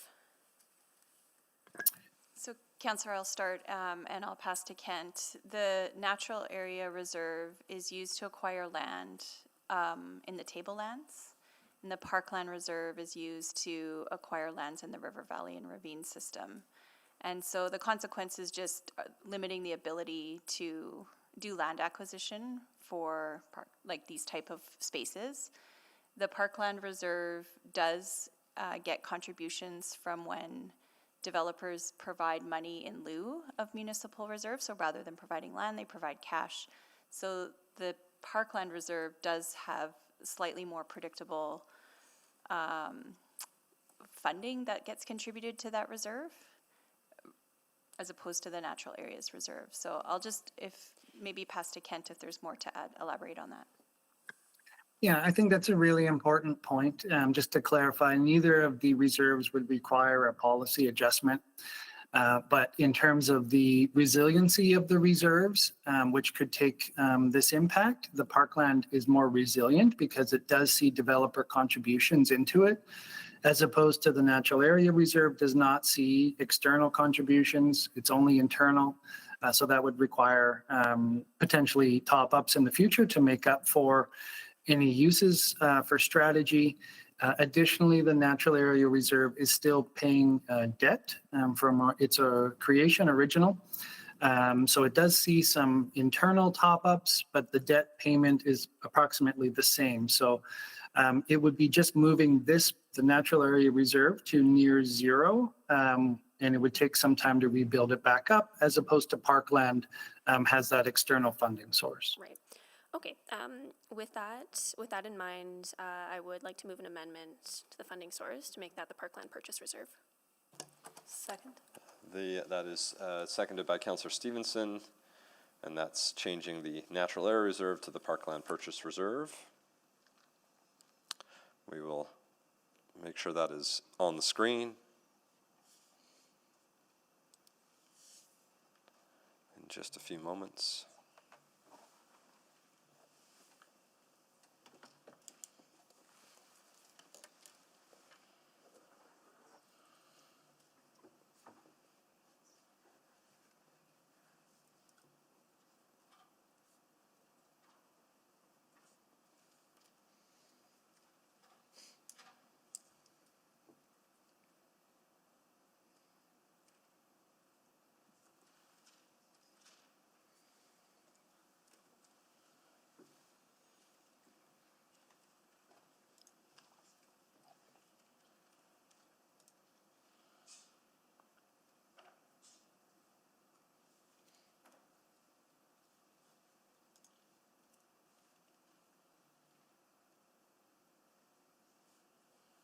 There we go. That's for the Parkland Purchase Reserve. And again, Councillor Salvador, do you want to take 2 minutes and introduce it? I know. Not much to add based on the line of questioning that I just went through, but I just think that this fund, as described by administration, is more resilient given the developer contribution compared to the Natural Areas Reserve, which I understand is quite low. Thank you very much. Before we continue on with questions, there was just a good suggestion in the chat, just to have a quick agenda management piece here. Based off where we're at in the process, I think it's safe to say we'll go into tomorrow's. So what I would be interested in, if somebody is willing to move, is a change of orders that instead of breaking at 3:30 to 3:45, that we just recess at 4 p.m. For the remainder of the day, and then we come back at 9:30 tomorrow. I can move that. Councillor Tang has moved that. Second. And that was seconded by Councillor Rutherford. That's okay? You've got, yeah, we just, Yeah. Okay, perfect. If you have any questions on that before we vote, I'm happy to take any questions. Yeah, and just to confirm, staff, our city staff and administration are fine. You're technically done an hour early, but we're in tomorrow, so we still got to show up tomorrow. Okay, I saw a thumbs up, so take that extra hour and relax a little bit. Great, then please vote on making that change to recess at 4 p.m.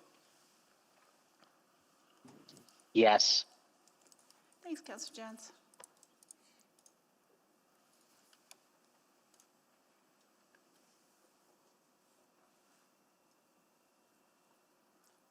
We have all the votes. Thank you. Please display the vote. That is carried 13-0. So we will now recess at 4 p.m. and we'll continue on until that point. At about 3:30, I will turn the chair over to Councillor Paquette so I can begin my transit journey over to the legislature for my meeting, and we'll just continue on as we go through the rest here. So we have the amendment on the floor. We are happy to take questions. Continuing to take questions. Councillor Wright, you had questions. Please go ahead. Yes, I do. I do just want to make sure, because when I first was suggesting this reserve, I was told that there wasn't enough money in the reserve, and I just want to confirm that there is. and so Yeah, Harm, I think. There's sufficient money in the Parkland Purchase Reserve. Okay, so what I'm reading in the reports is showing there's about 3.6 million, and that's after taking into account the 6.5. Yeah, so you're speaking to the Natural Areas Reserve. Yes. So that's going to be $3.6 million at the end of 2026 forecasted. And that's after the capital profile is funded for $6.5 million. Okay, so that's the Natural Areas Reserve. The Parkland Purchase Reserve we're projecting around $5.4 million by the end of 2026. Okay. I mean, it's not a huge buffer on either of them, I don't think. And as far as the use of the natural reserves, I think that is more appropriate for conservation. That's not really the purpose of the Parkland Reserve. That is more for purchase of parkland, is it not? So, Councillor, yeah, you are correct. The natural areas is pinned to city policy around conservation. But when we did assess either reserve, we do believe that either of those mandates can fit with developing the River Trail strategy. The Riverdale or the River Valley? Sorry. So the River Valley Trail strategy. Okay, you know, I am not objecting to the Parkland Reserve, and I'm speaking to it all. Thank you. Councillor Stevenson, questions? I've just realized it's not a question on the amendment, so I will. Because while this is just changing the funding source, it is still the overall piece. So Okay. I'm comfortable with it, and then we can just vote on it after. So. Okay, then just to administration, can you share some comparators of the cost of other plans and strategies that we've done, just so we can put this one into context? The total amount does seem high to me, and so just wondering again how that compared to like our Ribbon of Green project, for example, from a total project cost. I'm going to pass to Kent. I don't have the information in front of me on that. Yes, sorry, Councillor, I don't have that in front of me as well, but this is a little bit, although the title of this is strategy, it does go beyond strategy, and it features elements that our other higher level policy work hasn't completed, like the Ribbon of Green or the city plan or district plans, where there is some on-site field work, studies contained within this body of work. And anytime that we take on a project where there is boots on the ground, surveys being done, real assessments of the land, those drive costs and are more intensive as well. They get us a much higher level of detail, but they also require a more substantial budget. Okay, that's actually very helpful. So this is not a desktop planning exercise. This is a really thorough, ecological mapping, surveying of the river valley that will then help to inform the trail strategy, correct? Am I understanding? That's correct. The Ribbon of Green gives us a pretty good overall strategy of how we want to use the river valley. This is diving deeper into more site-specific examinations. Okay, and then will that information be able to be leveraged for other municipal purposes? We're looking very specifically at a trail strategy, but I'm assuming that data could also inform let's say, you know, a like coffee shop placement in the River Valley strategy, for example. Like this wouldn't just be one-time data or single-purpose data? Yeah, I think you're absolutely right. I could see it for activating activating uses in nodes potentially. It may help with determination of natural areas or sensitive areas that are more sensitive than we thought of. It could also help with things like our wildfire strategy of noting on-site components as well. Perfect. Okay, well, thank you. That gives a lot of assurance and adds a lot of value to the project. Thank you. Thank you, Councillor Principe. Thank you, Mr. Mayor. What is the purpose of these reserves? I thought I heard land acquisition. Yes, Councillor. Both of these reserves, although their mandate is broad, so we can rationalize and Council can rationalize strategy, their usage over the last few decades for both reserves has been to acquire property, either that are sensitive natural areas that we don't have other tools to acquire them, or they're opportunistic purchases of River Valley land. Okay, yeah, as Councillor Parmar said, that's quite a few reserves we have. A question about, I heard conservation as well. What about with elm trees? Is there any kind of impact that these reserves could have on elm trees, helping with the Dutch elm disease concerns? I don't have anything specific, Councillor, but I think because there will be some on-site work, if there is opportunities noticed by those professionals, then it would be shared and incorporated. Sorry, let me rephrase that. That didn't come out right. Would this be taking away possibly from could this reserve be used for other priorities? Mr. McEwen, do you have any? Yeah, I was just going to say this one isn't intended to, like, there's a tree reserve dedicated that the forestry group has been leaning on for the response to Dutch elm. In general, we feel in a good spot, resourced, responding to the incidents that we've had so far. So we're not currently eyeing these reserves as being required for the response to Dutch elm. Okay, thank you. Thank you. There are no further questions. Anyone wishing to speak to the amendment, please click on.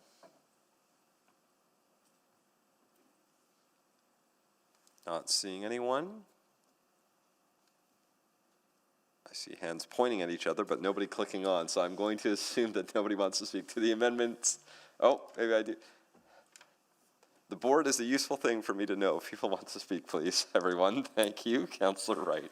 I will just reiterate again that I am not against using parkland. I just think that the natural area reserve is more appropriate for conservation to fund this River Valley Trail strategy. Thank you very much. Councillor does anyone else want to close on the amendments? Or I guess you closed on the amendment. That was your... Or no, that was the Councillor Salvador. Oh, yeah, gosh, I'm already forgetting. Councillor Salvador, do you want to close on the amendment? Oh, wait. Councillor Paquette came in. Go ahead. Potato, potato. Thank you. Councillor Salvador to close. Not really potato from my perspective. I know. Yeah, no, like from a mandate perspective, can totally, as administration said, rationalize either of the reserves. But again, there's I'll say a more robust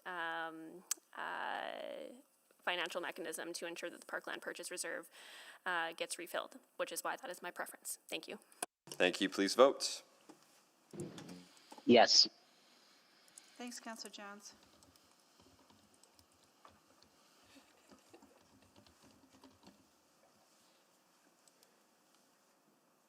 We have all the votes. Thank you. Please display the vote.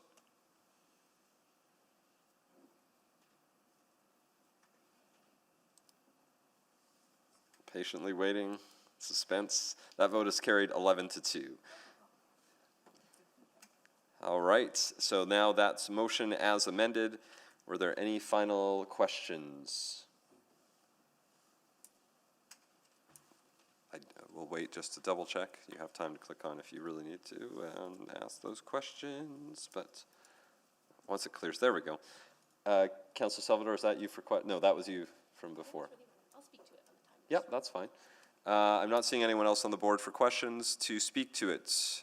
Councillor Salvador was ready to speak to it. Go ahead. Yeah, thanks so much. Really appreciate this being brought forward, and also recognize that this has kind of been a long time coming, and that there's been a desire, at least on my part, to fund this work for quite a long time. But finding a viable funding source that doesn't add to the tax levy has been challenging. So I'm really pleased to see that we did land on the Parkland Purchase Reserve as the funding source here. It allows us to get going on this work right away. And I understand it hasn't necessarily been how this reserve has been used in the past, but again, it does fit within the parameters of the allowable uses, especially given that it's one-time funding. And just to speak more broadly about the importance of this work, obviously we all share a deep love for our river valley and our trail system.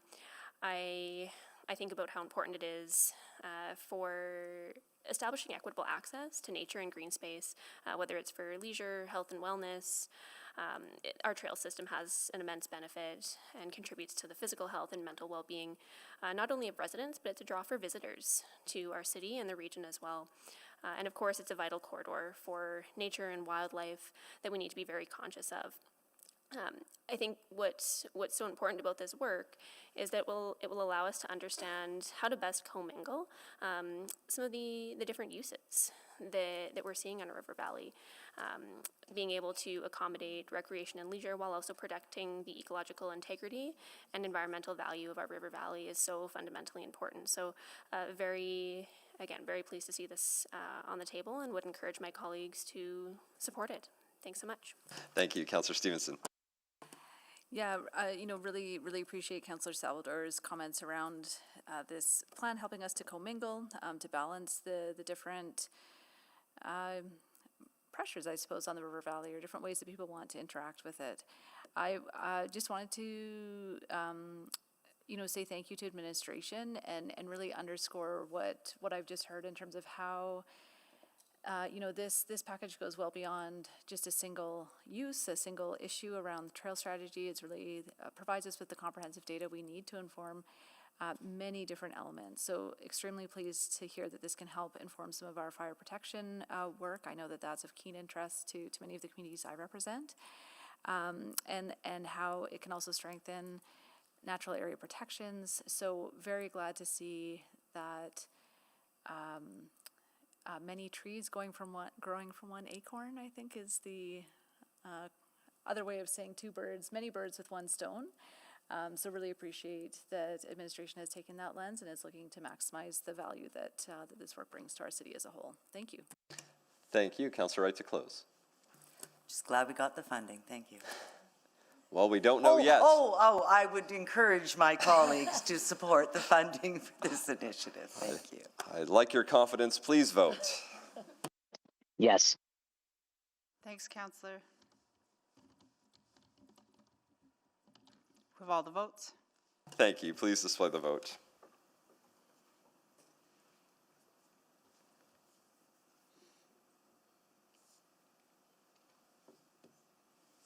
Scribe's having a little nap. It's tired on day 3 of the budget. Motion is carried 12-1.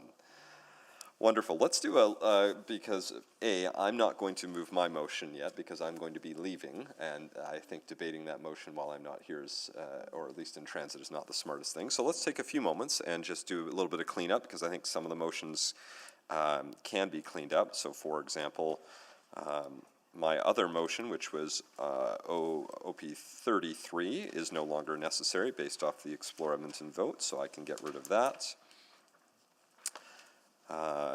And I think similarly, Councillor Salvador's Operating Amendment 3 is also no longer needed based off our vote. This is a good time to do a check-in. If anyone who is on the list has anything else they want to remove, they're welcome to. You don't have to. I'm just giving folks a chance if there's anything that was on the list. I'm not seeing anyone click on for that conversation yet, so that's okay. Wonderful. Well, I think those are the only cleanup ones that we were able to do for now, but that's good. That helps us tidy it up a little bit. Great, so I'm going to just kick myself down the road wherever I show up, it's fine. There's really, my motion won't have any relevance to the overall conversation unless amended. So let's go to Councillor Stevenson next. Oh, I am agonizing over which one to put forward, but I think I will start with OP 30. Yes, and that was the custodial living wage impacts, moved by you, seconded by Councillor Wright. Thank you. 2 minutes, go ahead. Thank you. So this is a motion I think is critically important in terms of follow through from the policy choices we made.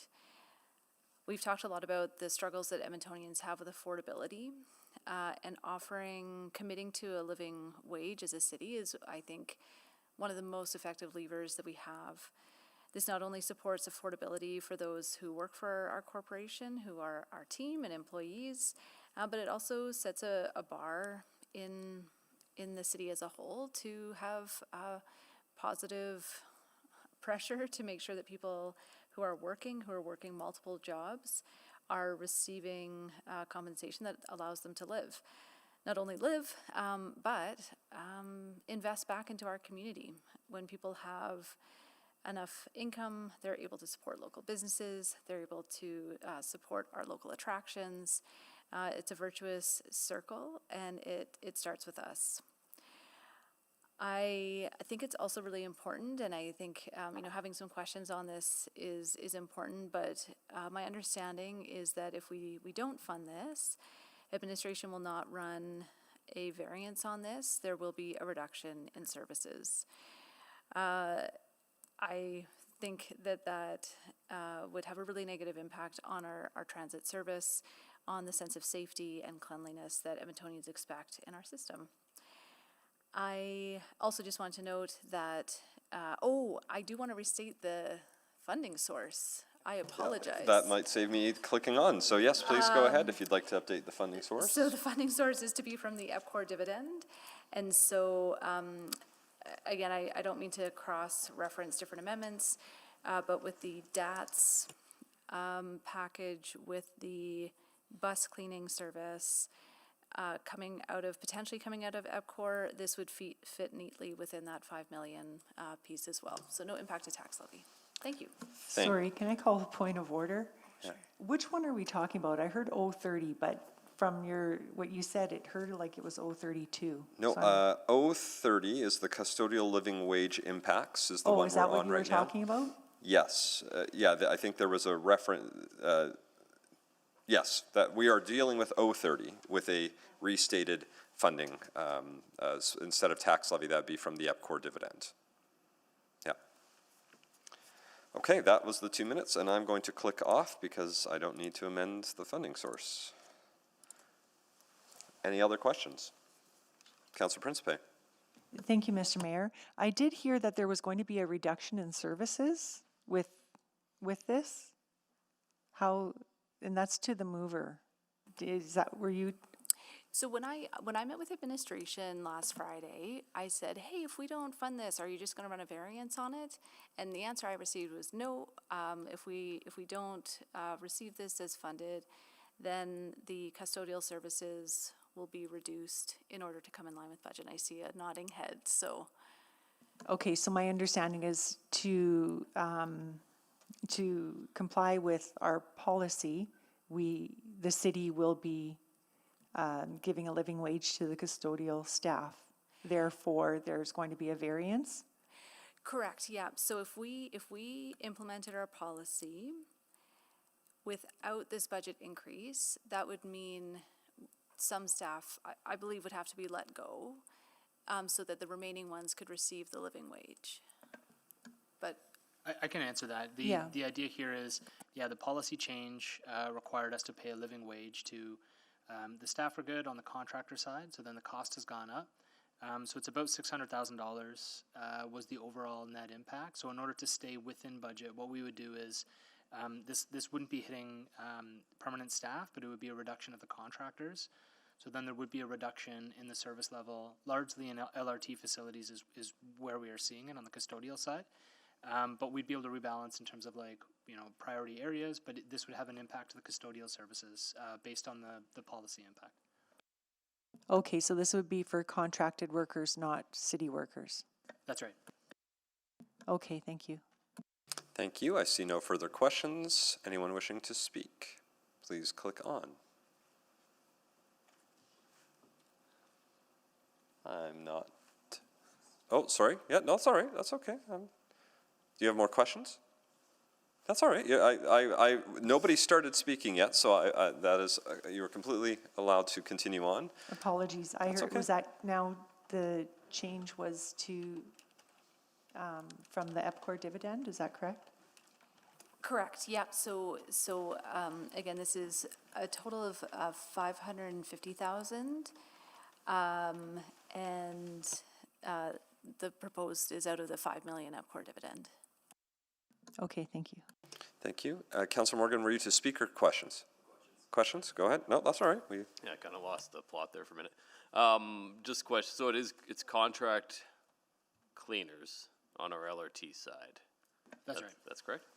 So it would be like fewer hours that we would be contracting. So I shouldn't presume that the contractor would let people go. It would just be fewer hours that we would be requesting a contractor to provide. So how they would do the staffing would be up to the contractor. We would still be paying that living wage, but the required amount of work would be within budget, which would be less than, which would be about $600,000 less. So living wage is like an increase to their hourly wage, basically. It was an overall net increase to what we would be paying a contractor to fit within the policy, yeah. How do we control what they pay their staff? Just out of curiosity, I have no idea. You do have a policy that indicates that contractor staff operating in city facilities need to be paid a living wage. Yeah, and we have ways to enforce that besides the contract, I guess. Yeah, like we try to hold our contractors accountable for what they bid on and the things that they provide. We've been here a few times talking about the nuances of how challenging that could be, but that is the policy and that is what we try to do. Yeah. Okay. Okay, thanks. Thank you. I'm going to turn the chair over to Councillor Paquette for the remainder of the half hour. I have the chair. And I will go to Councillor Rutherford. Yeah, I kind of had a similar line of questioning to Councillor Morgan. You know, the living wage and all of that is great, but exactly that, how do we make sure that actually gets in the pockets of the workers? And I'm not sure that the answers I received are comforting to me, that we guarantee that if we approve this, that the workers would actually see a measurable increase to their salaries directly, and that this wouldn't be a corporate subsidy.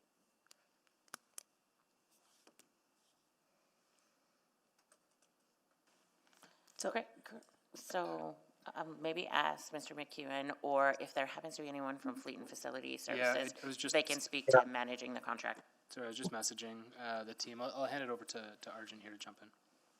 Thanks, Councillor Rutherford. We have really good relationships with our contractors on the custodial side, and we do conduct periodic audits to make sure that the wages that they are committing, as well as benefits, et cetera, do meet our guidelines.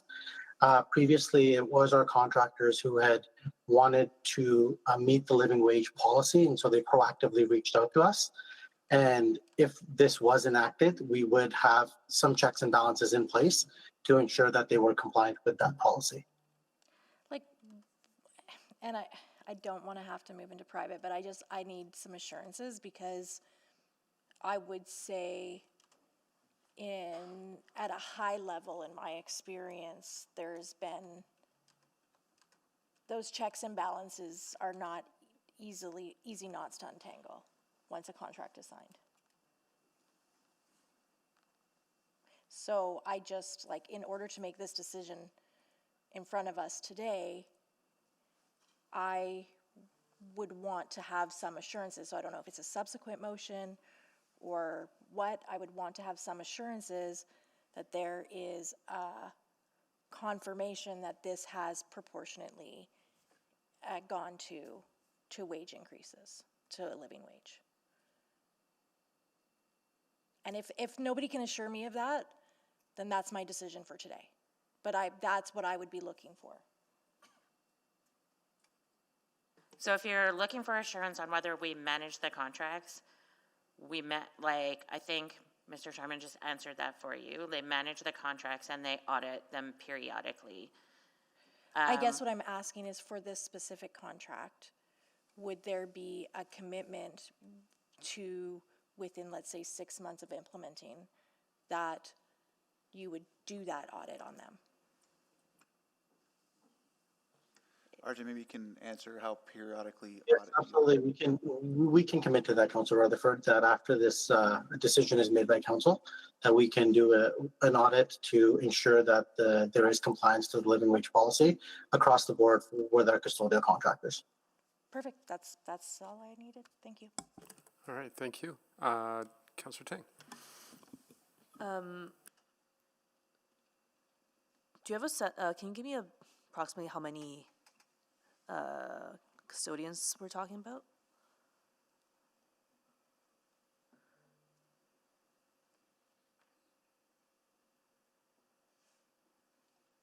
Councillor Tang, I can give you an idea about custodial hours that are there in terms of staff. I'd have to go back and get some additional information that I don't have on hand right now. Okay, and then the hours were? I will get that for you shortly. Oh, okay. And then we have a couple other amendments on this. So these are custodians for specific cleaning transit centers, right? That's what I heard in the opening. Yeah, that's largely where this particular contract that would be impacted. So we have this package, then we also have the basic cleaning, which is also transit centers. That's on the bus side, yep. I could probably hand it to Carrie, actually, to kind of differentiate, because there's bus cleaning, then there's the enhanced cleaning. That's right. Then there's a living wage. There's a lot here, and I'm like, where is the people, time, equipment conversation? Yeah, I mean, I'll hand it over to Carrie. She'll do a better job articulating. Yeah, there is a lot of structure around each of them. So the bus cleaner wages is when council directed those positions remain in-house. The budget wasn't restated to support those FTEs. So that's been a negative variance we've been carrying. So we want to right size that. So when you see the bus cleaning item, that's what that's about. This one, as we've identified, is for custodial contractors. It's a variance we've had. So we would need to reduce the cleaning levels if it's not funded. Enhanced cleaning, we had one-time grant funding from the province, and council on a one-time basis for a couple of years kept the enhanced cleaning going. That provides in-service cleaning on LRVs, more frequent cleaning of our stations. So rather than our base cleaning level of just once a day, it gets periodic cleaning throughout the day, and enhanced cleaning of our buses as well. So if that's not funded, there's quite a drastic service reduction on the cleaning side for both fleet and our transit facilities. Okay. I'm going to have to pause it there, unless you go ahead and finish your questions. Just, Sorry. We were supposed to take a break at 3:30. No, we're working through until 4. Oh, we're going to 4. Yeah, okay, gotcha. Yeah, I missed that. Thank you. I guess the reason why I was asking was if that permanent package one also does include transit centers, assuming this doesn't pass, but I guess you can obviously transfer between city FTEs versus contractors. That's kind of the... Yeah, that's right. Yeah. Okay, thank you. Okay, thank you. Just to the clerks, do we move a second round? Or are we just proceeding? You waived rules. Okay, yeah, I wasn't chairing, so I didn't pay attention. Go ahead, Councillor Morgan. Yeah, so I'm just a little bit stuck on the audit process there. Just given the amount of new Canadians that I've seen cleaning trains and buses and our transit system and stuff too, do we have what is the process for audits to ensure that those workers are properly engaged, given language barriers and maybe fear of speaking out, anything like that? Can I ask? Council Morgan, we have a number of staff on our in-house custodial team that are well versed in a variety of languages, but the audit would actually have to do specifically with asking the contractor to supply payroll information and confirmation of that payroll information in regards to living wage. Okay, so there's no interactions with the actual staff? We have interactions with the staff day to day as they are within our facilities and good relationships, I would say. But the audit focusing on living wage would again request financial information in regards to the wages that are being paid, pay stubs, etc. Okay, thanks. Okay, thank you. I don't see any other questions. Oh, go ahead, Councillor Clark. It's kind of my mood today. Okay, so basically what's for us, if we don't fund this, we're gonna have to let go of some cleaners, contractors, because we have to pay a living wage to everyone who does this. It's kind of the choice behind this, right? That's right, yeah. The policy was updated in order for us to pay a higher amount. Without the budget adjusting to accommodate that higher amount that we're required to pay, we would reduce the amount of hours for the contractor, so then there'd be a slight reduction in service. Okay, clear. And just kind of a bigger question with all these changes from ETS coming in for all the budget recommendations. And just kind of because I'm new, I'm going to ask this, is this because of policy changes we've done that we're coming with the recommendations at this part, whether it's this, it's bus cleaning, it's growth buses, all these things are coming. I'm just trying to kind of wrap my head around why these aren't in an overall bus. Yeah, they've kind of come at us in a few different ways. The policy change is one. That's this one in front of us, living wage. The enhanced bus cleaning, that was funded until the end of the year. So that would be to maintain that existing level of service. And then on the bus cleaning service delivery side, that one was a decision to outsource that work, and then that decision was reversed and the budget wasn't returned. So it's almost like 3 different decisions at different times. And so these service packages are intended to be that people budget time equipment approach to say, this is the people budget time equipment required in order to keep these levels of service. And so then those options are in front of council to choose to which degree do we continue.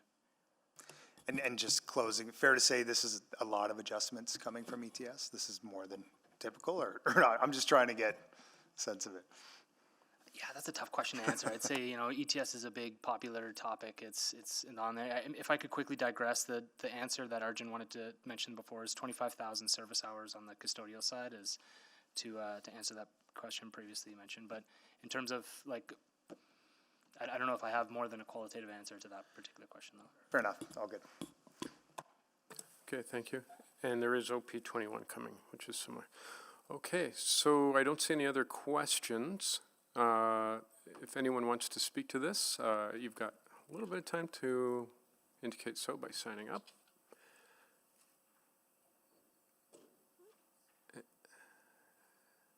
And Sorry. yes, go ahead, Councillor Principe. Thank you. Just one more question. Why are there 2 amounts? There's 465 from transit service and 990,000 from fleet and facility. Just the way the budgets are allocated, so a portion would be covered by the fleet and facilities branch, and then the other portion by ETS. So it's just an allocation by branch in terms of where that's who does the work. I feel like I might have added confusion to that answer. Yeah, that's okay. Yeah. All right. It made sense to me. Okay, thanks. Okay, thanks. And I misspoke. It's OP 19 that is coming up from ETS as well. Sorry about that. Okay, so if you would like to speak to this, please sign up. I didn't see a rush last time I asked, so I'm going to assume that this is what it is, and we'll move to Councillor Stevenson to close.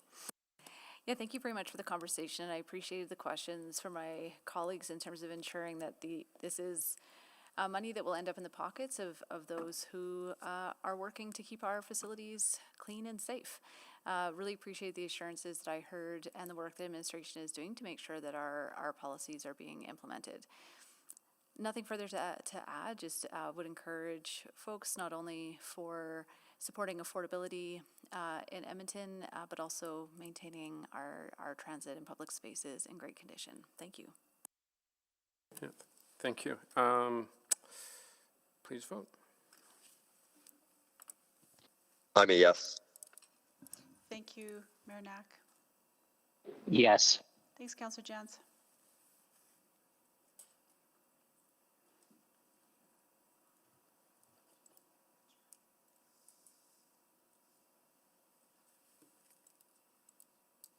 We have all the votes. Please display the vote. And that has carried. And don't listen to me on OP reports because I've got a different mental calculation that isn't fitting. Okay, so we are now moving to, if this list is correct, Councillor Palmer. Oh, wow. Okay. Thank you very much. And the only one I have is OP1.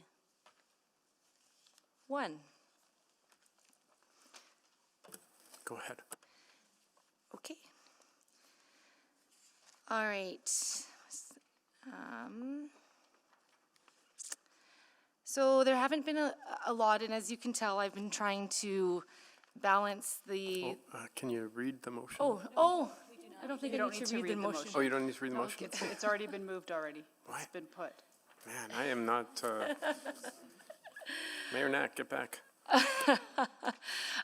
Okay, so I think I've been not wanting to put anything really in terms of increases to tax levy, and so when I looked at the whole budget package and listened to a lot of the concerns, is that why I'm putting forward the White Mud Drive upgrades, and I think it's called, White Mud Drive upgrades. Yeah, it's probably not called that in the service package, but it's with the Enoch Cree Nation, is because the dollars that we're putting in are being matched by two organizations. So one is by the provincial government with a third. The other one is with Enoch Cree Nation with another third. And the city of Edmonton would be putting in the last third to develop the White Mud Drive upgrades. I think when we look at the congestion in the West End has almost built homes before they've built roads, and we see the road network in the West very similar to a lot of the areas in Edmonton, but particularly in the West as we have a increase on some of the newer developing neighborhoods. This White Mud Drive upgrade seemed quite important to me and some of the residents. When I'm looking at this. I'm just going to pause you there. In the introduction, we introduced the rationale for the motion, but we don't argue the motion. Oh, thank you. Okay. So I'm putting this forward because this road, thank you, Councillor Paquette. This road is one that would help increase support the region, support the region, and would also be funded by other levels of government. So, thank you. Perfect, thank you. It's always nerve-wracking to put a motion on for the first time in budget. I totally empathize. Okay, so we will open it up for any questions.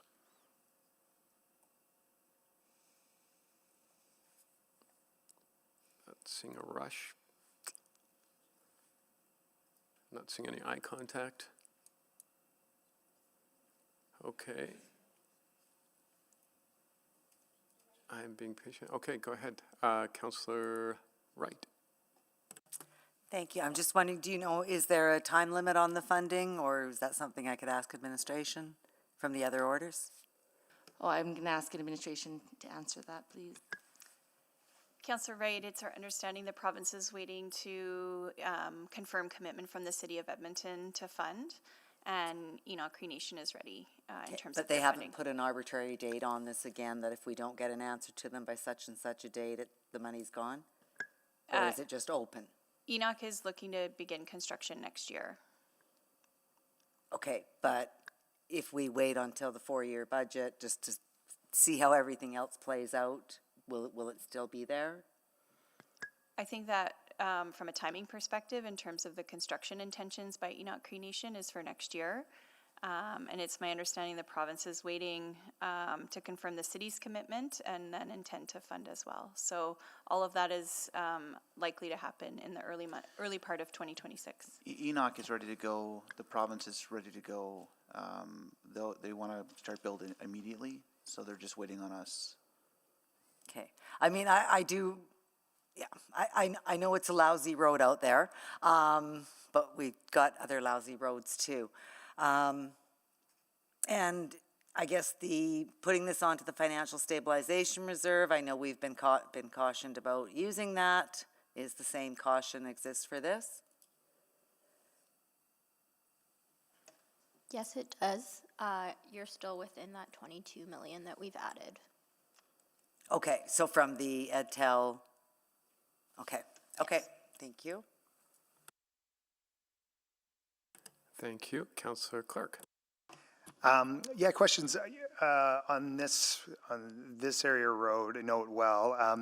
Why did the province select this one to be one of the ones they invest in? I know they're trying to obviously upgrade highways all over the province, but do we have any kind of detail on why they identified this specific stretch? It's a unique partnership with Enoch Cree Nation, the City of Edmonton, and the Government of Alberta. So it's improvements that are needed for both for the City of Edmonton in terms of the safety and improvements at the intersection at 215 Street, and then it also supports Enoch's further development on their lands.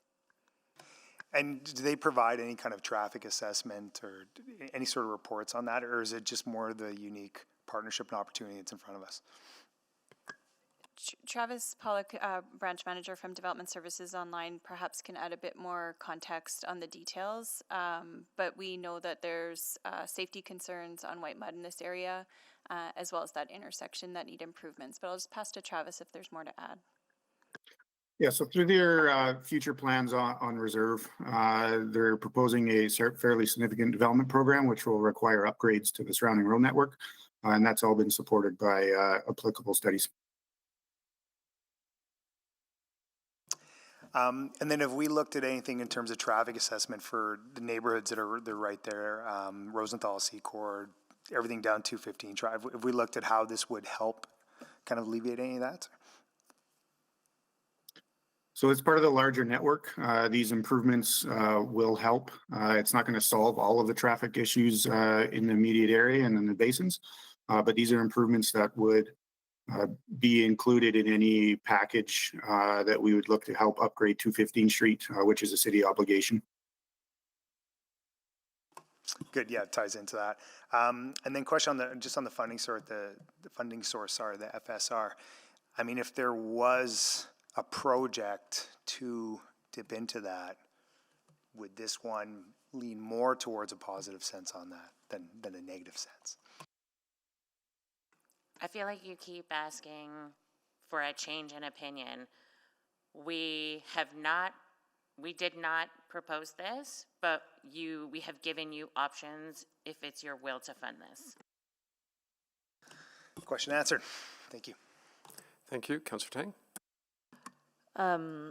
So our contribution is 7.3, no.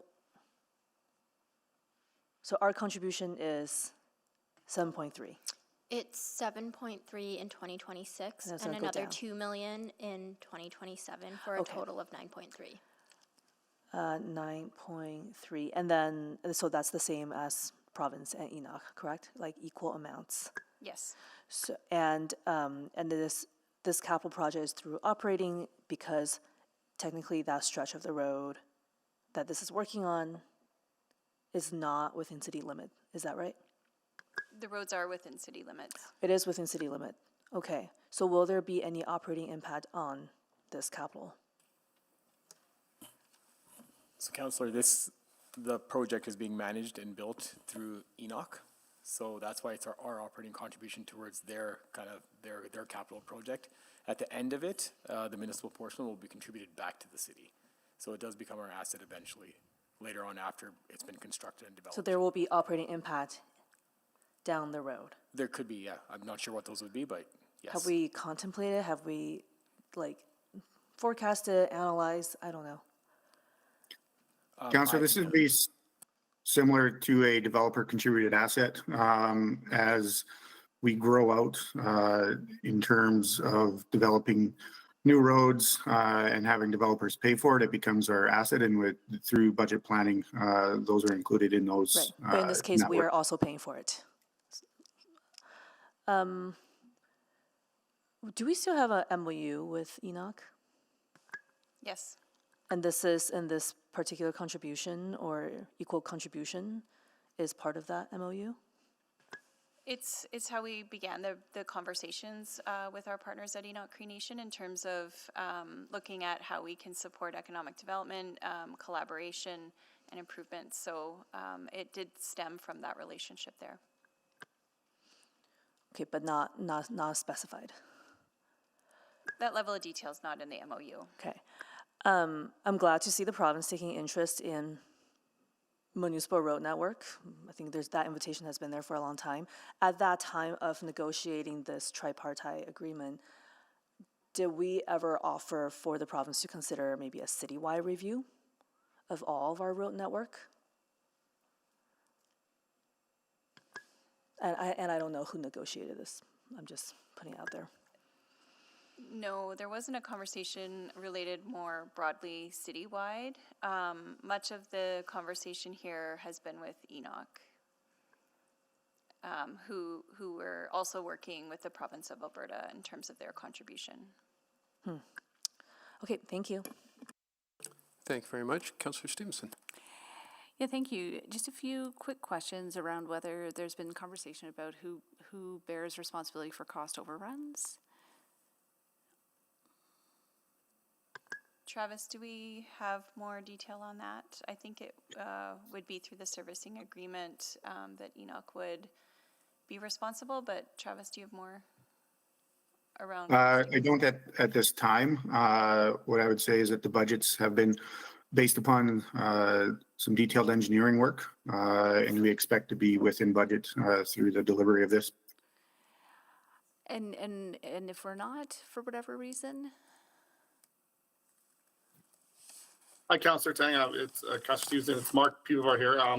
So with the service agreement, we will also be looking at a funding agreement. We're going to be working out with legal and Enoch of how that relationship would work, and that would cover things such as cost overruns to make sure that our contribution is up to that 9.3 million total. Okay, wonderful. Thank you for that. And then just wanted to tease out, and I appreciate there's some complexity here, but if we ultimately own the assets, I'm just thinking LRT, we're not constructing it, but I believe we're debt financing it. So again, just unclear if we are eventually going to own this asset, why we wouldn't be able to debt finance it even if someone else is building it for us.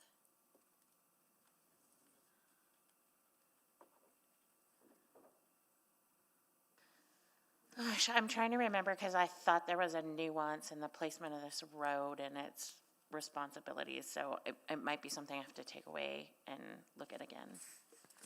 Yeah, I think there's elements of the infrastructure that are located on Enoch's lands. The 215 Street improvements would be city lands on city roads and would be our city responsibility. So that's generally where our allocation is sort of stemming from, is the city responsibility for 215 Street.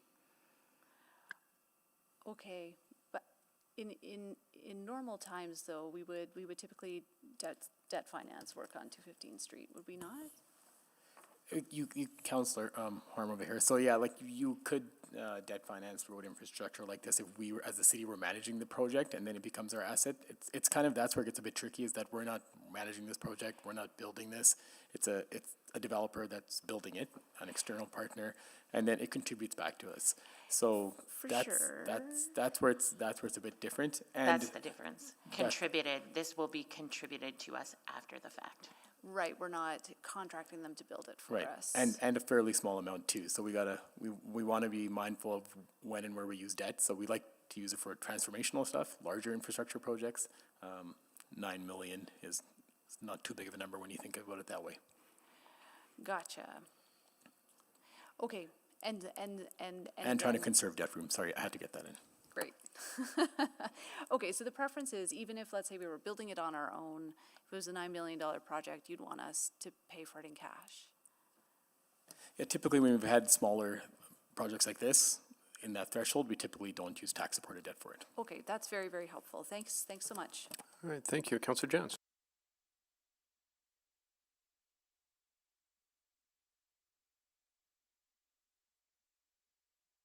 Councillor Jans, go ahead.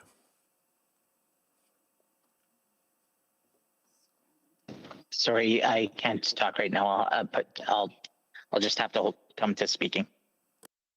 Okay, thank you. I don't see any other questions, so we will move to speaking. Is there anyone who would like to speak to this item? We've got 4 minutes left, so if questions are satisfied, we can move to voting because, and if speaking is satisfied, we move to voting because Councillor Jans is not available to speak right now. So, any takers, or would you like to just? Oh, there we go. We got it up there now. All right. So we only have 4 minutes left, so not enough to speak a full 5 minutes. And I'll just get the mood of the. Sorry, I don't need to speak. My apologies.